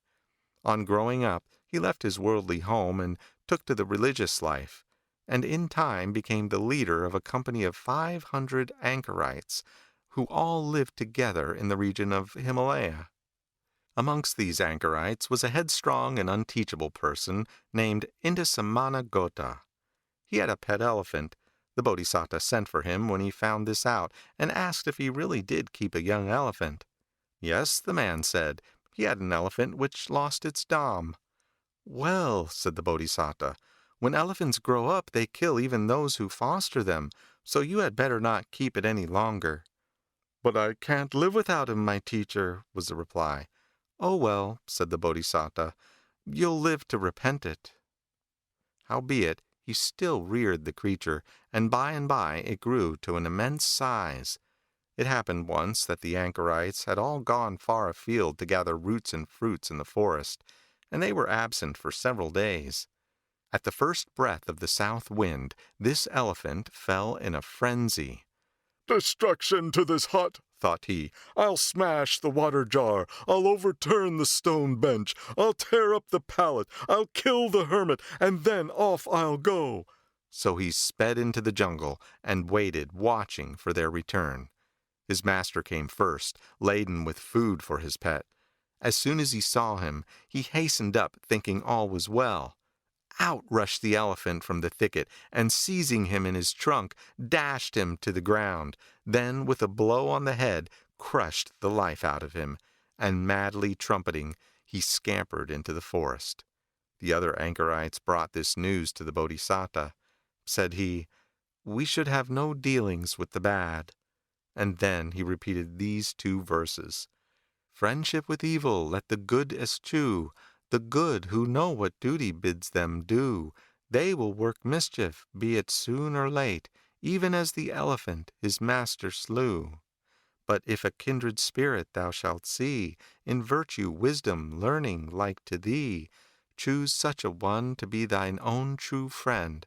Good friends and blessing go in company. In this way, the Bodhisatta showed his band of anchorites that it is well to be docile and not obstinate. Then he performed Indasamana Gota's obsequies, and, cultivating the excellences, came at last into Brahma's heaven. The Mongoose and the Snake. Once on a time, when Brahmadatta was king of Benares, the Bodhisatta was born in a certain village as one of a Brahmin family. When he came of age, he was educated at Takasala.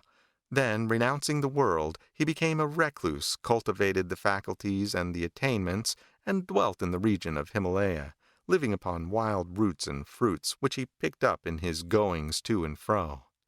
At the end of his cloistered walk lived a mongoose in an ant-heap, and not far off a snake lived in a hollow tree. These 2, snake and mongoose, were perpetually quarreling. The Bodhisatta preached to them the misery of quarrels and the blessing of cultivating friendship, and reconciled the 2 together, saying, You ought to cease your quarreling and live together at one. When the serpent was abroad, the mongoose at the end of the walk lay with his head out of the hole in his ant-hill, and his mouth open, and thus fell asleep, heavily drawing his breath in and out. The Bodhisatta saw him sleeping there, and asking him, Why, what are you afraid of? Repeated the first stanza. Creature, Your egg-born enemy a faithful friend is made. Why sleep you there with teeth all bare? Of what are you afraid? Father, said the mongoose, never despise a former enemy, but always suspect him. And he repeated the second stanza. Never despise an enemy, nor ever trust a friend. A fear that springs from unfeared things uproots and makes an end. Fear not, replied the Bodhisattva. I have persuaded the snake to do you no harm. Distrust him no more. With this advice, he proceeded to cultivate the 4 excellences and became destined for Brahma's heaven. And the others, too, passed away to fare hereafter according to their deeds. The jackal betrayed by his howl. Once upon a time, when Brahmadatta was reigning in Benares, the Bodhisattva was born as a young lion, and the king of many lions. With a suite of lions he dwelt in Silver Cave. Nearby was a jackal living in another cave. One day, after a shower of rain, all the lions were together at the entrance of their leader's cave, roaring loudly and gambolling about as lions use. As they were thus roaring and playing, the jackal too lifted up his voice. Here's this jackal giving tongue along with us, said the lions. They felt ashamed and were silent. When they all fell silent, the Bodhisattva's cub asked him this question. Father, all these lions that were roaring and playing about have fallen silent for very shame on hearing yon creature. What creature is it that betrays itself thus by its voice? And he repeated the first stanza. Who is it with a mighty cry makes Dadara resound? Who is it, Lord of beasts, and why has he no welcome found? At his son's words, the old lion repeated the second stanza. The jackal of all beasts most vile, 'tis he that makes that sound. The lions loathe his business, while they sit in silence round. The Pennywise Monkey. Once upon a time, when Brahmadatta was reigning in Benares, he had a counselor who was his right-hand man and gave him advice in things spiritual and temporal. There was a rising on the frontier, and the troops there stationed sent the king a letter. The king started, rainy season though it was, and formed a camp in his park. The Bodhisattva stood before the king. At that moment the people had steamed some peas for the horses, and poured them out into a trough. One of the monkeys that lived in the park jumped down from a tree, filled his mouth and hands with the peas, then up again, and sitting down in the tree he began to eat. As he ate, one pea fell from his hand upon the ground. Down dropped at once all the peas from his hand and mouth, and down from the tree he came, to hunt for the lost pea. But that pea he could not find. So he climbed up his tree again, and sat still, very glum, looking like someone who had lost 1,000 in some lawsuit. The king observed how the monkey had done, and pointed it out to the Bodhisattva. "Friend, what do you think of that?" he asked. To which the Bodhisattva made answer, "King, this is what fools of little wit are wont to do. They spend £1 to win a penny." And he went on to repeat the first stanza.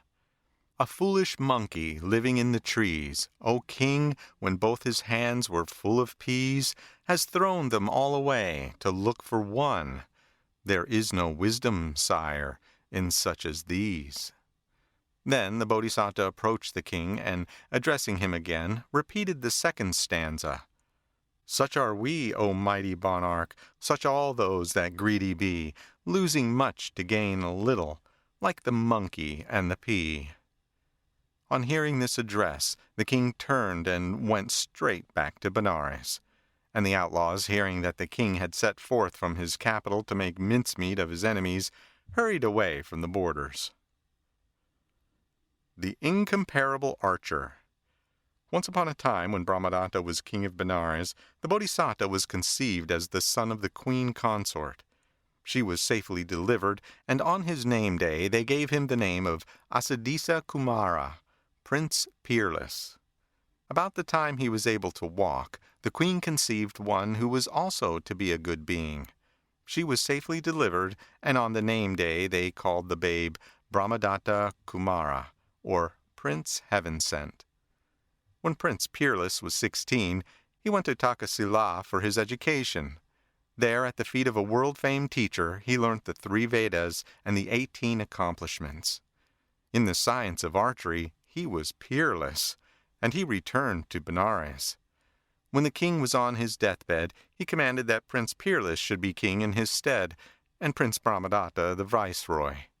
Then he died, after which the kingship was offered to Peerless, who refused, saying that he cared not for it. So they consecrated Brahmadatta to be king by sprinkling him. Peerless cared nothing for glory, and wanted nothing. While the younger brother ruled, Peerless lived in all royal state. The slaves came and slandered him to his brother. "Prince Peerless wants to be king," said they. Brahmadatta believed them and allowed himself to be deceived. He sent some men to take Peerless prisoner. One of Prince Peerless's attendants told him what was afoot. He waxed angry with his brother and went away into another country. When he arrived there, he sent in word to the king that an archer was come and awaited him. "What wages does he ask?" the king inquired. 100,000 a year. "Good," said the king. "Let him enter." Peerless came into the presence and stood waiting. "You are the archer?" asked the king. "Yes, sire." "Very well. I take you into my service." After that, Peerless remained in the service of this king. But the old archers were annoyed at the wage which was given him. "Too much," they grumbled. One day it so happened that the king went out into his park. There, at foot of a mango tree, where a screen had been put up before a certain stone seat of ceremony, he reclined upon a magnificent couch. He happened to look up, and there, right at the treetop, he saw a cluster of mango fruit. "It is too high to climb for," thought he. So, summoning his archers, he asked them whether they could cut off yon cluster with an arrow, and bring it down for him. "Oh," said they, "that is not much for us to do, but your majesty has seen our skill often enough. The newcomer is so much better paid than we that perhaps you might make him bring down the fruit." Then the king sent for Peerless and asked him if he could do it. "Oh, yes, your majesty, if I may choose my position." "What position do you want?" "The place where your couch stands." The king had the couch removed and gave place. Peerless had no bow in his hand. He used to carry it underneath his body-cloth, so he must needs have a screen. The king ordered a screen to be brought and spread for him, and our archer went in. He doffed the white cloth which he wore over all, and put on a red cloth next to his skin. Then he fastened his girdle and donned a red waistcloth. From a bag he took out a sword in pieces, which he put together and girt on his left side. Next he put on a mail coat of gold, fastened his bow case over his back, and took out his great ramshorn bow, made in several pieces, which he fitted together, fixed the bowstring, red as coral, put a turban upon his head. Twirling the arrow with his nails, he threw open the screen and came out, looking like a Naga prince just emerging from the riven ground. He went to the place of shooting, arrow set to bow, and then put this question to the king. "Your majesty," said he, "am I to bring this fruit down with an upward shot, or by dropping the arrow upon it?" "My son," said the king, "I have often seen a mark brought down by the upward shot, but never one taken in the fall. You had better make the shaft fall on it." "Your majesty," said the archer, "this arrow will fly high. Up to the heaven of the 4 great kings it will fly, and then return of itself. You must please be patient till it returns." The king promised. Then the archer said again, "Your majesty, this arrow in its upshot will pierce the stalk exactly in the middle, and when it comes down it will not swerve a hair's breadth either way, but hit the same spot to a nicety, and bring down the cluster with it." Then he sped the arrow forth swiftly. As the arrow went up, it pierced the exact center of the mango stalk. By the time the archer knew his arrow had reached the place of the 4 great kings, he let fly another arrow with greater speed than the first. This struck the feather of the first arrow and turned it back. Then itself went up as far as the heaven of the 33 gods. There the deities caught and kept it. The sound of the falling arrow as it cleft the air was as the sound of a thunderbolt. What is that noise? Asked every man. That is the arrow falling, our archer replied. The bystanders were all frightened to death, for fear the arrow should fall on them. But Peerless comforted them. Fear nothing, said he, and I will see that it does not fall on the earth. Down came the arrow, not a hairbreadth out either way, but neatly cut through the stalk of the mango cluster. The archer caught the arrow in one hand and the fruit in the other, so that they should not fall upon the ground. "We never saw such a thing before," cried the onlookers at this marvel. How they praised the great man, how they cheered and clapped and snapped their fingers, thousands of kerchiefs waving in the air. In their joy and delight, the courtiers gave presents to Peerless amounting to 10 millions of money, and the king too showered gifts and honors upon him like rain.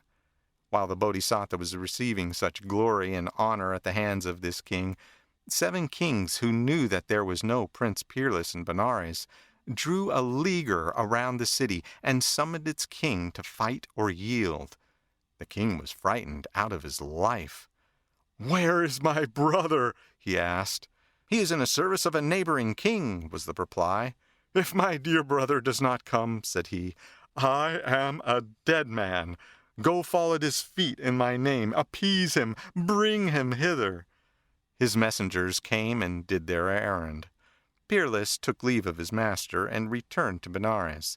He comforted his brother and bade him fear nothing, then scratched a message upon an arrow to this effect.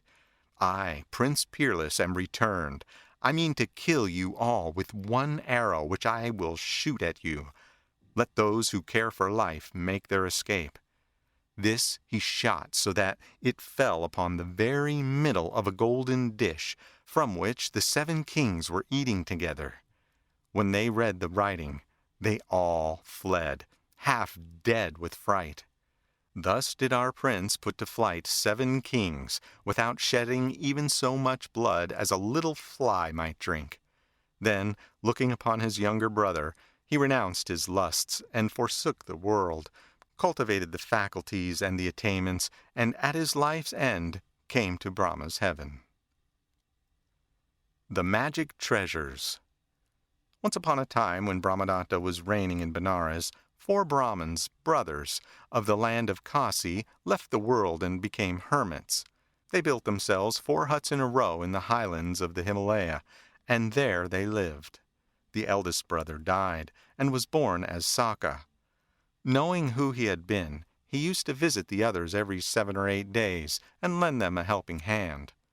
One day he visited the eldest of the anchorites, and after the usual greeting, took his seat to one side. Well, sir, how can I serve you? He inquired. The hermit, who was suffering from jaundice, replied, Fire is what I want. Saka gave him a razor axe. A razor axe is so called because it serves as razor or as axe, according as you fit it into the handle. Why, said the hermit, who is there to get me firewood with this? If you want a fire, sir, replied Saka, all you have to do is to strike your hand upon the axe and say, Fetch wood and make a fire. The axe will fetch the wood and make you the fire. After giving him this razor axe, he next visited the second brother and asked him the same question. How can I serve you, sir? Now there was an elephant track by his hut, and the creatures annoyed him. So he told Saka that he was annoyed by elephants and wanted them to be driven away. Saka gave him a drum. If you beat upon this side, sir, he explained, your enemies will run away. But if you strike the other, they will become your firm friends, and will encompass you with an army in 4-fold array. Then he handed him the drum. Lastly, he made a visit to the youngest, and asked as before how he could serve him. He too had jaundice, and what he said was, Please give me some curds.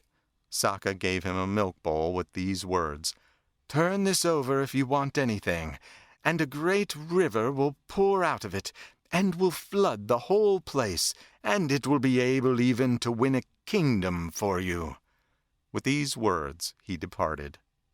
After this axe used to make fire for the eldest brother, the second used to beat upon one side of his drum and drive the elephants away, and the youngest had his curds to eat. About this time, a wild boar that lived in a ruined village lit upon a gem possessed of magic power. Picking up the gem in his mouth, he rose in the air by its magic.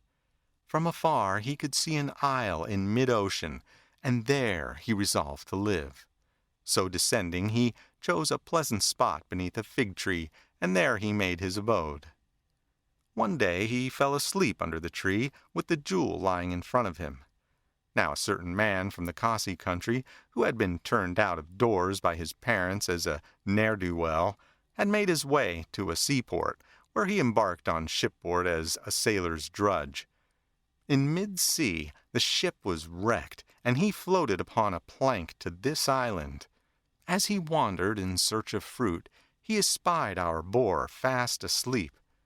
Quietly he crept up, seized the gem, and found himself by magic rising through the air. He alighted on the fig tree and pondered. "The magic of this gem," thought he, "has taught yon boar to be a skywalker. That's how he got here, I suppose. Well, I must kill him and make a meal of him first, and then I'll be off." So he snapped off a twig, dropping it upon the boar's head. The boar woke up, and seeing no gem, ran trembling up and down. The man up in the tree laughed. The boar looked up, and seeing him, ran his head against the tree, and killed himself. The man came down, lit a fire, cooked the boar, and made a meal. Then he rose up in the sky, and set out on his journey. As he passed over the Himalaya, he saw the hermit's settlement. So he descended and spent 2 or 3 days in the eldest brother's hut, entertaining and entertained, and he found out the virtue of the axe. He made up his mind to get it for himself, so he showed our hermit the virtue of his gem, and offered to exchange it for the axe. The hermit longed to be able to pass through mid-air, and struck the bargain. The man took the axe and departed. But before he had gone very far, he struck upon it and said, "Axe, smash that hermit's skull and bring the gem to me." Off flew the axe, clove the hermit's skull, and brought the gem back. Then the man hid the axe away and paid a visit to the second brother. With him the visitor stayed a few days and soon discovered the power of his drum. Then he exchanged his gem for the drum, as before, and as before made the axe cleave the owner's skull.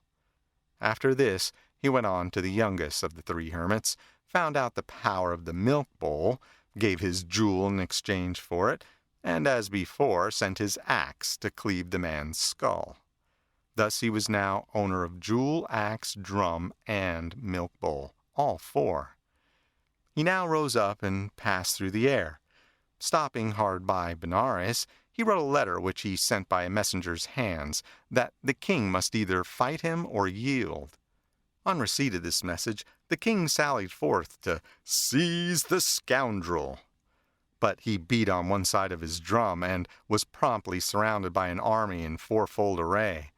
When he saw that the king had deployed his forces, he then overturned the milk bowl, and a great river poured forth. Multitudes were drowned in the river of curds. Next he struck upon his axe. "Fetch me the king's head!" cried he. Away went the axe and came back and dropped the head at his feet. Not a man could raise hand against him. So encompassed by a mighty host, he entered the city and caused himself to be anointed king under the title of King Dadi Vahana, or carried on the curds, and ruled righteously. One day, as the king was amusing himself by casting a net into the river, he caught a mango fruit fit for the gods, which had floated down from Lake Kanamunda. When the net was hauled out, the mango was found and shown to the king. It was a huge fruit as big as a basin, round and golden in color. The king asked what the fruit was. "Mango," said the foresters. He ate it and had the stone painted in his park and watered with milk water. The tree sprouted up, and in 3 years it bore fruit. Great was the worship paid to this tree. Milk water was poured about it. Perfumed garlands with 5 sprays were hung upon it. Wreaths were festooned about it. A lamp was kept burning and fed with scented oil, and all round it was a screen of cloth. The fruit was sweet, and had the color of fine gold. King Dadivahana, before sending presents of these mangoes to other kings, used to prick with a thorn that place in the stone where the sprout would come from, for fear of their growing the like by planting it. When they ate the fruit, they used to plant the stone, but they could not get it to take root. They inquired the reason, and learnt how the matter was. One king asked his gardener whether he could spoil the flavor of this fruit and turn it bitter on the tree.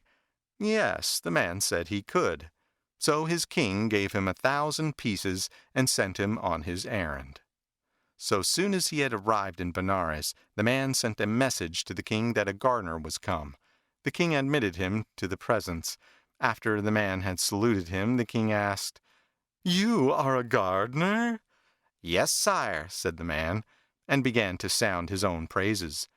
"Very well," said the king. "You may go and assist my park keeper." So after that, these used both to talk after the royal grounds.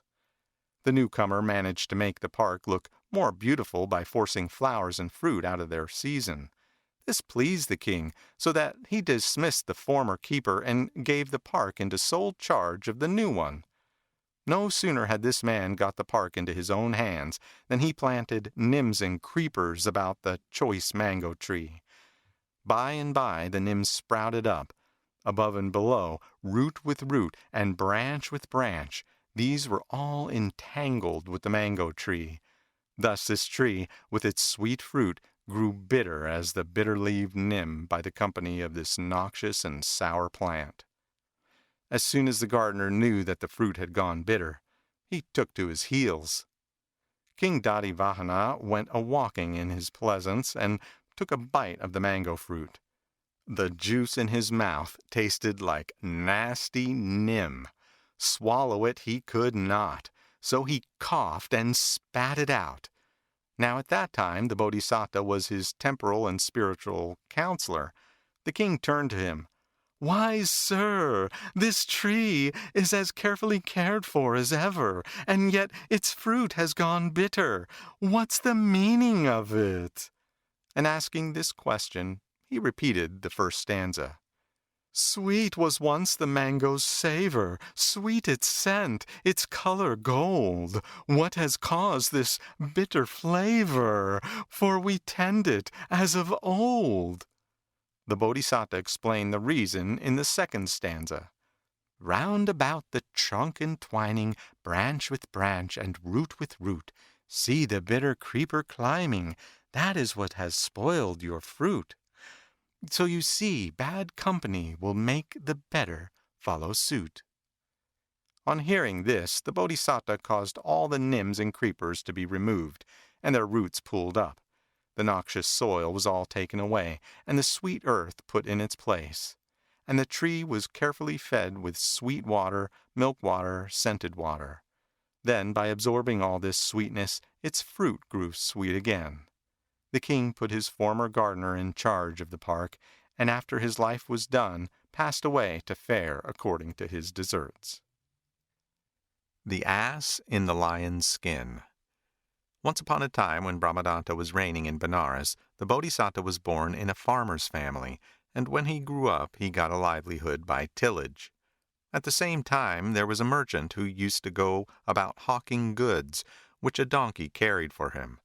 Wherever he went, he used to take his bundle off the ass and throw a lion's skin over him, and then turn him loose in the rice and barley fields. When the watchmen saw this creature, they imagined him to be a lion, and so durst not come near him. One day this hawker stopped at a certain village, and while he was getting his own breakfast cooked, he turned the ass loose in a barley field with the lion's skin on. The watchman thought it was a lion, and durst not come near, but fled home and gave the alarm. All the villagers armed themselves and hurried to the field, shouting and blowing on conches and beating drums. The ass was frightened out of his wits, and gave a hee-haw. Then the Bodhisattva, seeing that it was a donkey, repeated the first stanza. Nor lion nor tiger I see, not even a panther is he, but a donkey, the wretched old hack, with a lion's skin over his back. As soon as the villagers learnt that it was only an ass, they cudgeled him till they broke his bones, and then went off with the lion's skin. When the merchant appeared and found that his ass had come to grief, he repeated the second stanza. The donkey, if he had been wise, might long the green barley have eaten.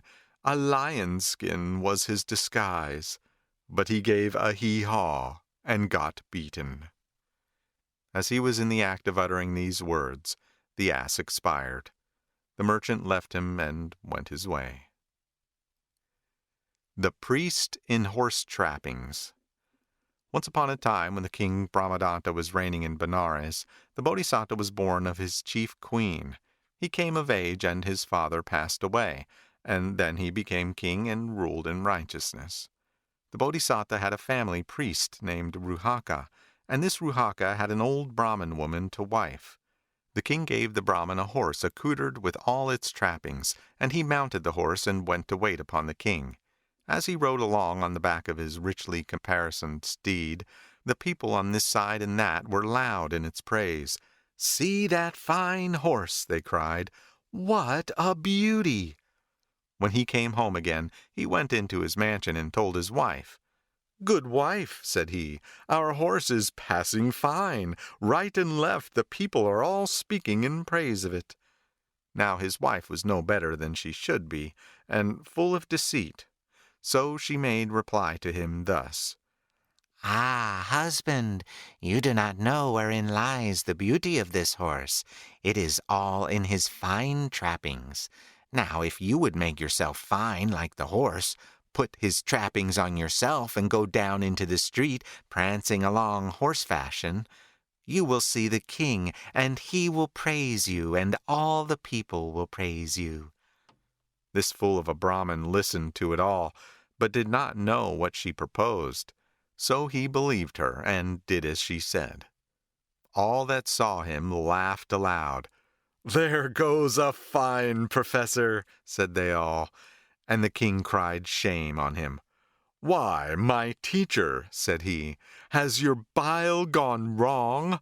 Are you crazy?" At this the Brahmin thought that he must have behaved amiss, and he was ashamed.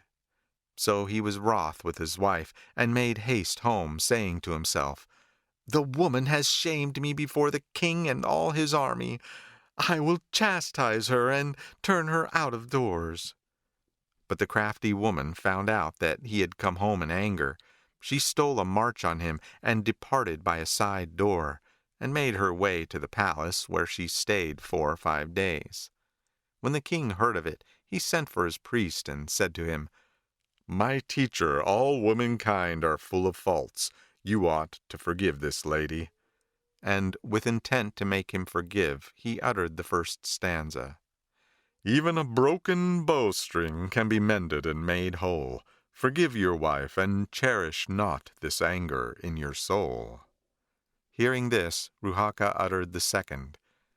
"While there is bark and workmen too, 'tis easy to buy bowstrings new. Another wife I will procure. I've had enough of this one, sure." So saying, he sent her away, and took him another Brahmin woman to wife. Ingratitude punished. Once upon a time, when King Brahmadatta reigned over Benares, the Bodhisattva was born as his chief queen's son. On his name day they called him Prince Paduma, the Lotus Prince. After him came 6 younger brothers. One after another, these 7 came of age and married and settled down, living as the king's companions. One day the king looked out into the palace courts, and as he looked, he saw these men with a great following on their way to wait upon himself. he conceived the suspicion that they meant to slay him and seize his kingdom. So he sent for them, and after this fashion bespake them. My sons, you may not dwell in this town, so go elsewhere, and when I die, you shall return and take the kingdom which belongs to our family. They agreed to their father's words, and went home weeping and wailing. It matters not where we go, they cried, and taking their wives with them, they left the city and journeyed along the road.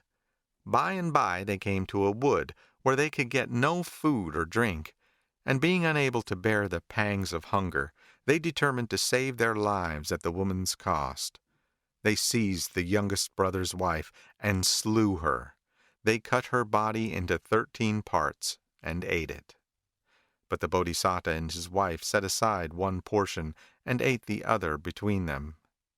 Thus they did 6 days, and slew and ate 6 of the women.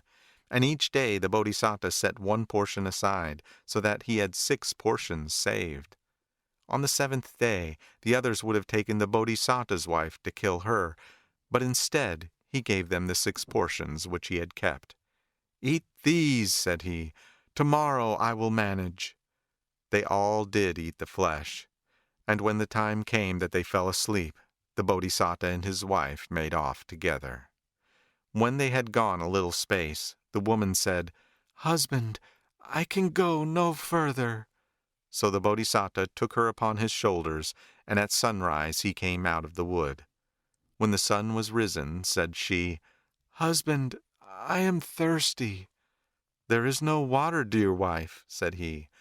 But she begged him again and again, till he struck his right knee with his sword, and said, Water there is none, but sit you down and drink the blood here from my knee.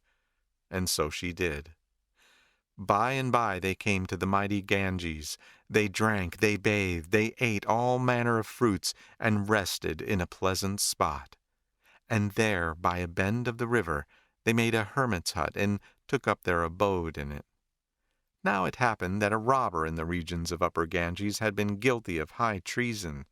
His hands and feet and his nose and ears had been cut off, and he was laid in a canoe and left to drift down the great river. To this place he floated, groaning aloud with pain. The Bodhisattva heard his piteous wailing. While I live, said he, no poor creature shall perish for me.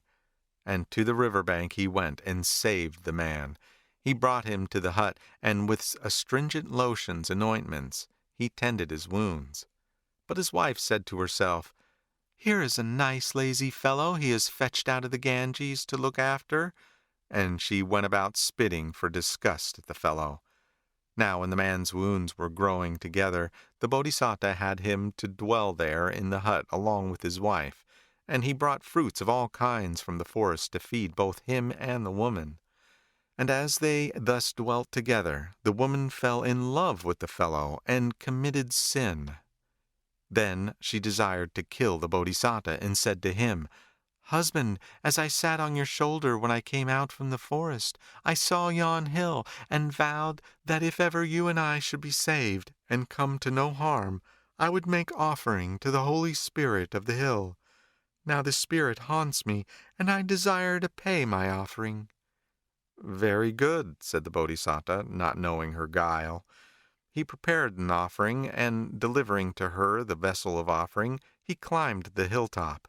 Then his wife said to him, Husband, not the hill spirit, but you are my chief of gods.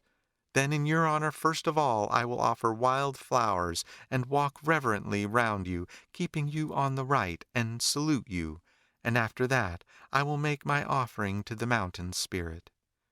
So saying, she placed him facing a precipice, and pretended to salute him by offering flowers and walking round him. Thus getting behind him, she smote him on the back, and hurled him down the precipice. Then she cried in her joy, I have seen the back of my enemy. And she came down from the mountain, and went into the presence of her paramour. Now the Bodhisattva tumbled down the cliff, but he stuck fast in a clump of leaves on the top of a fig tree where there were no thorns. Yet he could not get down the hill, So there he sat among the branches, eating the figs. It happened that a huge lizard king used to climb the hill from the foot of it, and would eat the fruit of this fig tree. That day he saw the Bodhisattva and took to flight. In the next day he came and ate some fruit on one side of it. Again and again he came, till at last he struck up a friendship with the Bodhisattva. "How did you get to this place?" he asked, and the Bodhisattva told him how. "Well, don't be afraid," said the lizard, and taking him on his own back, he descended the hill and brought him out of the forest. There he set him upon the high road, and showed him what way he should go, and himself returned to the forest. The other proceeded to a certain village, and dwelt there till he heard of his father's death. Upon this he made his way to Benares. There he inherited the kingdom which belonged to his family, and took the name of King Lotus. The 10 rules of righteousness for kings he did not transgress, and he ruled uprightly. He built 6 halls of bounty, one at each of the 4 gates, one in the midst of the city, and one before the palace. And every day he distributed in gifts 600,000 pieces of money. Now the wicked wife took her paramour upon her shoulders, and came forth out of the forest, and she went a-begging among the people, and collected rice and gruel to support him withal. If she was asked what the man was to her, she would reply, "His mother was sister to my father, he is my cousin, to him they gave me. Even if he were doomed to death, I would take my own husband upon my shoulders, and care for him, and beg food for his living." "What a devoted wife!" said all the people, and thenceforward they gave her more food than ever. Some of them also offered advice, saying, "Do not live in this way. King Lotus is lord of Benares. He has set all India in a stir by his bounty. It will delight him to see you. So delighted will he be that he will give you rich gifts. Put your husband in this basket, and make your way to him." So saying, they persuaded her, and gave her a basket of osiers. The wicked woman placed her paramour in the basket, and taking it up she repaired to Benares, and lived on what she got at the halls of bounty. Now the Bodhisattva used to ride to an alms-hall upon the back of a splendid elephant richly dight. And after giving alms to 8 or 10 people, he would set out again for home. Then the wicked woman placed her paramour in the basket, and, taking it up, she stood where the king was used to pass. The king saw her. "Who is this?" he asked. "A devoted wife," was the answer. He sent for her, and recognized who she was. He caused the man to be put down from the basket, and asked her, "What is this man to you?" "He is the son of my father's sister, given me by my family. My own husband," she answered. "Ah, what a devoted wife!" cried they all, for they knew not the ins and outs of it, and they praised the wicked woman. "What? Is this scoundrel your cousin? Did your family give him to you?" asked the king. "Your husband, is he?" She did not recognize the king, and, "Yes, my lord," she said, as bold as you like.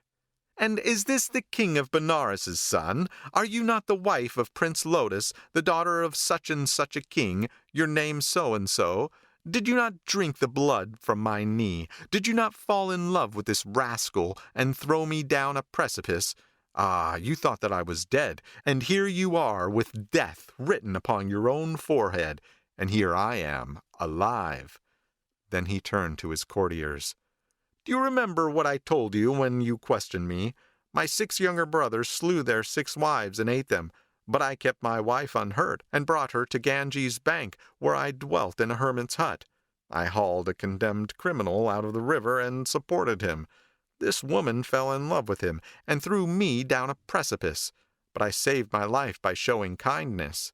This is no other than the wicked woman who threw me off the crag. This and no other is the condemned wretch." And then he uttered the following verses. "'Tis I, no other, and this queen is she. The Handel's knave, no other, there you see. Quoth she, this is the husband of my youth. Women deserve to die, they have no truth." with a great club beat out the scoundrel's life, who lies in wait to steal his neighbor's wife. Then take the faithful harlot by and by, and shear off nose and ears before she die. But although the Bodhisattva could not swallow his anger and ordained this punishment for them, he did not do accordingly, but he smothered his wrath and had the basket fixed upon her head so fast that she could not take it off. The villain he had placed in the same, and they were driven out of his kingdom. The Goblin City. Once upon a time there was in the island of Ceylon a goblin town called Sirisavatu, peopled by she-goblins. When a ship is wrecked, these adorn and deck themselves, and taking rice and gruel, with trains of slaves and their children on their hip, they come up to the merchants. In order to make them imagine that theirs is a city of human beings, they make them see here and there men plowing and tending kine, herds of cattle dogs, and the like. Then, approaching the merchants, they invite them to partake of the gruel, rice, and other food which they bring. The merchants, all unaware, eat what is offered. When they have eaten and drunken and are taking their rest, the goblins address them thus: "Where do you live? Where do you come from? Whither are you going? And what errand brought you here?" "We were shipwrecked here," they reply. "Very good, noble sirs," the others make answer. "'Tis 3 years ago since our own husbands went on board ship. They must have perished. You are merchants too. We will be your wives." Thus they led them astray by their women's wiles and tricks and dalliance, until they get them into the goblin city. Then, if they have any others already caught, they bind these with magic chains and cast them into the house of torment. And if they find no shipwrecked men in the place where they dwell, they scour the coast as far as the river Kalyani on one side and the island of Nagadipa on the other. This is their way. Now it happened once that 500 shipwrecked traders were cast ashore near the city of these she-goblins. The goblins came up to them and enticed them till they brought them to their city. Those whom they had caught before they bound with magic chains and cast them into the house of torment. Then the chief goblin took the chief man, and the others took the rest, till 500 had 500 traders, and they made the men their husbands. Then in the night time, when her man was asleep, the chief she-goblin rose up and made her way to the house of death, slew some of the men and ate them. The others did the same. When the eldest goblin returned from eating men's flesh, her body was cold. The eldest merchant embraced her and perceived that she was a goblin. "All the 500 of them must be goblins," he thought to himself. "We must make our escape." So in the early morning, when he went to wash his face, he bespake the other merchants in these words: "These are goblins and not human beings. As soon as other shipwrecked men can be found, they will make them their husbands and will eat us. Come, let us escape." 250 of them replied, "We cannot leave them. Go ye if ye will, but we will not flee away." Then the chief trader, with 250 who were ready to obey him, fled away in fear of the goblins.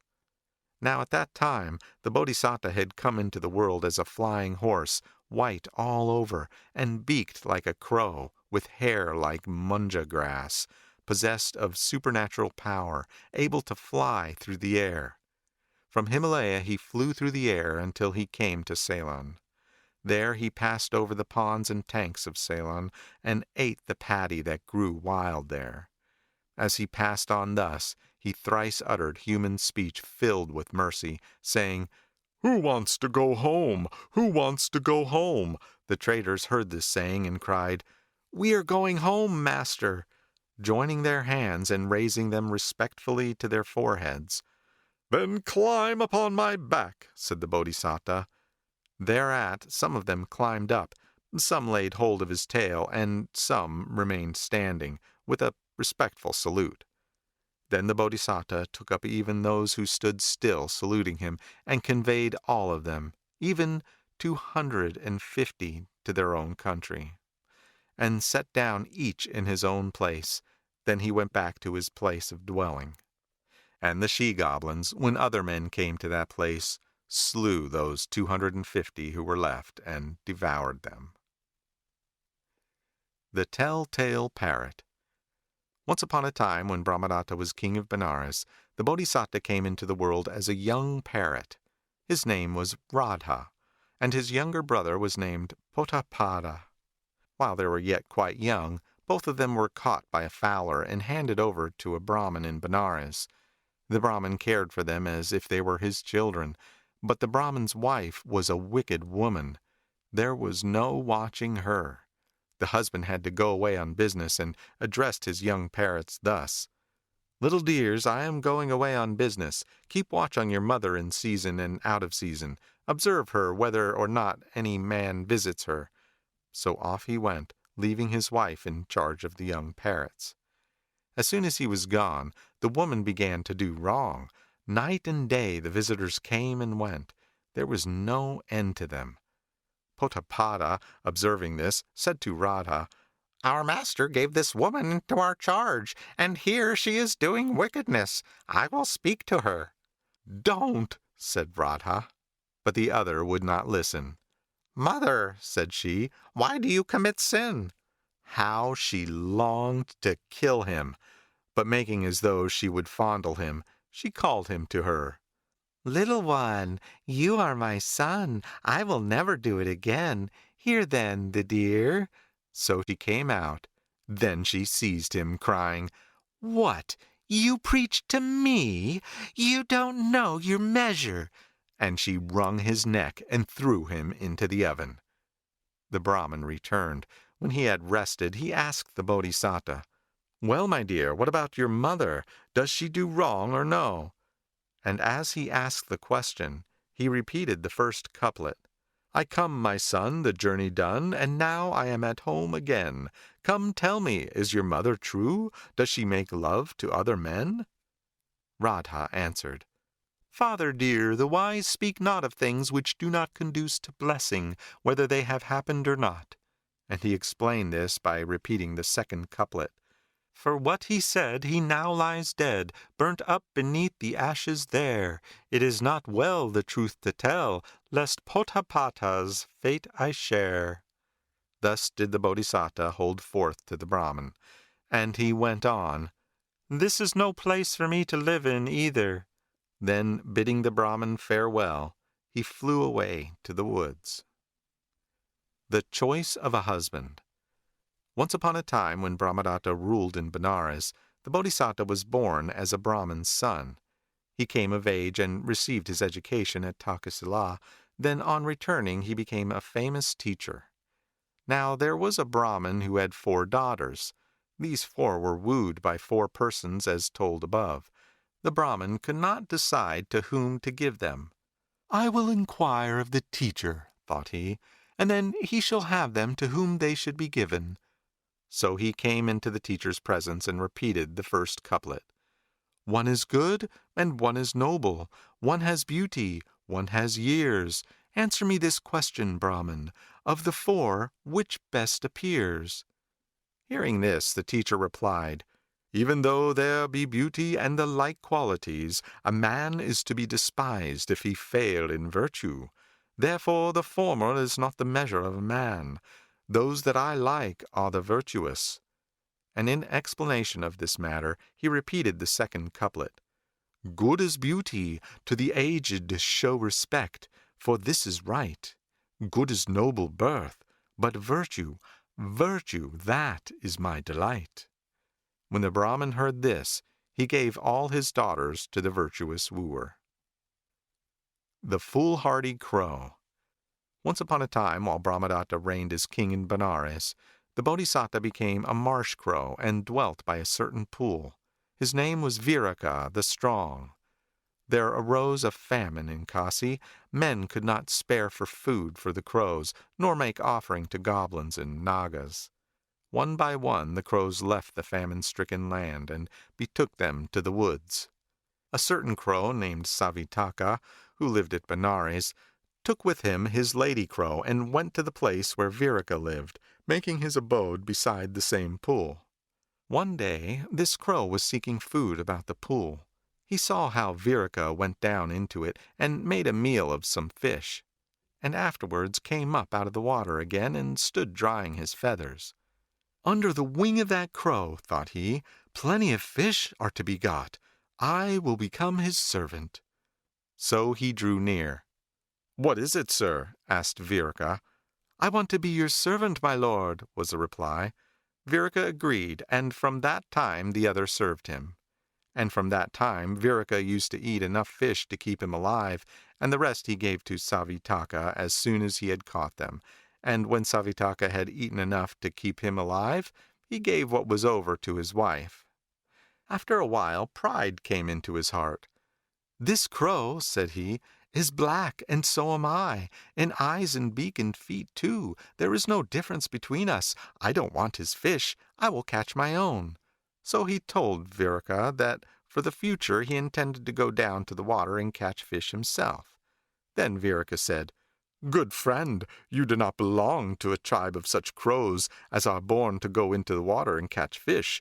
Don't destroy yourself." But in spite of this attempt to dissuade him, Savitaka did not take the warning to heart. Down he went to the pool, down into the water, but he could not make his way through the weeds and come out again. There he was, entangled in the weeds, with only the tip of his beak appearing above the water. So, not being able to breathe, he perished there beneath the water. His mate noticed that he did not return, and went to Virika to ask news of him. "My lord," she asked, "Savitaka is not to be seen. Where is he?" And as she asked him this, she repeated the first stanza. "Oh, have you seen Savitaka, O Virika? Have you seen my sweet-voiced mate, whose neck is like the peacock in its sheen?" When Virika heard it, he replied, "Yes, I know where he's gone," and recited the second stanza. "He was not born to dive beneath the wave, but what he could not do he needs must try. So the poor bird has found a watery grave, entangled in the weeds, and left to die." When the lady crow heard it, weeping, she returned to Benares. The Woodpecker, Tortoise, and Antelope. Once upon a time, when Brahmadatta was king of Benares, the Bodhisatta became an antelope, and lived within a forest in a thicket near a certain lake. Not far from the same lake sat a woodpecker perched at the top of a tree, and in the lake dwelt a tortoise. And the three became friends and lived together in amity. A hunter wandering about in the wood observed the Bodhisatta's footprint at the going down into the water, and he set a trap of leather strong like an iron chain and went his way. In the first watch of the night the Bodhisatta went down to drink, and got caught in the noose, whereat he cried the cry of capture. Thereupon the woodpecker flew down from her tree-top, and the tortoise came out of the water and consulted what was to be done. Said the woodpecker to the tortoise, "Friend, you have teeth. Bite this snare through. I will go and see to it that the hunter keeps away, and if we both do our best, our friend will not lose his life." To make this clear, he uttered the first stanza. "Come, tortoise, tear the leathern snare, and bite it through and through, and of the hunter I'll take care, and keep him off from you." The tortoise began to gnaw the leather thong. The woodpecker made his way to the hunter's dwelling. At dawn of day the hunter went out, knife in hand. As soon as the bird saw him start, he uttered a cry, flapped his wings, and struck him in the face as he left the front door. "Some bird of ill omen has struck me," thought the hunter. He turned back and lay down for a little while. Then he rose up again and took his knife. The bird reasoned within himself. "The first time he went out by the front door, so now he will leave by the back." And he sat him down behind the house. The hunter, too, reasoned in the same way. "When I went out by the front door, I saw a bad omen. Now I will go out by the back." And so he did. But the bird cried out again and struck him in the face. Finding that he was again struck by a bird of ill omen, the hunter exclaimed, "This creature will not let me go!" And turning back, he lay down until sunrise. And when the sun was risen, he took his knife and started. The woodpecker made all haste back to his friends. "Here comes the hunter!" he cried. By this time the tortoise had gnawed through all the thongs but one tough thong. His teeth seemed as though they would fall out, and his mouth was all smeared with blood. The Bodhisattva saw the young hunter coming on like lightning, knife in hand. He burst the thong and fled into the woods. The woodpecker perched upon his treetop, but the tortoise was so weak that he lay where he was. The hunter threw him into a bag and tied it to a tree. The Bodhisattva observed that the tortoise was taken and determined to save his life. So he let the hunter see him and made as though he were weak. The hunter saw him and, thinking him to be weak, seized his knife and set out in pursuit. The Bodhisattva, keeping just out of his reach, led him into the forest. And when he saw that they had come far away, gave him the slip and returned swift as the wind by another way. He lifted the bag with his horns, threw it upon the ground, ripped it open, and let the tortoise out. And the woodpecker came down from the tree. Then the Bodhisattva thus addressed them both. "My life has been saved by you, and you have done a friend's part to me.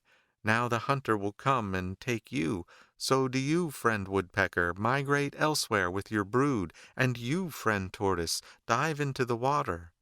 They did so. The master, as the all-enlightened one, uttered the second stanza. The tortoise went into the pond, the deer into the wood, and from the tree the woodpecker carried away his brood. The hunter returned and saw none of them. He found his bag torn, picked it up, and went home sorrowful. And the three friends lived all their life long in unbroken amity, and then passed away to fare according to their deeds. The Crocodile and the Monkey. Once upon a time, while Brahmadatta was king of Benares, the Bodhisattva came to life at the foot of the Himalaya as a monkey. He grew strong and sturdy, big of frame, well-to-do, and lived by a curve of the river Ganges in a forest haunt. Now at that time there was a crocodile dwelling in the Ganges. The crocodile's mate saw the great frame of the monkey, and she conceived a longing for his heart to eat. So she said to her lord, "Sir, I desire to eat the heart of that great king of monkeys." "Good wife," said the crocodile, "we live in water, and he lives on dry land. How can we catch him?" "By hook or by crook," she replied. "Caught he must be. If I don't get him, I shall die." "All right," answered the crocodile, consoling her. "Don't trouble yourself. I have a plan. I will give you his heart to eat." So when the Bodhisattva was sitting on the bank of the Ganges, after taking a drink of water, the crocodile drew near and said, "Sir Monkey, why do you live on bad fruits in this old familiar place? On the other side of the Ganges there is no end to the mango trees and breadfruit trees with fruit sweet as honey. Is it not better to cross over and have all kinds of wild fruit to eat?" "Lord Crocodile," the monkey made answer, "deep and wide is the Ganges. How shall I get across?" "If you will go, I will mount you on my back and carry you over." The monkey trusted him and agreed. "Come here then," said the other, "up on my back with you." And up the monkey climbed. But when the crocodile had swum a little way, he plunged the monkey under the water. "Good friend, you are letting me sink," cried the monkey. "What is that for?" Said the crocodile, "You think I am carrying you out of pure good nature. Not a bit of it. My wife has a longing for your heart, and I want to give it to her, to eat." "Friend," said the monkey, "it is nice of you to tell me. Why, if our heart were inside us when we go jumping among the treetops, it would be all knocked to pieces." "Well, where do you keep them?" asked the other. The Bodhisattva pointed out a fig tree with clusters of ripe fruit standing not far off. "See," said he, "there are our hearts hanging on yon fig tree." "If you will show me your heart," said the crocodile, "then I won't kill you." "Take me to the tree, and I will point it out to you, hanging upon it." The crocodile brought him to the place. The monkey leapt off his back, and climbing up the fig tree, sat upon it. "Oh, silly crocodile," said he, "you thought there were creatures that kept their hearts in a tree-top. You are a fool, and I have outwitted you. You may keep your fruit to yourself. Your body is great, but you have no sense." And then, to explain this idea, he uttered the following stanzas. "Rose apple, breadfruit, mangoes too across the water there I see. Enough of them, I want them not. My fig is good enough for me.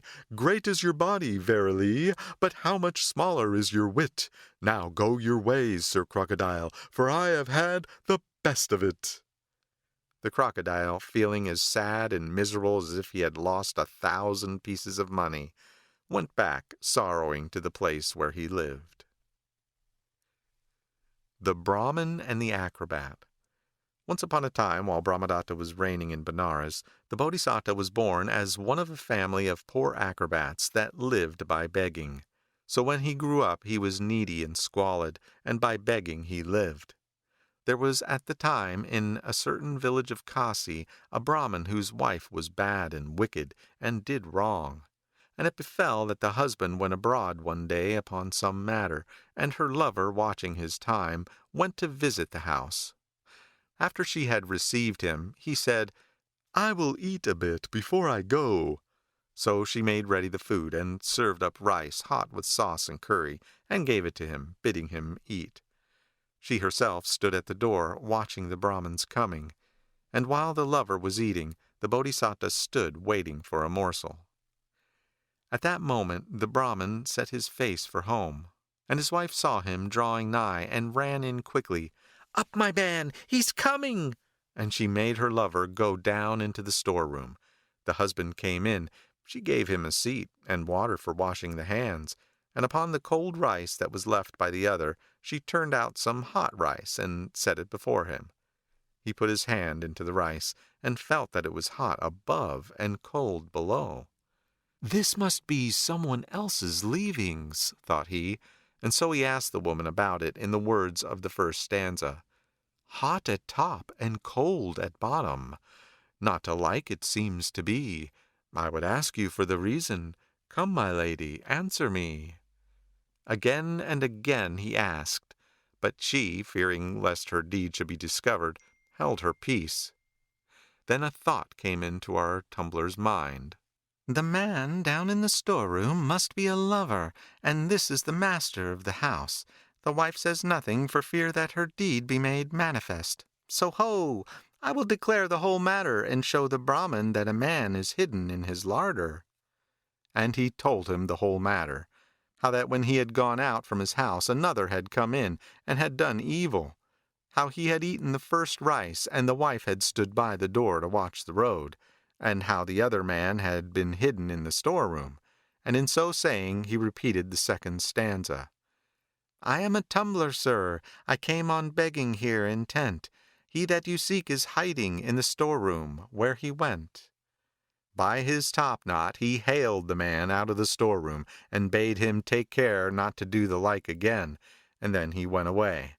The Brahmin rebuked and beat them both, and gave them such a lesson that they were not likely to do the same again. Afterwards he passed away to fare according to his deserts. The Tortoise and the Geese. Once on a time Brahmadatta was king of Benares, and the Bodhisattva, being born to one of the king's court, grew up and became the king's adviser in all things human and divine. But this king was very talkative, and when he talked there was no chance for any other to get in a word, and the Bodhisattva, wishing to put a stop to his much talking, kept watching for an opportunity. Now there dwelt a tortoise in a certain pond in the region of Himalaya. Two young wild geese, searching for food, struck up an acquaintance with him, and by they grew close friends together. One day these two said to him, Friend Tortoise, we have a lovely home in Himalaya, on a plateau of Mount Sitakuta, in a cave of gold. Will you come with us?" "Why," said he, "how can I get there?" "Oh, we will take you if only you can keep your mouth shut and say not a word to anybody." "Yes, I can do that," said he. "Take me along." So they made the tortoise hold a stick between his teeth, and themselves taking hold of the two ends, they sprang up into the air. The village children saw this and exclaimed, "There are two geese carrying a tortoise by a stick." By this time the geese, flying swiftly, had arrived at the space above the palace of the king at Benares. The tortoise wanted to cry out, "Well, what if my friends do carry me? What is that to you, you caitiffs?" and he let go of the stick from between his teeth, and falling into the open courtyard, he split in two. What an uproar there was! "A tortoise has fallen in the courtyard and broken in two," they cried. The king, with the Bodhisattva and all his court, came up to the place, and seeing the tortoise, asked the Bodhisattva a question. "Wise sir, what made this creature fall?" "Now's my time," thought he. "For a long while I have been wishing to admonish the king, and I have gone about seeking my opportunity. No doubt the truth is this: the tortoise and the geese became friendly. The geese must have meant to carry him to Himalaya, and so made him hold a stick between his teeth, and then lifted him into the air. Then he must have heard some remark, and wanted to reply, and not being able to keep his mouth shut, he must have let himself go. And so he must have fallen from the sky, and thus come by his death." So thought he, and addressing the king, "O king, that they have too much tongue, that set no limit to their speaking, ever come to such misfortunes as this." And he uttered the following verses. "The tortoise needs must speak aloud, although between his teeth a stick he bit, yet spite of it he spoke, and fell beneath. And now, O mighty master, mark it well, see thou speak wisely, see thou speak in season. To death the tortoise fell, he talked too much, that was the reason." "He is speaking of me," the king thought to himself, and asked the Bodhisattva if it was so. "Be it you, O great king, or be it another," replied he, "whosoever talks beyond measure comes by some misery of this kind." And so he made the thing manifest, and thenceforward the king abstained from talking, and became a man of few words. The Stolen Plowshares. Once upon a time, while Brahmadatta was king of Benares, the Bodhisattva came into this world as the son of one of the king's court. When he grew up, he was made a Lord Justice. At that time, two traders, one from a village and one of the town, were friends together. The villager deposited with the townsman 500 plowshares. The other sold these and kept the price, and in the place where they were he scattered mouse dung. By and by came the villager and asked for his plowshare. "The mice have eaten them up," said the cheat, and pointed out the mouse dung to him. "Well, so be it," replied the other. "What can be done with things which the mice have eaten?" Now, at the time of bathing, he took the other trader's son, and set him in a friend's house in an inner chamber, bidding them not suffer him to go out any whither. And having washed himself, he went to his friend's house. "Where's my son?" asked the cheat. "Dear friend," he replied, "I took him with me and left him on the riverside, and when I was gone down into the river, there came an osprey, and seized your son in his extended claws, and flew up into the air. I beat the water, shouted, struggled, but could not make him let go." "Lies!" cried the rogue. "No osprey can carry off a boy." "Let be, dear friend. If things happen that should not, how can I help it? Your son has been carried off by an osprey, as I say." The other reviled him. "Ah, you scoundrel! You murderer! Now I will go to the judge and have you dragged before him." And he departed. The villager said, "As you please," and went to the court of justice. The rogue addressed the Bodhisattva thus. "My lord, this fellow took my son with him to bathe, and when I asked where he was, he answered that an osprey had carried him off. Judge my cause." "Tell the truth," said the Bodhisattva, asking the other. Indeed, my lord, he answered. I took him with me, and a hawk has carried him off. But where in the world are there ospreys which carry off boys? My lord, he answered, I have a question to ask you. If ospreys cannot carry off boys into the air, can mice eat iron plowshares? What do you mean by that? My lord, I deposited in this man's house 500 plowshares. The man told me that the mice had devoured them, and showed me the droppings of the mice that had done it. My lord, if mice eat plowshares, then ospreys carry off boys. But if mice cannot do this, neither will hawks carry the boys off. This man says the mice ate my plowshares. Give sentence where they are eaten or no. Judge my cause. He must have meant, thought the Bodhisattva, to fight the trickster with his own weapons. Well devised, said he, and then he uttered these 2 verses. Well planned indeed, the biter bit, the trickster tricked, a pretty hit. If mice can eat a plowshare, why, ospreys away with boys can fly. A rogue out-rogued with tit for tat, give back the plow, and after that, perhaps the man who lost the plow may give your son back to you now. Thus he that had lost his son received him again, and he received his plowshares that had lost it, and afterwards both passed away to fare according to their deeds. The Hero's Tasks. Once upon a time reigned at Benares a king named Yasapani the Glorious. His chief captain was named Kalika, or Blackie. At that time the Bodhisattva was his family priest, and had the name of Dhamadaja, the banner of the faith. There was also a man, Chatapani, maker of ornaments to the king. The king was a good king, but his chief captain swallowed bribes in the judging of causes. He was a backbiter. He took bribes and defrauded the rightful owners. On a day, one who had lost his suit was departing from the court, weeping and stretching out his arms, when he fell in with the Bodhisattva as he was going to pay his service to the king. Falling at his feet, the man cried out, telling how he had been worsted in his cause. Although, such as you, my lord, instruct the king in things of this world and the next, the commander-in-chief takes bribes and defrauds rightful owners. The Bodhisattva pitied him. Come, my good fellow, said he, I will judge your cause for you. And he proceeded to the courthouse. A great company gathered together. The Bodhisattva reversed the sentence and gave judgment for him that had the right. The spectators applauded. The sound was great. The king heard it and asked, What sound is this I hear? My lord king, they answered, it is a cause wrongly judged that has been judged aright by the wise Dhamadaja. That is why there is this shout of applause. The king was pleased and sent for the Bodhisattva. They tell me, he began, that you have judged a cause. Yes, great king, I have judged that which Kalika did not judge aright. Be you judge from this day, said the king. It will be a joy for my ears and prosperity for the world. He was unwilling, but the king begged him. In mercy to all creatures, sit you in judgment. And so the king won his consent.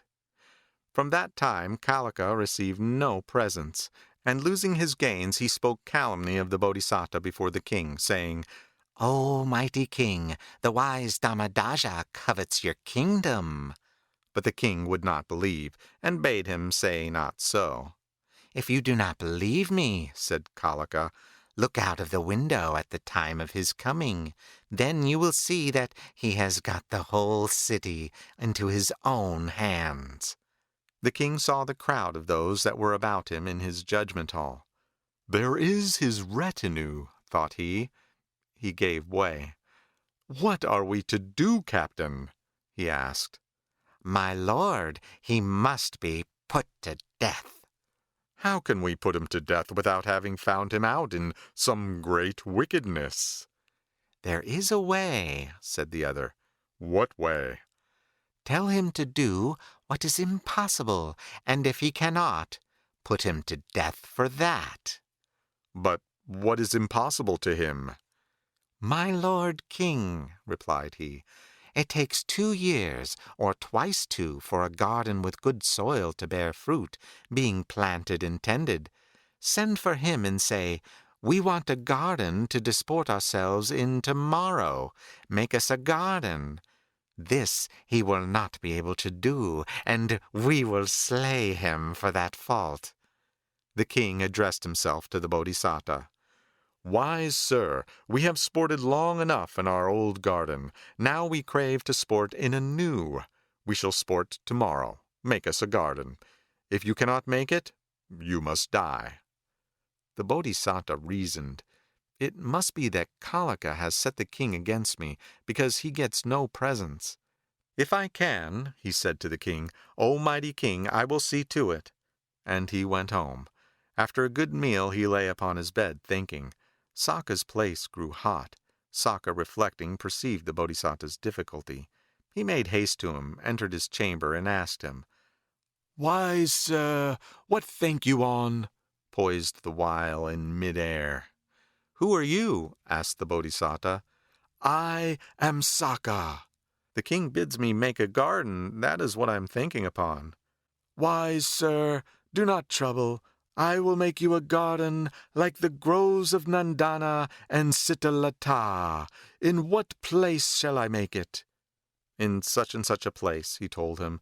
Sakka made it and returned to the city of the gods.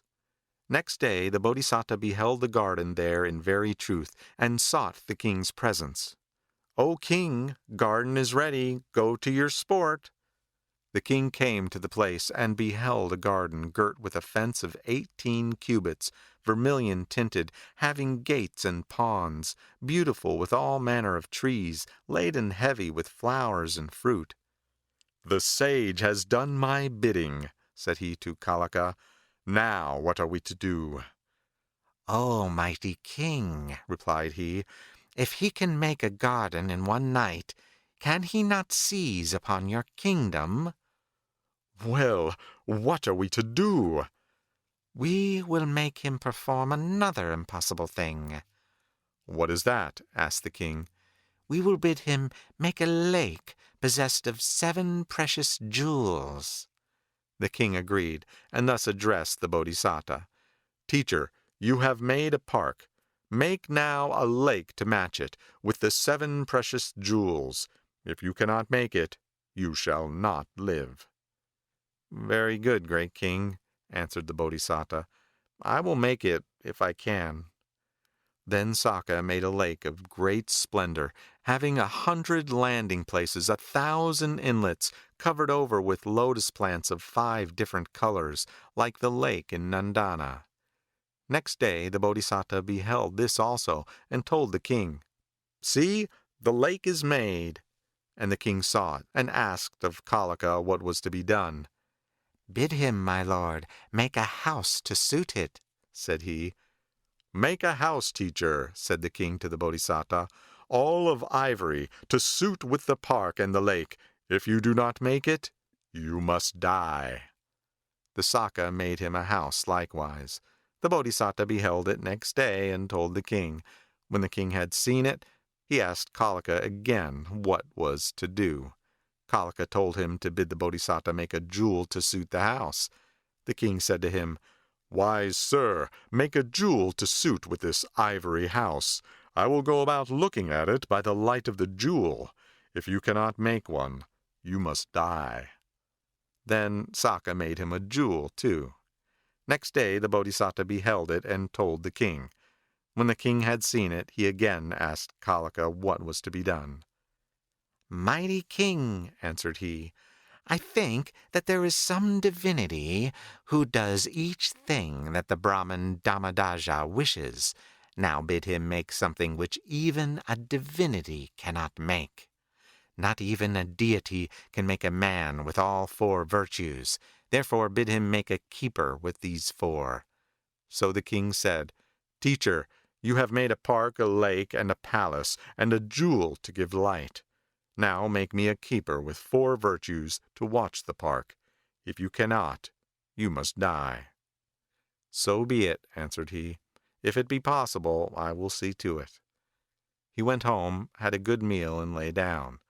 When he awoke in the morning, he sat upon his bed, and thought thus: "What the great King Sakka can make by his power, That he has made. He cannot make a park keeper with 4 virtues. This being so, it is better to die forlorn in the woods than to die at the hand of other men. So, saying no word to any man, he went down from his dwelling and passed out of the city by the chief gate, and entered the woods, where he sat him down beneath a tree and reflected upon the religion of the good. Sakka perceived it, and in the fashion of a forester he approached the Bodhisattva, saying, "Brahmin, you are young and tender. Why sit you here in this wood, as though you had never seen pain before?" As he asked it, he repeated the first stanza.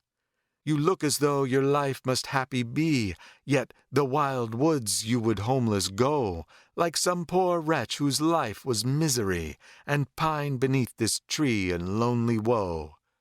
To this the Bodhisattva made answer in the second stanza. "I look as though my life must happy be, yet to the wild woods I would homeless go, like some poor wretch whose life was misery, and pined beneath this tree in lonely woe, pondering the truth that all the saints do know." Then Sakka said, "If so, then why, Brahmin, are you sitting here?" "The king," he made answer, "requires a park keeper with 4 good qualities. Such an one cannot be found. So I thought, why perish by the hand of man? I will go off to the woods and die a lonely death. So here I came, and here I sit." Then the other replied, "Brahmin, I am Sakka, king of the gods. By me was your park made, and those other things. The park keeper possessed of 4 virtues cannot be made. But in your country there is one, Chatapani, who makes ornaments for the head, and he is such a man. If a park keeper is wanted, go and make this workman the keeper." With these words, Sakka departed to his city divine, after consoling him and bidding him fear no more. The Bodhisattva went home, and having broken his fast, he repaired to the palace gates, and there in that spot he saw Chatapani. He took him by the hand and asked him, "Is it true, as I hear, Chatapani, that you are endowed with the 4 virtues?" "Who told you so?" asked the other. "Sakka, king of the gods." "Why did he tell you?" He recounted all and told the reason. The other said, "Yes, I am endowed with the 4 virtues." The Bodhisattva, taking him by the hand, led him into the king's presence. "Here, mighty monarch, is Chatapani, endowed with 4 virtues. If there is need of a keeper for the park, make him keeper." "Is it true, as I hear," the king asked him, "that you have 4 virtues?" "Yes, mighty king." "What are they?" he asked. "I envy not, and drink no wine. No strong desire, no wrath is mine," said he. "Chatapani," cried the king, "did you say you have no envy?" "Yes, O king, I have no envy." "What experience was it that made you to be without envy?" "Listen, my lord," said he, and then he told him why he felt no envy in the following lines. "A chaplain once in bonds I threw, which thing a woman made me do. He built me up in holy lore, since when I never envied more." Then the king said, "Dear Chatapani, what has made you to abstain from strong drink?" And the other answered in the following verse. "Once I was drunken, and I ate my own son's flesh upon my plate. Then, touched with sorrow and with pain, swore never to touch drink again." Then the king said, "But what has made you be indifferent without love?" The man explained it in these words. "King Kitavasa was my name, a mighty king was I. My boy a Buddha's basin broke, and so he had to die." Said the king then, "What was it, good friend, that made you to be without anger?" And the other made the matter clear in these lines. "As a Raka for 7 years I practiced charity, and then for 7 ages dwelt in Brahma's heaven on high." When Chatapani had thus explained his 4 attributes, the king made a sign to his attendants. And in an instant all the court, priests and laymen and all, rose up and cried out upon Kalaka, Fie, bribe-swallowing thief and scoundrel! You couldn't get your bribes, and so you would murder the wise man by speaking ill of him. They seized him by hand and foot, and bundled him out of the palace. And catching up whatever they could get hold of, this a stone and this a staff, they broke his head and did him to death.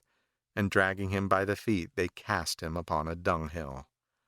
Thenceforward the king ruled in righteousness, until he passed away according to his deserts. Defeating the King of Death. Once upon a time reigned at Benares a wicked and unjust king named Mahapingala, the great yellow king, who did sinfully after his own will and pleasure. With taxes and fines and many mutilations and robberies, he crushed the folk as it were sugar-cane in a mill. He was cruel, fierce, ferocious. For other people he had not a grain of pity. At home he was harsh and implacable towards his wives, his sons and daughters, to his Brahmin courtiers and the householders of the country. He was like a speck of dust that falls in the eye, like gravel in the broth, like a thorn sticking in the heel. Now the Bodhisattva was a son of King Mahapingala.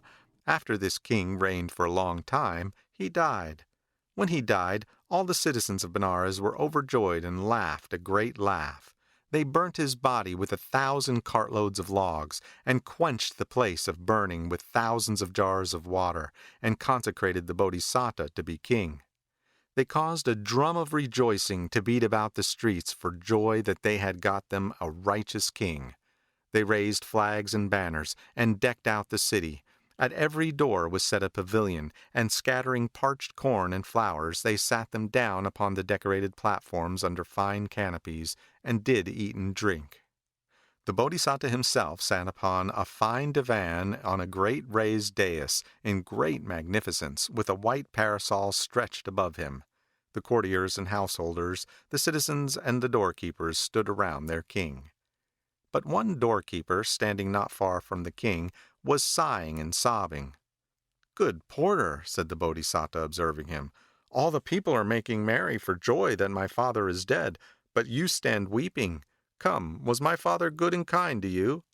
And with the question he uttered the first stanza. "The yellow king was cruel to all men. Now he is dead, all freely breathe again. Was he, the yellow-eyed, so very dear? Or, porter, why do you stand weeping here?" The man heard and answered, "I am not weeping for sorrow that Pingala is dead. My head would be glad enough, for King Pingala, every time he came down from the palace or went up into it, would give me 8 blows over the head with his fist, like the blows of a blacksmith's hammer. So when he goes down to the other world, he will deal 8 blows on the head of Yama, the gatekeeper of hell, as though he were striking me. Then the people will cry, 'He is too cruel for us,' and will send him up again. And I fear he will come and deal fisticuffs on my head again, and that is why I weep." To explain the matter, he uttered the second stanza. "The yellow king was anything but dear. It is his coming back again, I fear. What if he beat the king of death, and then the king of death should send him back again?" Then said the Bodhisattva, "That king has been burnt with 1,000 cartloads of wood. The place of his burning has been soaked with water from thousands of pitchers, and the ground has been dug up all round. Beings that have gone to the other world otherwise than by rebirth do not return to the same bodily shape as they had before. Do not be afraid." And to comfort him, he repeated the following stanza. "Thousands of loads of wood have burnt him quite. Thousands of pitchers quenched what still did burn. The earth is dug about to left and right. Fear not, the king will never more return." After that, the porter took comfort, and the Bodhisattva ruled in righteousness, and after giving gifts and doing other good acts, he passed away to fare according to his deserts. The Jackal's Spell. Once upon a time, Brahmadatta was king of Benares, and the Bodhisattva was his family priest, and he had mastered the 3 Vedas and the 18 branches of knowledge. He knew the spell entitled, "Of Subduing the World." Now this spell is one which involves religious meditation. One day the Bodhisattva thought that he would recite this spell, So he sat down in a place apart upon a flat stone, and there went through his reciting of it. It is said that this spell could be taught to no one without the use of a special rite, for which reason he recited it in the place just described. It so happened that a jackal lying in a hole heard the spell at the time that he was reciting it, and got it by heart. We are told that this jackal in a previous existence had been some Brahmin who had learnt the charm of subduing the world. The Bodhisattva ended his recitation and rose up, saying, "Surely I have that spell by heart now." Then the jackal arose out of his hole and cried, "Ho, Brahmin, I have learnt the spell better than you know it yourself." And off he ran. The Bodhisattva set off in chase, and followed some way, crying, "Yon jackal will do a great mischief. Catch him, catch him." But the jackal got clear off into the forest. The jackal found a she-jackal, and gave her a little nip upon the body. "What is it, master?" she asked. "Do you know me?" he asked, "or do you not?" "I do not know you." He repeated the spell, and thus had under his orders several hundreds of jackals, and gathered round him all the elephants and horses, lions and tigers, swine and deer, and all other four-footed creatures. And the king he became, under the title of Sabadatta, or All-Tusk, and a she-jackal he made his consort. On the back of 2 elephants stood a lion, and on the lion's back sat Sabadatta, the jackal king, along with his consort the she-jackal, and great honor was paid to them. Now the jackal was tempted by his great honor, and became puffed up with pride, and as he resolved to capture the kingdom of Benares, so with all the four-footed creatures in his train he came to a place near to Benares. His host covered 12 leagues of ground. From his position there he sent a message to the king. "Give up your kingdom or fight for it." The citizens of Benares, smitten with terror, shut close their gates and stayed within. Then the Bodhisattva drew near the king and said to him, "Fear not, mighty king. Leave me the task of fighting the jackal king Sabadatta. Except only me, no one is able to fight with him at all." Thus he gave heart to the king and the citizens. "I will ask him at once," he went on, "what he will do in order to take the city." So he mounted the tower over one of the gates and cried out, "Sabadatta, what will you do to get possession of this realm?" "I will cause the lions to roar, and with roaring I will frighten the multitude. Thus I will take it." "Oh, that's it," thought the Bodhisattva, and down he came from the tower. He made proclamation by beat of drum that all the dwellers in the great city of Benares, over all its 12 leagues, must stop up their ears with flour. The multitude heard the command. They stopped up their own ears with flour, so that they could not hear each other speak. Nay, they even did the same to all their animals, down to the cats. Then the Bodhisattva went up a second time into the tower and cried out, "Sabadatta!" "What is it, Brahmin?" quoth he. "How will you take this realm?" he asked. "I will cause the lions to roar, and I will frighten the people and destroy them. Thus I will take it," he said. "You will not be able to make the lions roar. These noble lions, with their tawny paws and shaggy manes, will never do the bidding of an old jackal like you."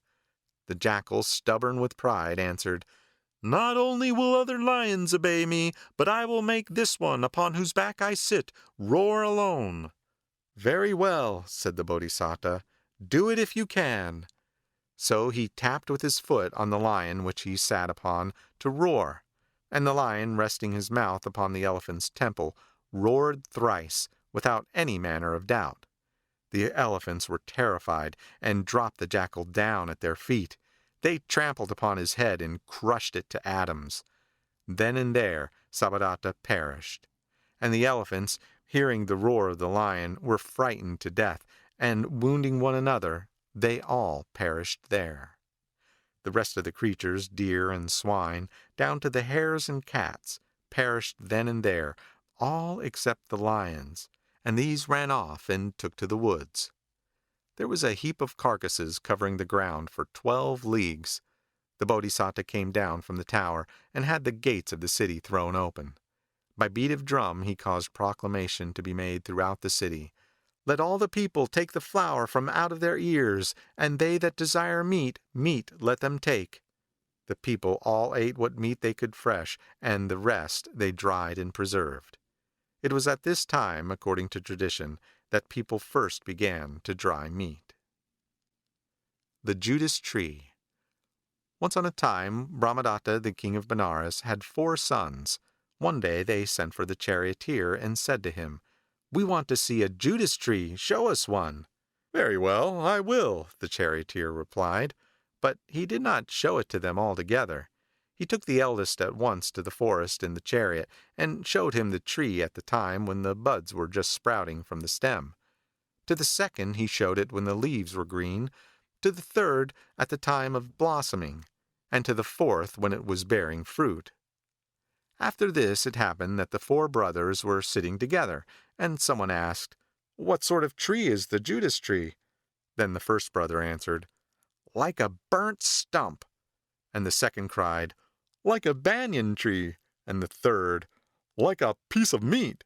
And the fourth said, "Like the acacia." They were vexed at each other's answers, and ran to find their father. "My lord," they asked, "what sort of a tree is the Judas-Tree?" "What is that you say?" he asked. They told him the manner of their answers. Said the king, "All 4 of you have seen the tree. Only when the charioteer showed you the tree, you did not ask him, 'What is the tree like at such a time?' or 'at such another time.' You made no distinctions, and that is the reason of your mistake." And he repeated the first stanza. "All have seen the Judas-Tree. What is your perplexity? No one asked the charioteer what its form the livelong year." The Judgments of King Mirrorface. Once upon a time, brethren, when Janasanda was reigning in Benares, the Bodhisatta came to life as the son of his chief queen. His face was resplendent, wearing a look of auspicious beauty, like a golden mirror well polished. On the day of his naming they called him Adasa Mukha, Prince Mirrorface. Within the space of 7 years his father caused him to be taught the 3 Vedas and all the duties of this world. And then he died when the lad was 7 years old. The courtiers performed the king's obsequies with great pomp, and made the offerings for the dead. And on the 7th day they gathered together in the palace court and talked together. The prince was very young, they thought, and he could not be made king. Before they made him king, they would test him. So they prepared a court of justice and set a divan. Then they came into the prince's presence, and said they, "You must come, my lord, to the law court." To this the prince agreed, and with a great company he repaired thither, and sat upon the dais.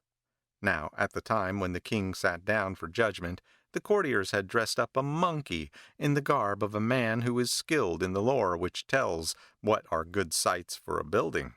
They made him go upon 2 feet, and brought him into the judgment hall.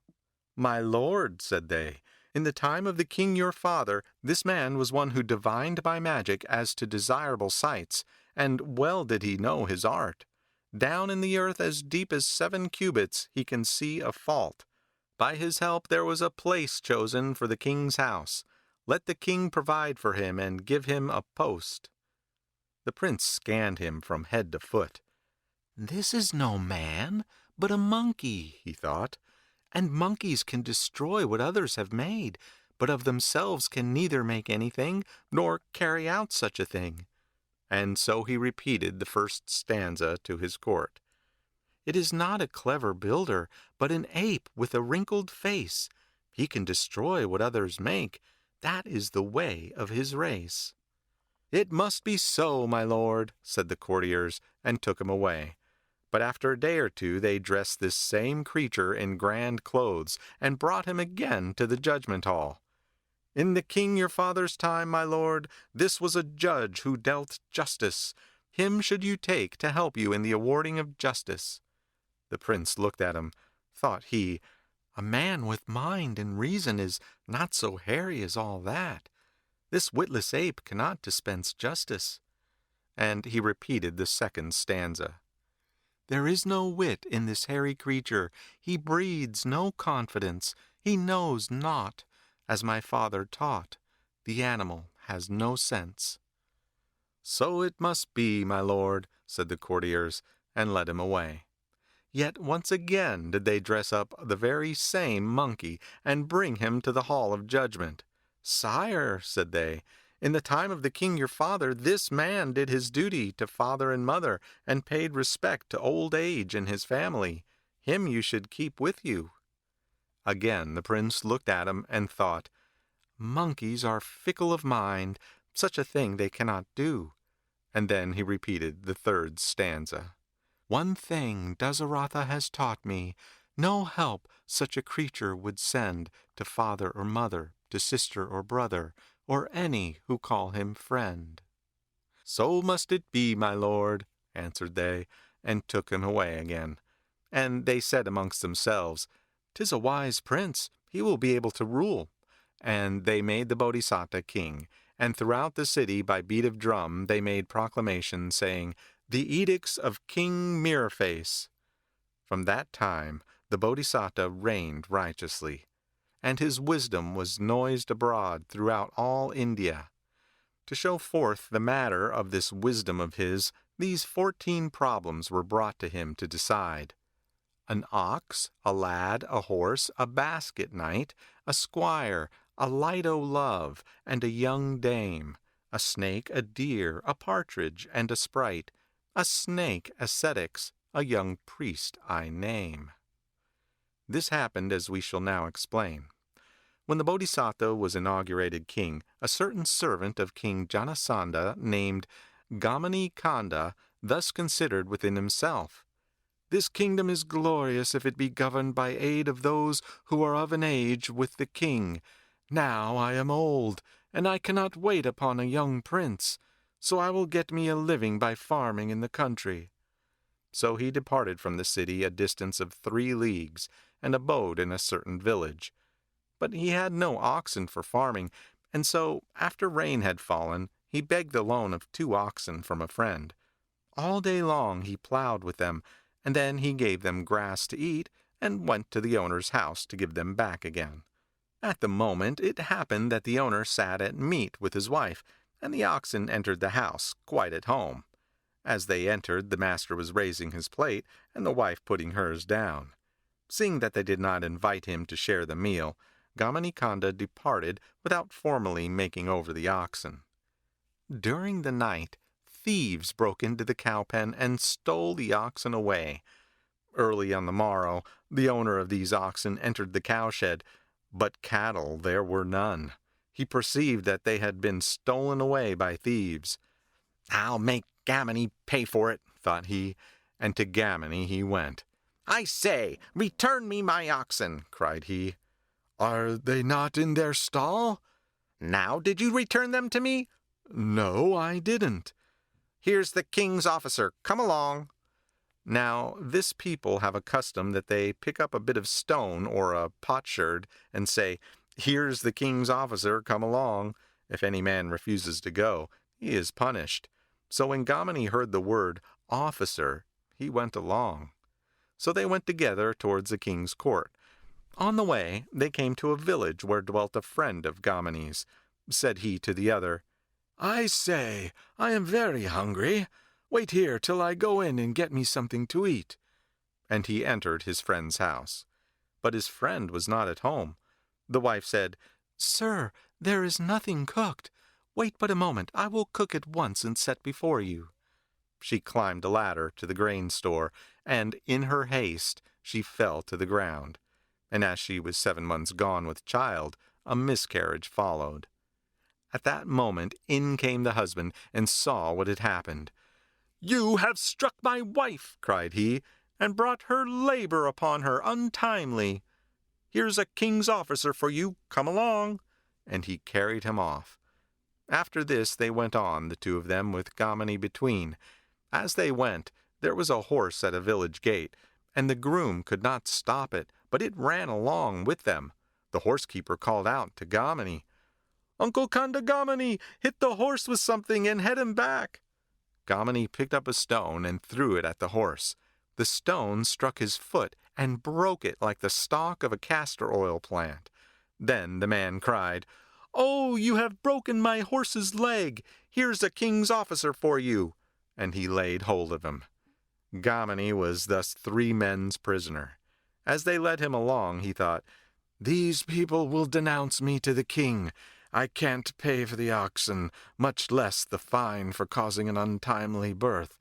And then where shall I get the price of the horse? I were better dead." So as they went along, he saw a wood hard by the road, and in it a hill with a precipice on one side of it. In the shadow of it were 2 basket makers, father and son, weaving a mat. Said Gamini, "I say, I want to retire for a moment. Wait here while I go aside." And with these words he climbed the hill and threw himself down the precipice. He fell upon the back of the elder basket maker and killed him on the spot. Gamini got up and stood still. "Ah, you villain! You've murdered my father!" cried the younger basket maker. "Here's the king's officer." He seized Gamini's hands and came out of the thicket. "What's this?" asked the others. "The villain has murdered my father." So on they went, the 4 of them, with Gamini in the middle. They came to the gate of another village. A headman was there, who hailed Gamini. "Uncle Kanda, whither away?" "To see the king," says Gamini. "Oh, indeed, to see the king. I want to send him a message. Will you take it?" "Yes, that I will." "Well, I am usually handsome, rich, honored, and healthy, but now I am miserable and have the jaundice too. Ask the king why this is.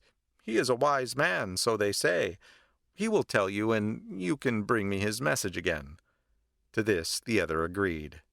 At another village, a light o' love called out to him. "Whither abound, Uncle Kanda?" "To see the king," says he.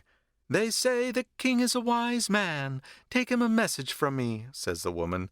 "Aforetime I used to make great gains. Now I don't get the worth of a betel nut, and nobody courts me. Ask the king why this may be, and then you can tell me." At a third village there was a young woman who told Gamini, "I can live neither with my husband nor without my own family. Ask the king how this is, and then tell me." A little further on there was a snake living in an anthill near the road. He saw Gamini and called out, "Whither away, Kanda?" "To see the king." "The king is wise. Take him a message from me. When I go out to get my food, I leave this anthill faint and famishing, and yet I fill the entrance hole with my body, and I get out with difficulty, dragging myself along. But when I come in again, I feel satisfied and fat. Yet I pass quickly through the hole without touching the sides. How is this? Ask the king and bring me his answer." And further on a deer saw him and said, "I can eat grass anywhere but underneath this tree. Ask the king the reason." And again a partridge said, "When I sit at the foot of this ant-heap and utter my note, I can make it prettily, but nowhere else. Ask the king why." And again a tree spirit saw him and said, "Whither away, Kanda?" "To the king." "The king is a wise man, they say. In former times I was highly honored. Now I don't receive as much as a handful of twigs. Ask the king what the reason is." And further on again he was seen by a Naga king, who spoke to him thus, "The king is said to be a wise man. Then ask him this question. Heretofore the water in this pool has been clear as crystal. Why is it that now it has become turbid with scum all over it?"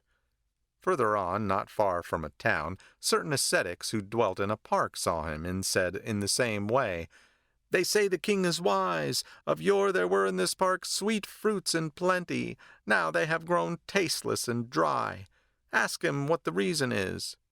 Further on again, he was accosted by some Brahmin students who were in a hall at the gate of a town. They said to him, "Where are you going, Kanda, eh?" "To the king," says Kanda. "Then take a message for us. Till now, whatever passage we learnt was bright and clear.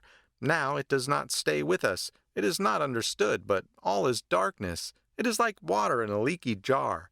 Ask the king what the reason is." Gamani Kanda came before the king with his 14 questions. When the king saw him, he recognized him. "This is my father's servant who used to handle me in his arms. Where has he been living all this time?" And, "Kanda," said he, "where have you been living all this time? We've seen nothing of you for a long while. What brings you here?" "When my lord the late king went to heaven, I departed into the country and kept myself by farming. Then this man summoned me for a suit regarding his cattle, and here he has brought me." "If you had not been brought here, you had never come. But I'm glad that you were brought anyhow. Now I can see you. Where is that man?" "Here, my lord." "Is it you that summoned our friend Kanda?" "Yes, my lord." "Why?" "He refuses to give back my pair of oxen." "Is this so, Kanda?" "Hear my story too, my lord," said Kanda, and told him the whole. When he had heard the tale, the king accosted the owner of the oxen. "Did you see the oxen," said he, "entering the stall?" "No, my lord," the man replied. "Why, man, did you never hear my name? They call me King Mirror-Face. Speak out honestly." "I saw them, my lord," said he. "Now, Kanda," said the king, "you failed to return the oxen, and therefore you are his debtor for them. But this man, in saying that he had not seen them, told a direct lie. Therefore you with your own hands shall pluck his eyes out, and you shall yourself pay him 24 pieces of money as the price of the oxen." Then they led the owner of the oxen out of doors.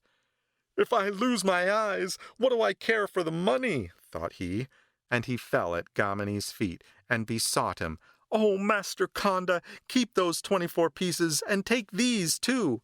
And he gave him other pieces and ran away.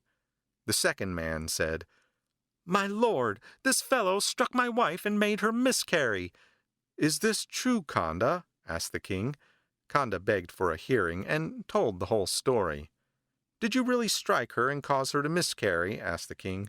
"No, my lord, I did no such thing." "Now, can you," to the other, "can you heal the miscarriage which he has caused?" "No, my lord, I cannot." "Now, what do you want to do?" "I ought to have my son, my lord." "Now then, Kanda, you take the man's wife to your house, and when a son shall be born to you, hand him over to the husband." Then this man also fell at Kanda's feet, crying, "Don't break up my home, master," threw down some money, and made off. The third man then accused Kanda of laming his horse's foot. Kanda, as before, told what had happened. Then the king asked the owner, "Did you really bid Kanda strike the horse and turn him back?" "No, my lord, I did not." But on being pressed, he admitted that he had said so. "This man," said the king, "has told a direct lie, in saying that he did not tell you to head back the horse. You may tear out his tongue, and then pay him 1,000 pieces for the horse's price, which I will give you." But the fellow even gave him another sum of money and departed. Then the basket-maker's son said, "This fellow's a murderer, and he killed my father." "Is it so, Kanda?" asked the king. "Hear me, my lord," said Kanda, and he told him about it. "Now, what do you want?" asked the king. "My lord, I must have my father." "Kanda," said the king, "this man must have a father, but you cannot bring him back from the dead. Then take his mother to your house, and do you be a father to him." "Oh, master," cried the man, "don't break up my dead father's home." He gave Gamani a sum of money and hurried away. Thus Gamani won his suit, and in great delight he said to the king, "My lord, I have several questions for you from several persons.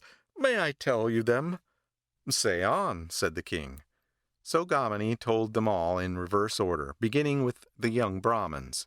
The king answered them in turn. To the first question he answered, "In the place where they lived there used to be a crowing cock that knew the time. When they heard his crow, they used to rise up and repeat their texts until the sun rose, and thus they did not forget what they learnt. But now there is a cock that crows out of season. He crows at dead of night or in broad day. When he crows in the depth of night, up they rise, but they are too sleepy to repeat the text.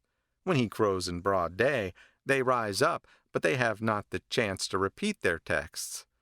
Thus it is that whatever they learn, they soon forget.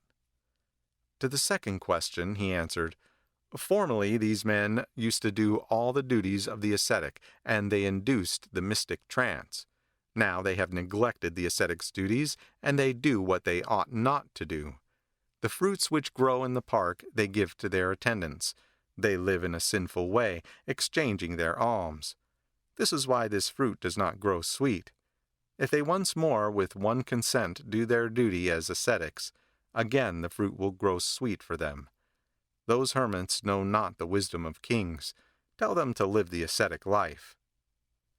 He heard the third question and answered, Those Naga chiefs quarrel one with another, and that is why the water becomes turbid.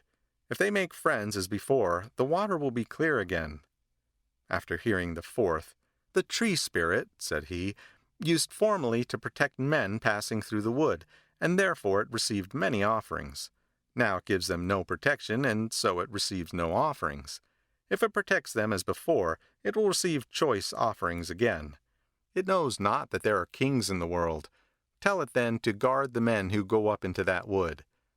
And on hearing the fifth, under the ant-hill where the partridge finds himself able to utter a pleasant cry, is a crock of treasure.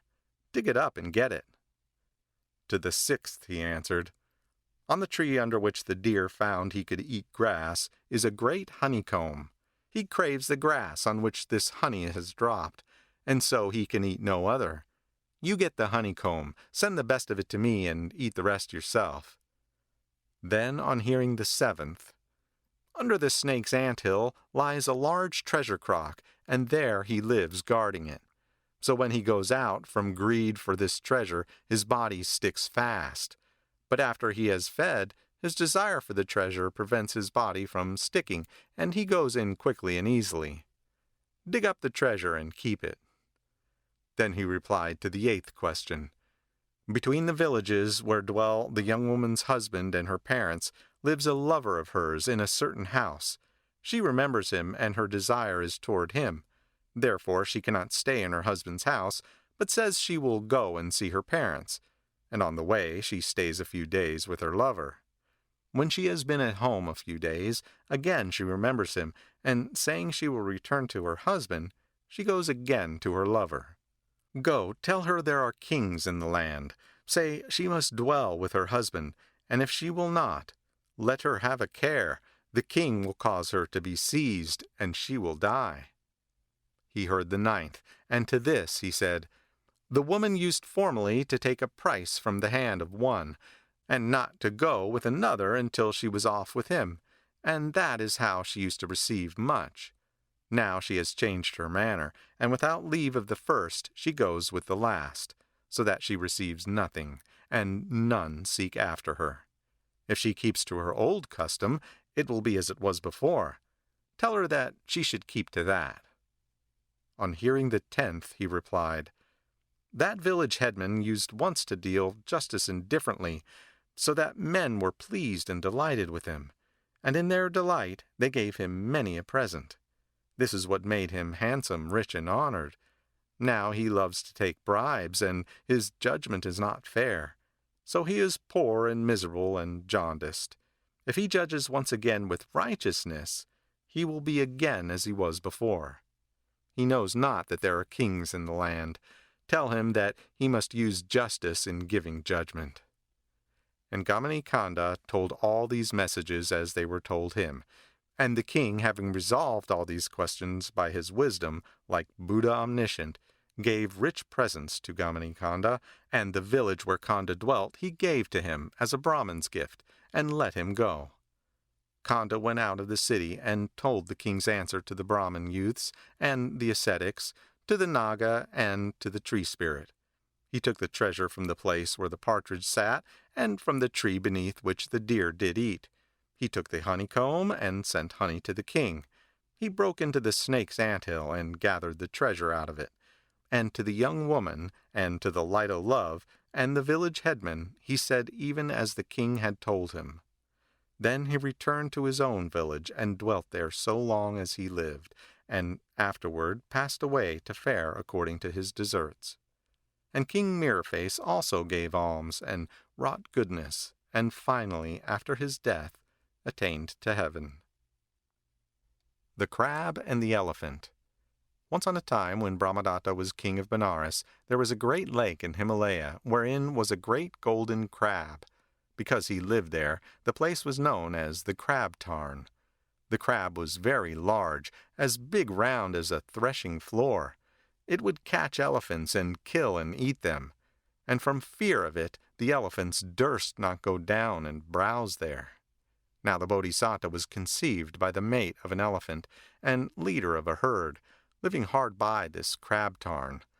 The mother, in order to be safe till her delivery, sought another place on a mountain, and there she was delivered of a son, who in due time grew to years of wisdom, and was great and mighty, and prospered, and he was like a purple mountain of collyrium.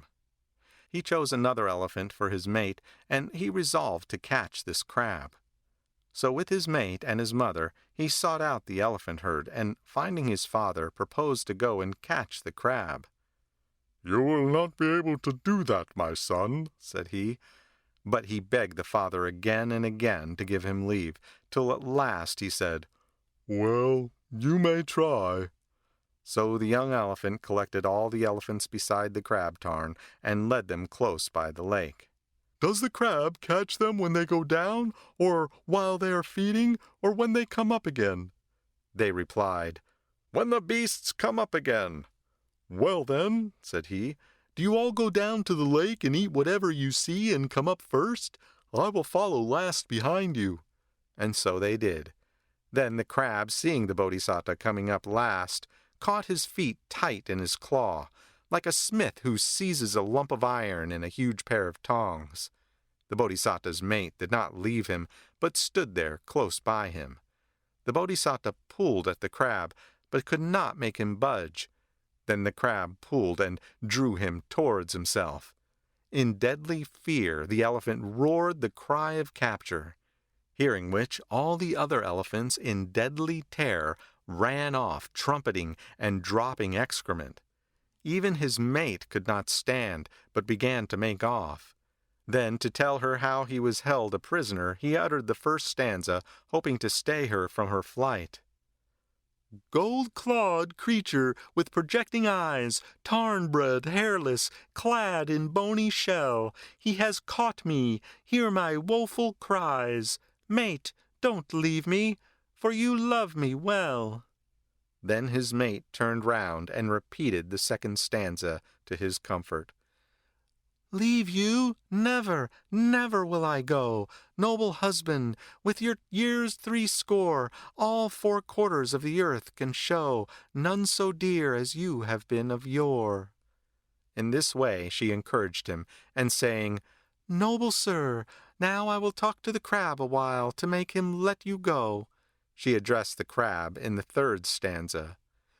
"Of all the crabs that in the sea, Ganges or Nerbudda be, you are the best and chief I know. Hear me, let my husband go." As she spoke thus, the crab's fancy was smitten with the sound of the female voice, and forgetting all fear he loosed his claws from the elephant's leg, and suspected nothing of what he would do when he was set free. Then the elephant lifted his foot and stepped upon the crab's back, and at once his eyes started out. The elephant shouted the joy cry. Up ran the other elephants all, pulled the crab along and set him upon the ground, and trampled him to mincemeat. His 2 claws broken from his body lay apart. And this crab tarn, being near the Ganges, when there was a flood in the Ganges, was filled with Ganges water. Then the water subsided, it ran from the lake into the Ganges. Then these 2 claws were lifted and floated along the Ganges. One of them reached the sea, the other was found by the 10 royal brothers while playing in the water, and they took it and made of it a little drum called Anaka. The Titans found that which reached the sea, and made it into the drum called Alambara. These afterwards, being worsted in battle with Saka, ran off and left it behind. Then Sokka caused it to be kept for his own use, and it is of this they say, "There is thunder like the Alhambra cloud." The Owl as King. Once upon a time, the people who lived in the first cycle of the world gathered together and took for their king a certain man, handsome, auspicious, commanding, altogether perfect. The quadrupeds also gathered and chose for king the lion, and the fish in the ocean chose them a fish called Ananda, and all the birds in the Himalayas assembled upon a flat rock, crying, "Among men there is a king, and among beasts and the fish have one too, but amongst us birds, king there is none. We should not live in anarchy, we too should choose a king. Fix on someone fit to be set in the king's place." They searched about for such a bird, and chose the owl. "Here's the bird we like," said they, and a bird made proclamation 3 times to all that there would be a vote taken on this matter. After patiently hearing this announcement twice, on the 3rd time uprose a crow, and cried out, "Stay now, if that is what he looks like when he is being consecrated king, what will he look like when he is angry? If he only looks at us in anger, we shall be scattered like sesame seeds thrown on a hot plate. I don't want to make this fellow king." And enlarging upon this, he uttered the first stanza. "The owl is king, you say, o'er all bird kind. With your permission may I speak my mind?" The birds repeated the second, granting him leave to speak. "You have our leave, sir, so it be good and right, for other birds are young and wise and bright." Thus permitted, he repeated the third. "I like not, with all deference be it said, to have the owl anointed as our head. Look at his face. If this good humor be, what will he do when he looks angrily?" Then he flew up into the air, cawing out, "I don't like it, I don't like it." The owl rose and pursued him. Thenceforward those two nursed enmity one towards another, and the birds chose a golden mallard for their king, and dispersed. The Elephant Trainer's Luck. Once on a time, when Brahmadatta reigned in Benares, the Bodhisattva was born into a Brahmin family in the realm of Kasi. On growing up, he was educated at Takasila, and lived among his family. But when his parents died, much distressed, he retired to the life of a recluse in the Himalaya, and there he cultivated the attainments. A long time passed, and he came down to inhabited parts for salt and savoring, and took up his quarters in the gardens of the king of Benares. Next day, on his begging rounds, he came to the door of an elephant trainer. This man took a fancy to his ways and manners, fed him, and gave him lodging in his own grounds, waiting upon him continually. Now it happened just then that a man whose business it was to gather firewood failed to get back to town from the woods in time. He lay down for the night in a temple, placing a bundle of sticks under his head for a pillow.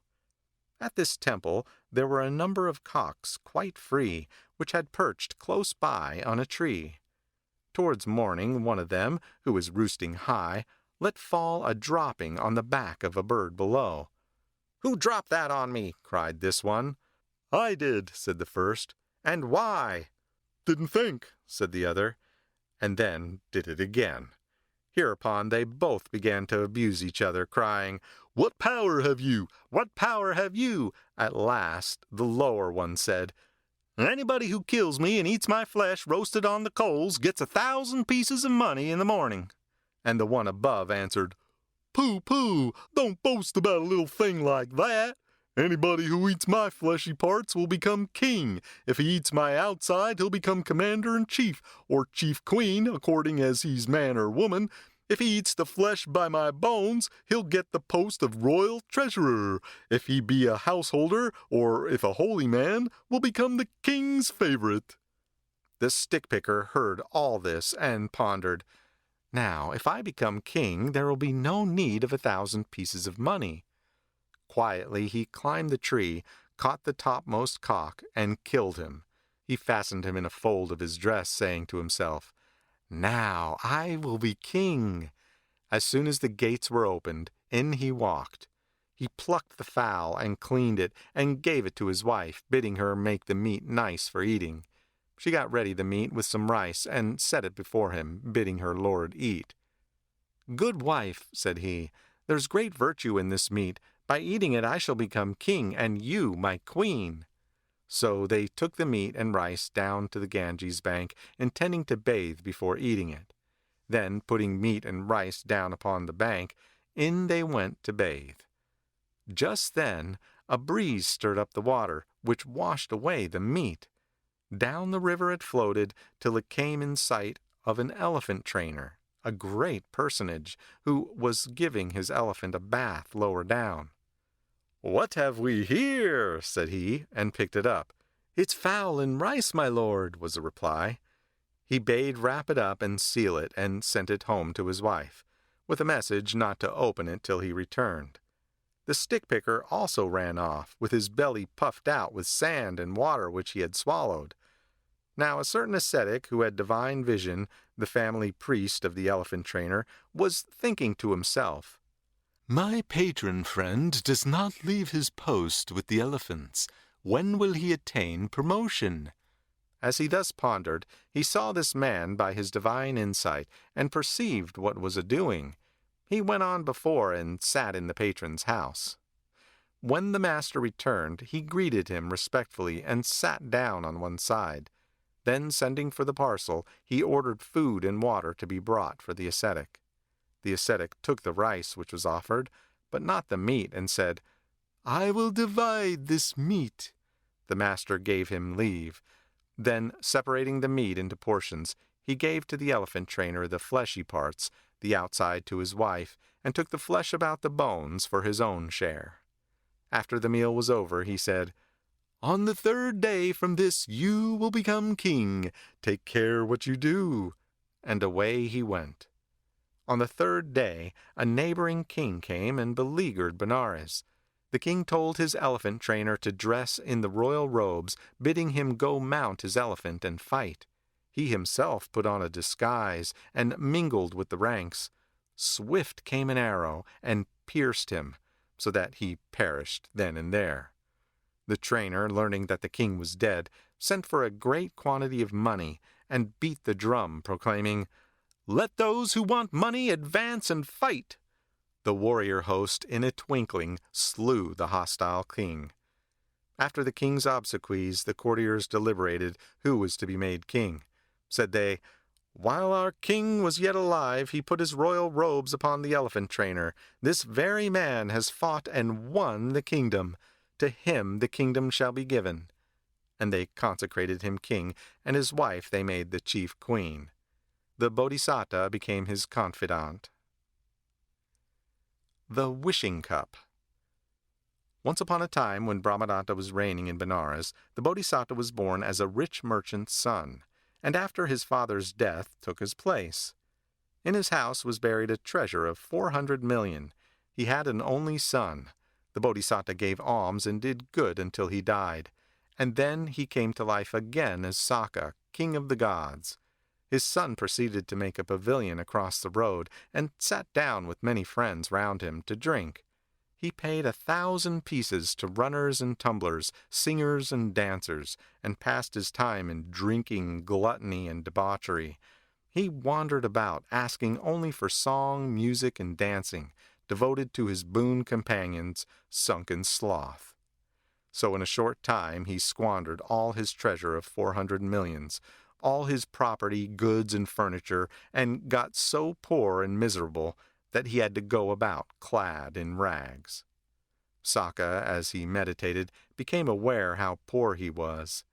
Overcome with love for his son, he gave him a wishing cup with these words, "Son, take care not to break this cup. So long as you keep it, your wealth will never come to an end.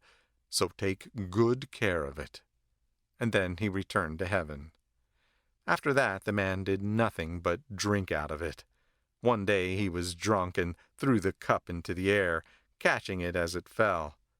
But once he missed it. Down it fell upon the earth and smashed. Then he got poor again, and went about in rags, begging, bowl in hand, till at last he lay down by a wall and died. The Jackal and the Crow. Once upon a time, when Brahmadatta was king of Benares, the Bodhisattva became a tree spirit in a certain rose-apple grove. A crow perched upon a branch of his tree and began to eat the fruit. Then came a jackal and looked up and spied the crow. Thought he, "If I flatter this creature, perhaps I shall get some of that fruit to eat." So in flattery he repeated the first stanza. "Who is it sits in a rose-apple tree, sweet singer, whose voice trickles so gently to me? Like a young peacock she coos with soft grace, and ever sits still in her place." The crow, in his praise, responded with the second. He that is noble in breeding and birth can praise others' breeding, knows what they are worth. Like a young tiger thou seemest to be. Come, eat what I give, sir, to thee. With these words she shook the branch and made some fruit drop. Then the spirit of the tree, beholding these two eating, after flattering each other, repeated the third stanza. "Liars, full gather, I very well know. Here, for example, a carrion crow, and a corpse-eating jackal, with puerile clatter, proceed one another to flatter." After repeating this stanza, the tree spirit, assuming a fearful shape, scared them both away. The Wolf's Sabbath. Once upon a time, when Brahmadatta reigned king in Benares, the Bodhisattva came to life as Sakka, king of the gods. At that time a wolf lived on a rock by the Ganges bank. The winter floods came up and surrounded the rock. There he lay upon the rock, with no food and no way of getting it. The water rose and rose, and the wolf pondered. "No food here, and no way to get it. Here I lie, with nothing to do. I may as well keep a Sabbath fast." Thus resolved to keep a Sabbath, as he lay he solemnly resolved to keep the religious precepts. Sakka in his meditations perceived the wolf's weak resolve. Thought he, "I'll plague that wolf." And taking the shape of a wild goat, he stood near and let the wolf see him. "I'll keep Sabbath another day," thought the wolf as he spied him. Up he got and leapt at the creature. But the goat jumped about so that the wolf could not catch him.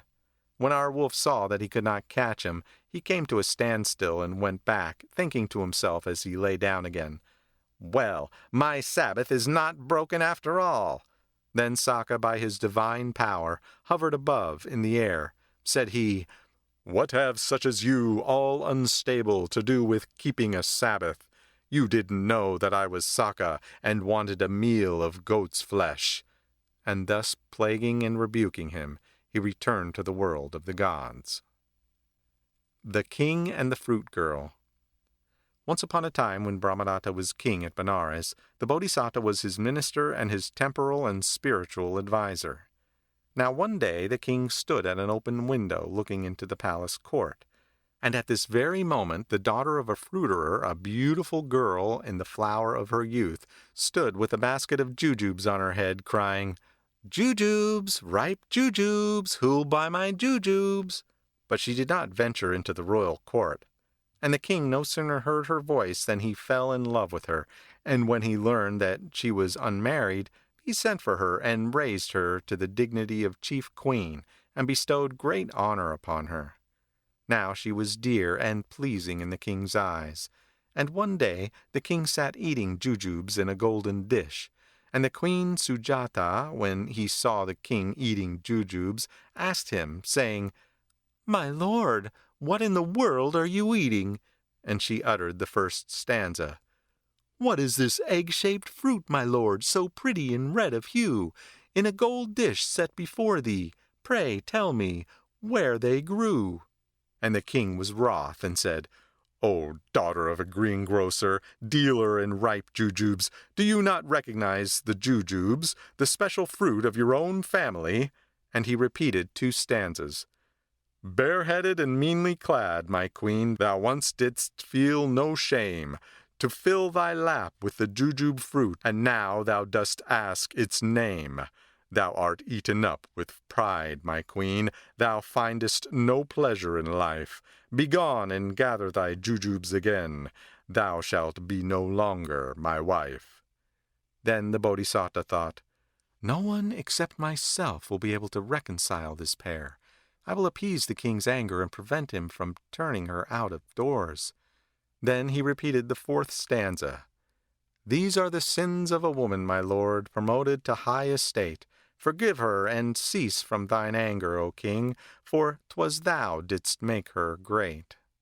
So the king at his word put up with the offense of the queen and restored her to her former position. And thenceforth they lived amicably together. The Woodpecker and the Lion. Once upon a time, when Brahmadatta was reigning in Benares, the Bodhisattva came to life as a woodpecker in the Himalaya country.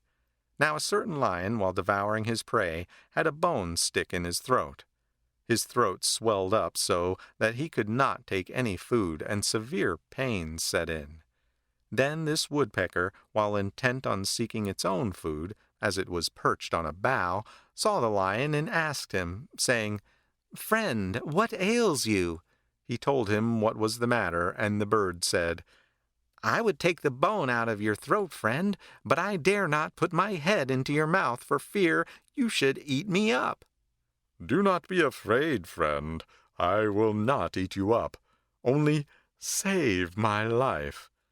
"All right," said the bird, and ordered the lion to lie down upon his side. Then it thought, "Who knows what this fellow will be about?" And to prevent his closing his mouth, it fixed a stick between his upper and lower jaw, and then, entering into the lion's mouth, it struck the end of the bone with its beak. The bone fell out and disappeared. And then the woodpecker came out of the lion's mouth, and with a blow from its beak knocked out the stick, and hopping off sat on the top of a bough. The lion recovered from his sickness, and one day was devouring a wild buffalo which he had killed. Thought the woodpecker, "I will now put him to the test." And perching on a bough above the lion's head, it fell to conversing with him and uttered the first stanza. "Kindness as much as in us lay, to thee, my lord, we once did show. On us in turn we humbly pray, do thou a trifling boon bestow." On hearing this, the lion repeated the second stanza. To trust thy head to a lion's jaw, a creature red in tooth and claw, to dare such a deed and be living still, is token enough of my good will. The woodpecker, on hearing this, uttered two more stanzas. "From the base ingrate, hope not to obtain the due requital of good services done. From bitter thought and angry word refrain, but haste the presence of the wretch to shun." With these words, the woodpecker flew away. The Hare's Self-Sacrifice. Once upon a time, when Brahmadatta was reigning in Benares, the Bodhisattva came to life as a young hare and lived in a wood. On one side of this wood was the foot of a mountain, on another side a river, and on the third side a border village. The hare had 3 friends, a monkey, a jackal, and an otter. These 4 wise creatures lived together, and each of them got his food on his own hunting ground, and in the evening they again came together. The hare in his wisdom, by way of admonition, preached the truth to his 3 companions, teaching that alms are to be given, the moral law to be observed, and holy days to be kept. They accepted his admonition, and went each to his own part of the jungle, and dwelt there. And so, in the course of time, the Bodhisattva, one day observing the sky, and looking at the moon, knew that the next day would be a fast day, and addressing his 3 companions, he said, "Tomorrow is a fast day. Let all 3 of you take upon you the moral precepts, and observe the holy day. To one that stands fast in moral practice, almsgiving brings a great reward. Therefore feed any beggars that come to you by giving them food from your own table." They readily assented, and abode each in his own place of dwelling. On the morrow, quite early in the morning, The otter sallied forth to seek his prey and went down to the bank of the Ganges. Now it came to pass that a fisherman had landed 7 red fish, and stringing them together on a withe, he had taken and buried them in the sand on a river's bank. And then he dropped down the stream, catching more fish. The otter, scenting the buried fish, dug up the sand till he came upon them, and pulling them out, cried thrice, "Does anyone own these fish?" And not seeing any owner, he took hold of the withe with his teeth, and laid the fish in the jungle where he dwelt, intending to eat them at a fitting time. And then he lay down, thinking how virtuous he was. The jackal, too, sallied forth in quest of food, and found in the hut of a field watcher 2 spits, a lizard, and a pot of milk curd. And after thrice crying aloud, "To whom do these belong?" and not finding an owner, he put on his neck the rope for lifting the pot, and gasping the spits and the lizard with his teeth, he brought and laid them in his own lair, thinking, "In due season I will devour them," and so lay down, reflecting how virtuous he had been. The monkey also entered the clump of trees, and gathering a bunch of mangoes, laid them up in his part of the jungle, meaning to eat them in due season, and then lay down, thinking how virtuous he was. But the Bodhisattva in due time came out, intending to browse on the kusa grass, and as he lay in the jungle, the thought occurred to him, "It is impossible for me to offer grass to any beggars that may chance to appear, and I have no sesame rice and such like. If any beggar shall appeal to me, I shall have to give him my own flesh to eat." At this splendid display of virtue, Sakka's white marble throne manifested signs of heat. Sakka, on reflection, discovered the cause and resolved to put his royal hair to the test.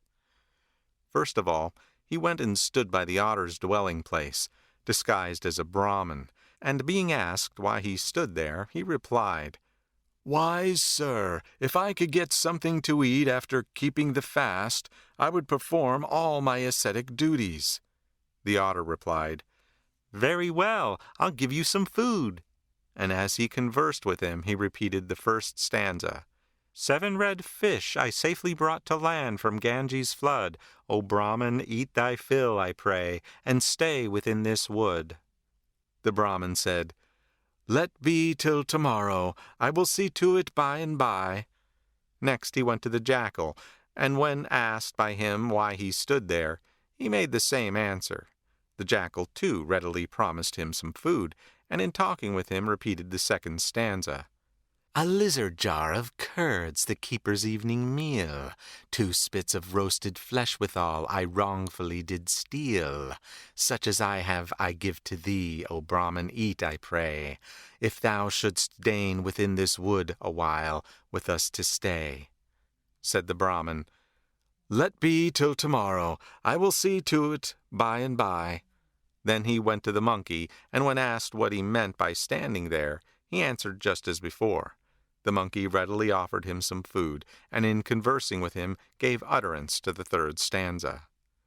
An icy stream, a mango ripe, a pleasant greenwood shade, 'tis thine to enjoy, if thou canst dwell content in forest glade. Said the Brahmin, "Let be till tomorrow, I will see to it by and by." And he went to the wise hare, and on being asked by him why he stood there, he made the same reply.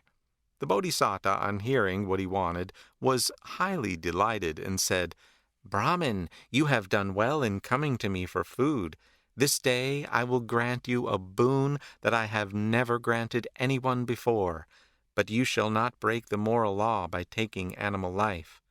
Go, friend, and when you have piled together logs of wood and kindled a fire, come and let me know, and I will sacrifice myself by falling into the midst of the flames, and when my body is roasted, you shall eat my flesh and fulfill all your ascetic duties." And in thus addressing him, the hare uttered the fourth stanza. "Nor sesame, nor beans, nor rice have I as food to give, but roast with fire my flesh I yield, if thou with us wouldst live." Sakka, on hearing what he said, by his miraculous power caused a heap of burning coals to appear, and came and told the Bodhisattva. Rising from his bed of kusa grass and coming to the place, he thrice shook himself that if there were any insects within his coat, they might escape death. Then offering his whole body as a free gift, he sprang up, and like a royal swan, alighting on a cluster of lotuses, in an ecstasy of joy, he fell on the heap of live coals. But the flame failed even to heat the pores of the hair on the body of the Bodhisattva, and it was as if he had entered a region of frost. Then he addressed Sakka in these words: "Brahmin, the fire you have kindled is icy cold. It fails to heat even the pores of the hair on my body. What is the meaning of this?" "Wise sir," he replied, "I am no Brahmin. I am Sakka, and I have come to put your virtue to the test." The Bodhisattva said, "If not only thou, Sakka, but all the inhabitants of the world were to try me in this matter of almsgiving, they would not find me in any unwillingness to give." And with this the Bodhisattva uttered a cry of exultation like a lion roaring. Then said Sakka to the Bodhisattva, "O wise hare, be thy virtue known throughout a whole aeon." And squeezing the mountain, with essence thus extracted, he daubed the sign of a hare on the orb of the moon. And after depositing the hare on a bed of young kusa grass, in the same wooded part of the jungle, Sakka returned to his own place in heaven. And these 4 wise creatures dwelt happily and harmoniously together, fulfilling the moral law and observing holy days, till they departed to fare according to their deeds. Unasked for advice. Once upon a time, when Brahmadatta reigned in Benares, the Bodhisattva came to life as a young Singila bird. And when he grew to be a big bird, he settled in the Himalaya country and built him a nest to his fancy that was proof against the rain. Then a certain monkey in the rainy season, when the rain fell without intermission, sat near the Bodhisattva, his teeth chattering by reason of the severe cold. The Bodhisattva, seeing him thus distressed, fell to talking with him and uttered the first stanza. "Monkey, in feet and hands and face so like the human form, why buildest thou no dwelling place to hide thee from the storm?" The monkey, on hearing this, replied with a second stanza. "In feet and hands and face, O bird, though close to man allied, wisdom, chief boon on him conferred, to me has been denied." The Bodhisattva, on hearing this, repeated yet 2 more couplets. "He that inconstancy betrays, a light and fickle mind, unstable proved in all his ways, no happiness may find. Monkey, in virtue to excel, do thou thy utmost strive, and safe from wintry blast to dwell, go, hut of leaves contrive." Thought the monkey, "This creature, though dwelling in a place that is sheltered from the rain, despises me. I will not suffer him to rest quietly in this nest." Accordingly, in his eagerness to catch the Bodhisattva, he made a spring upon him. But the Bodhisattva flew up into the air and winged his way elsewhere. And the monkey, after smashing up and destroying his nest, betook himself off. The Flight of the Beasts. Once upon a time, when Brahmadatta reigned in Benares, the Bodhisattva came to life as a young lion, and when fully grown he lived in a wood. At this time there was near the western ocean a grove of palms mixed with vilva trees. A certain hare lived here beneath a palm sapling at the foot of a vilva tree. One day this hare, after feeding, came and lay down beneath the young palm tree, and the thought struck him, "If this earth should be destroyed, what would become of me?" And at this very moment a ripe vilva fruit fell on a palm leaf.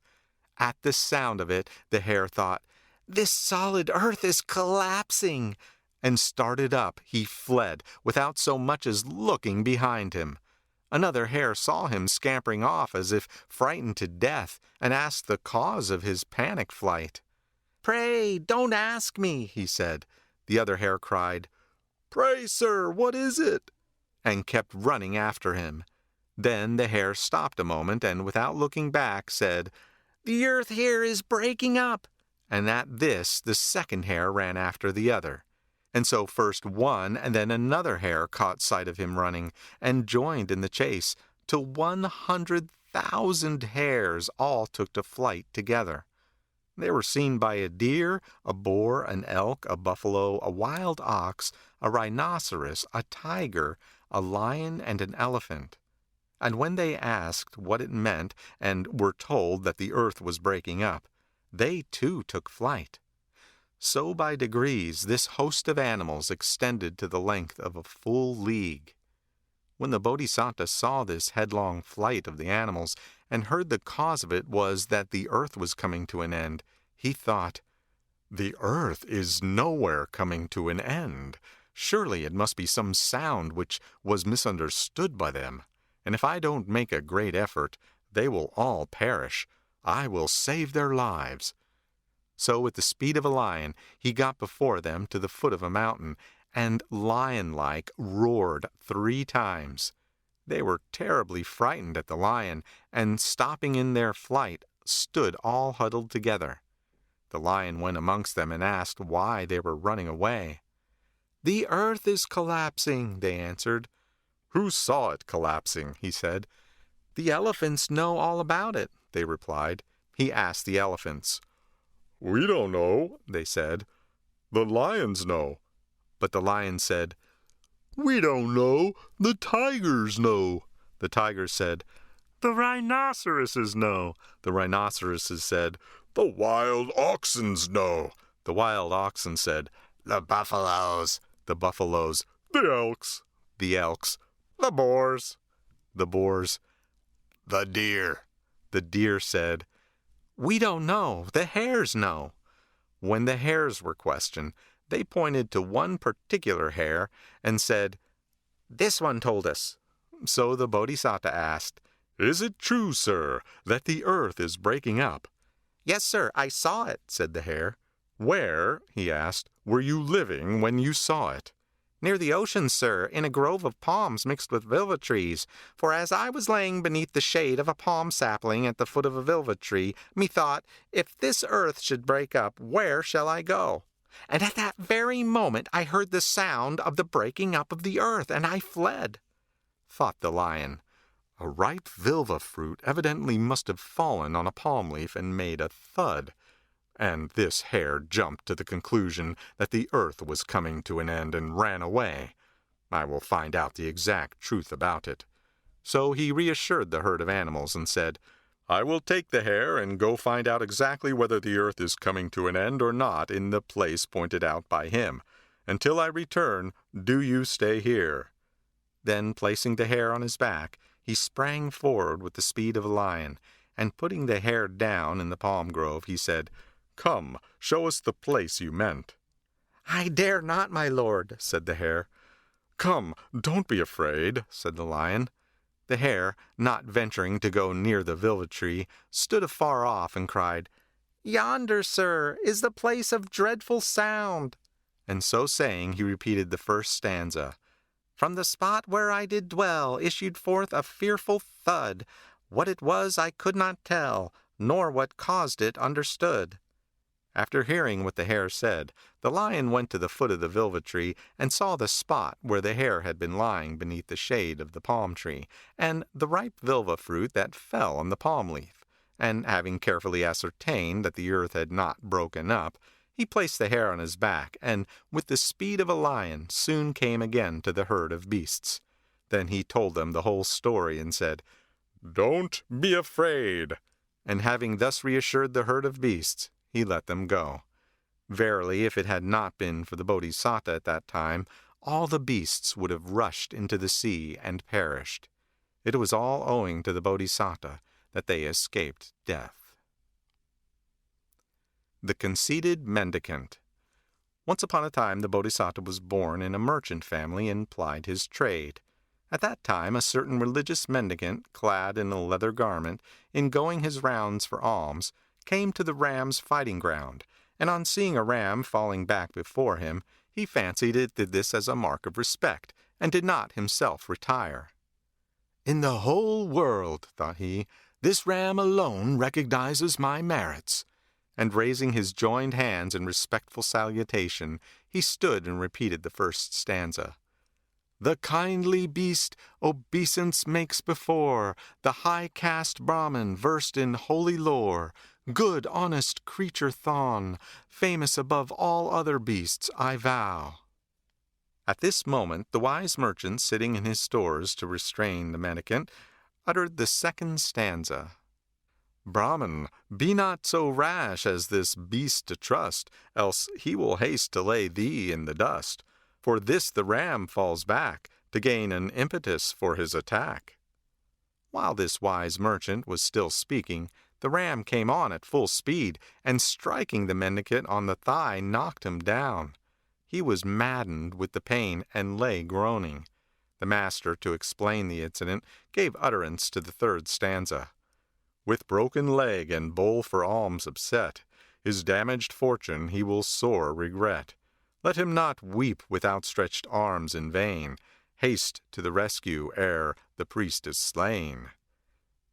Then the mendicant repeated the fourth stanza. Thus all that honor to the unworthy pay shall the same fate that I have met today. Prone in the dust by butting ram laid low, to foolish confidence my death I owe. Thus lamenting, he there and then came by his death.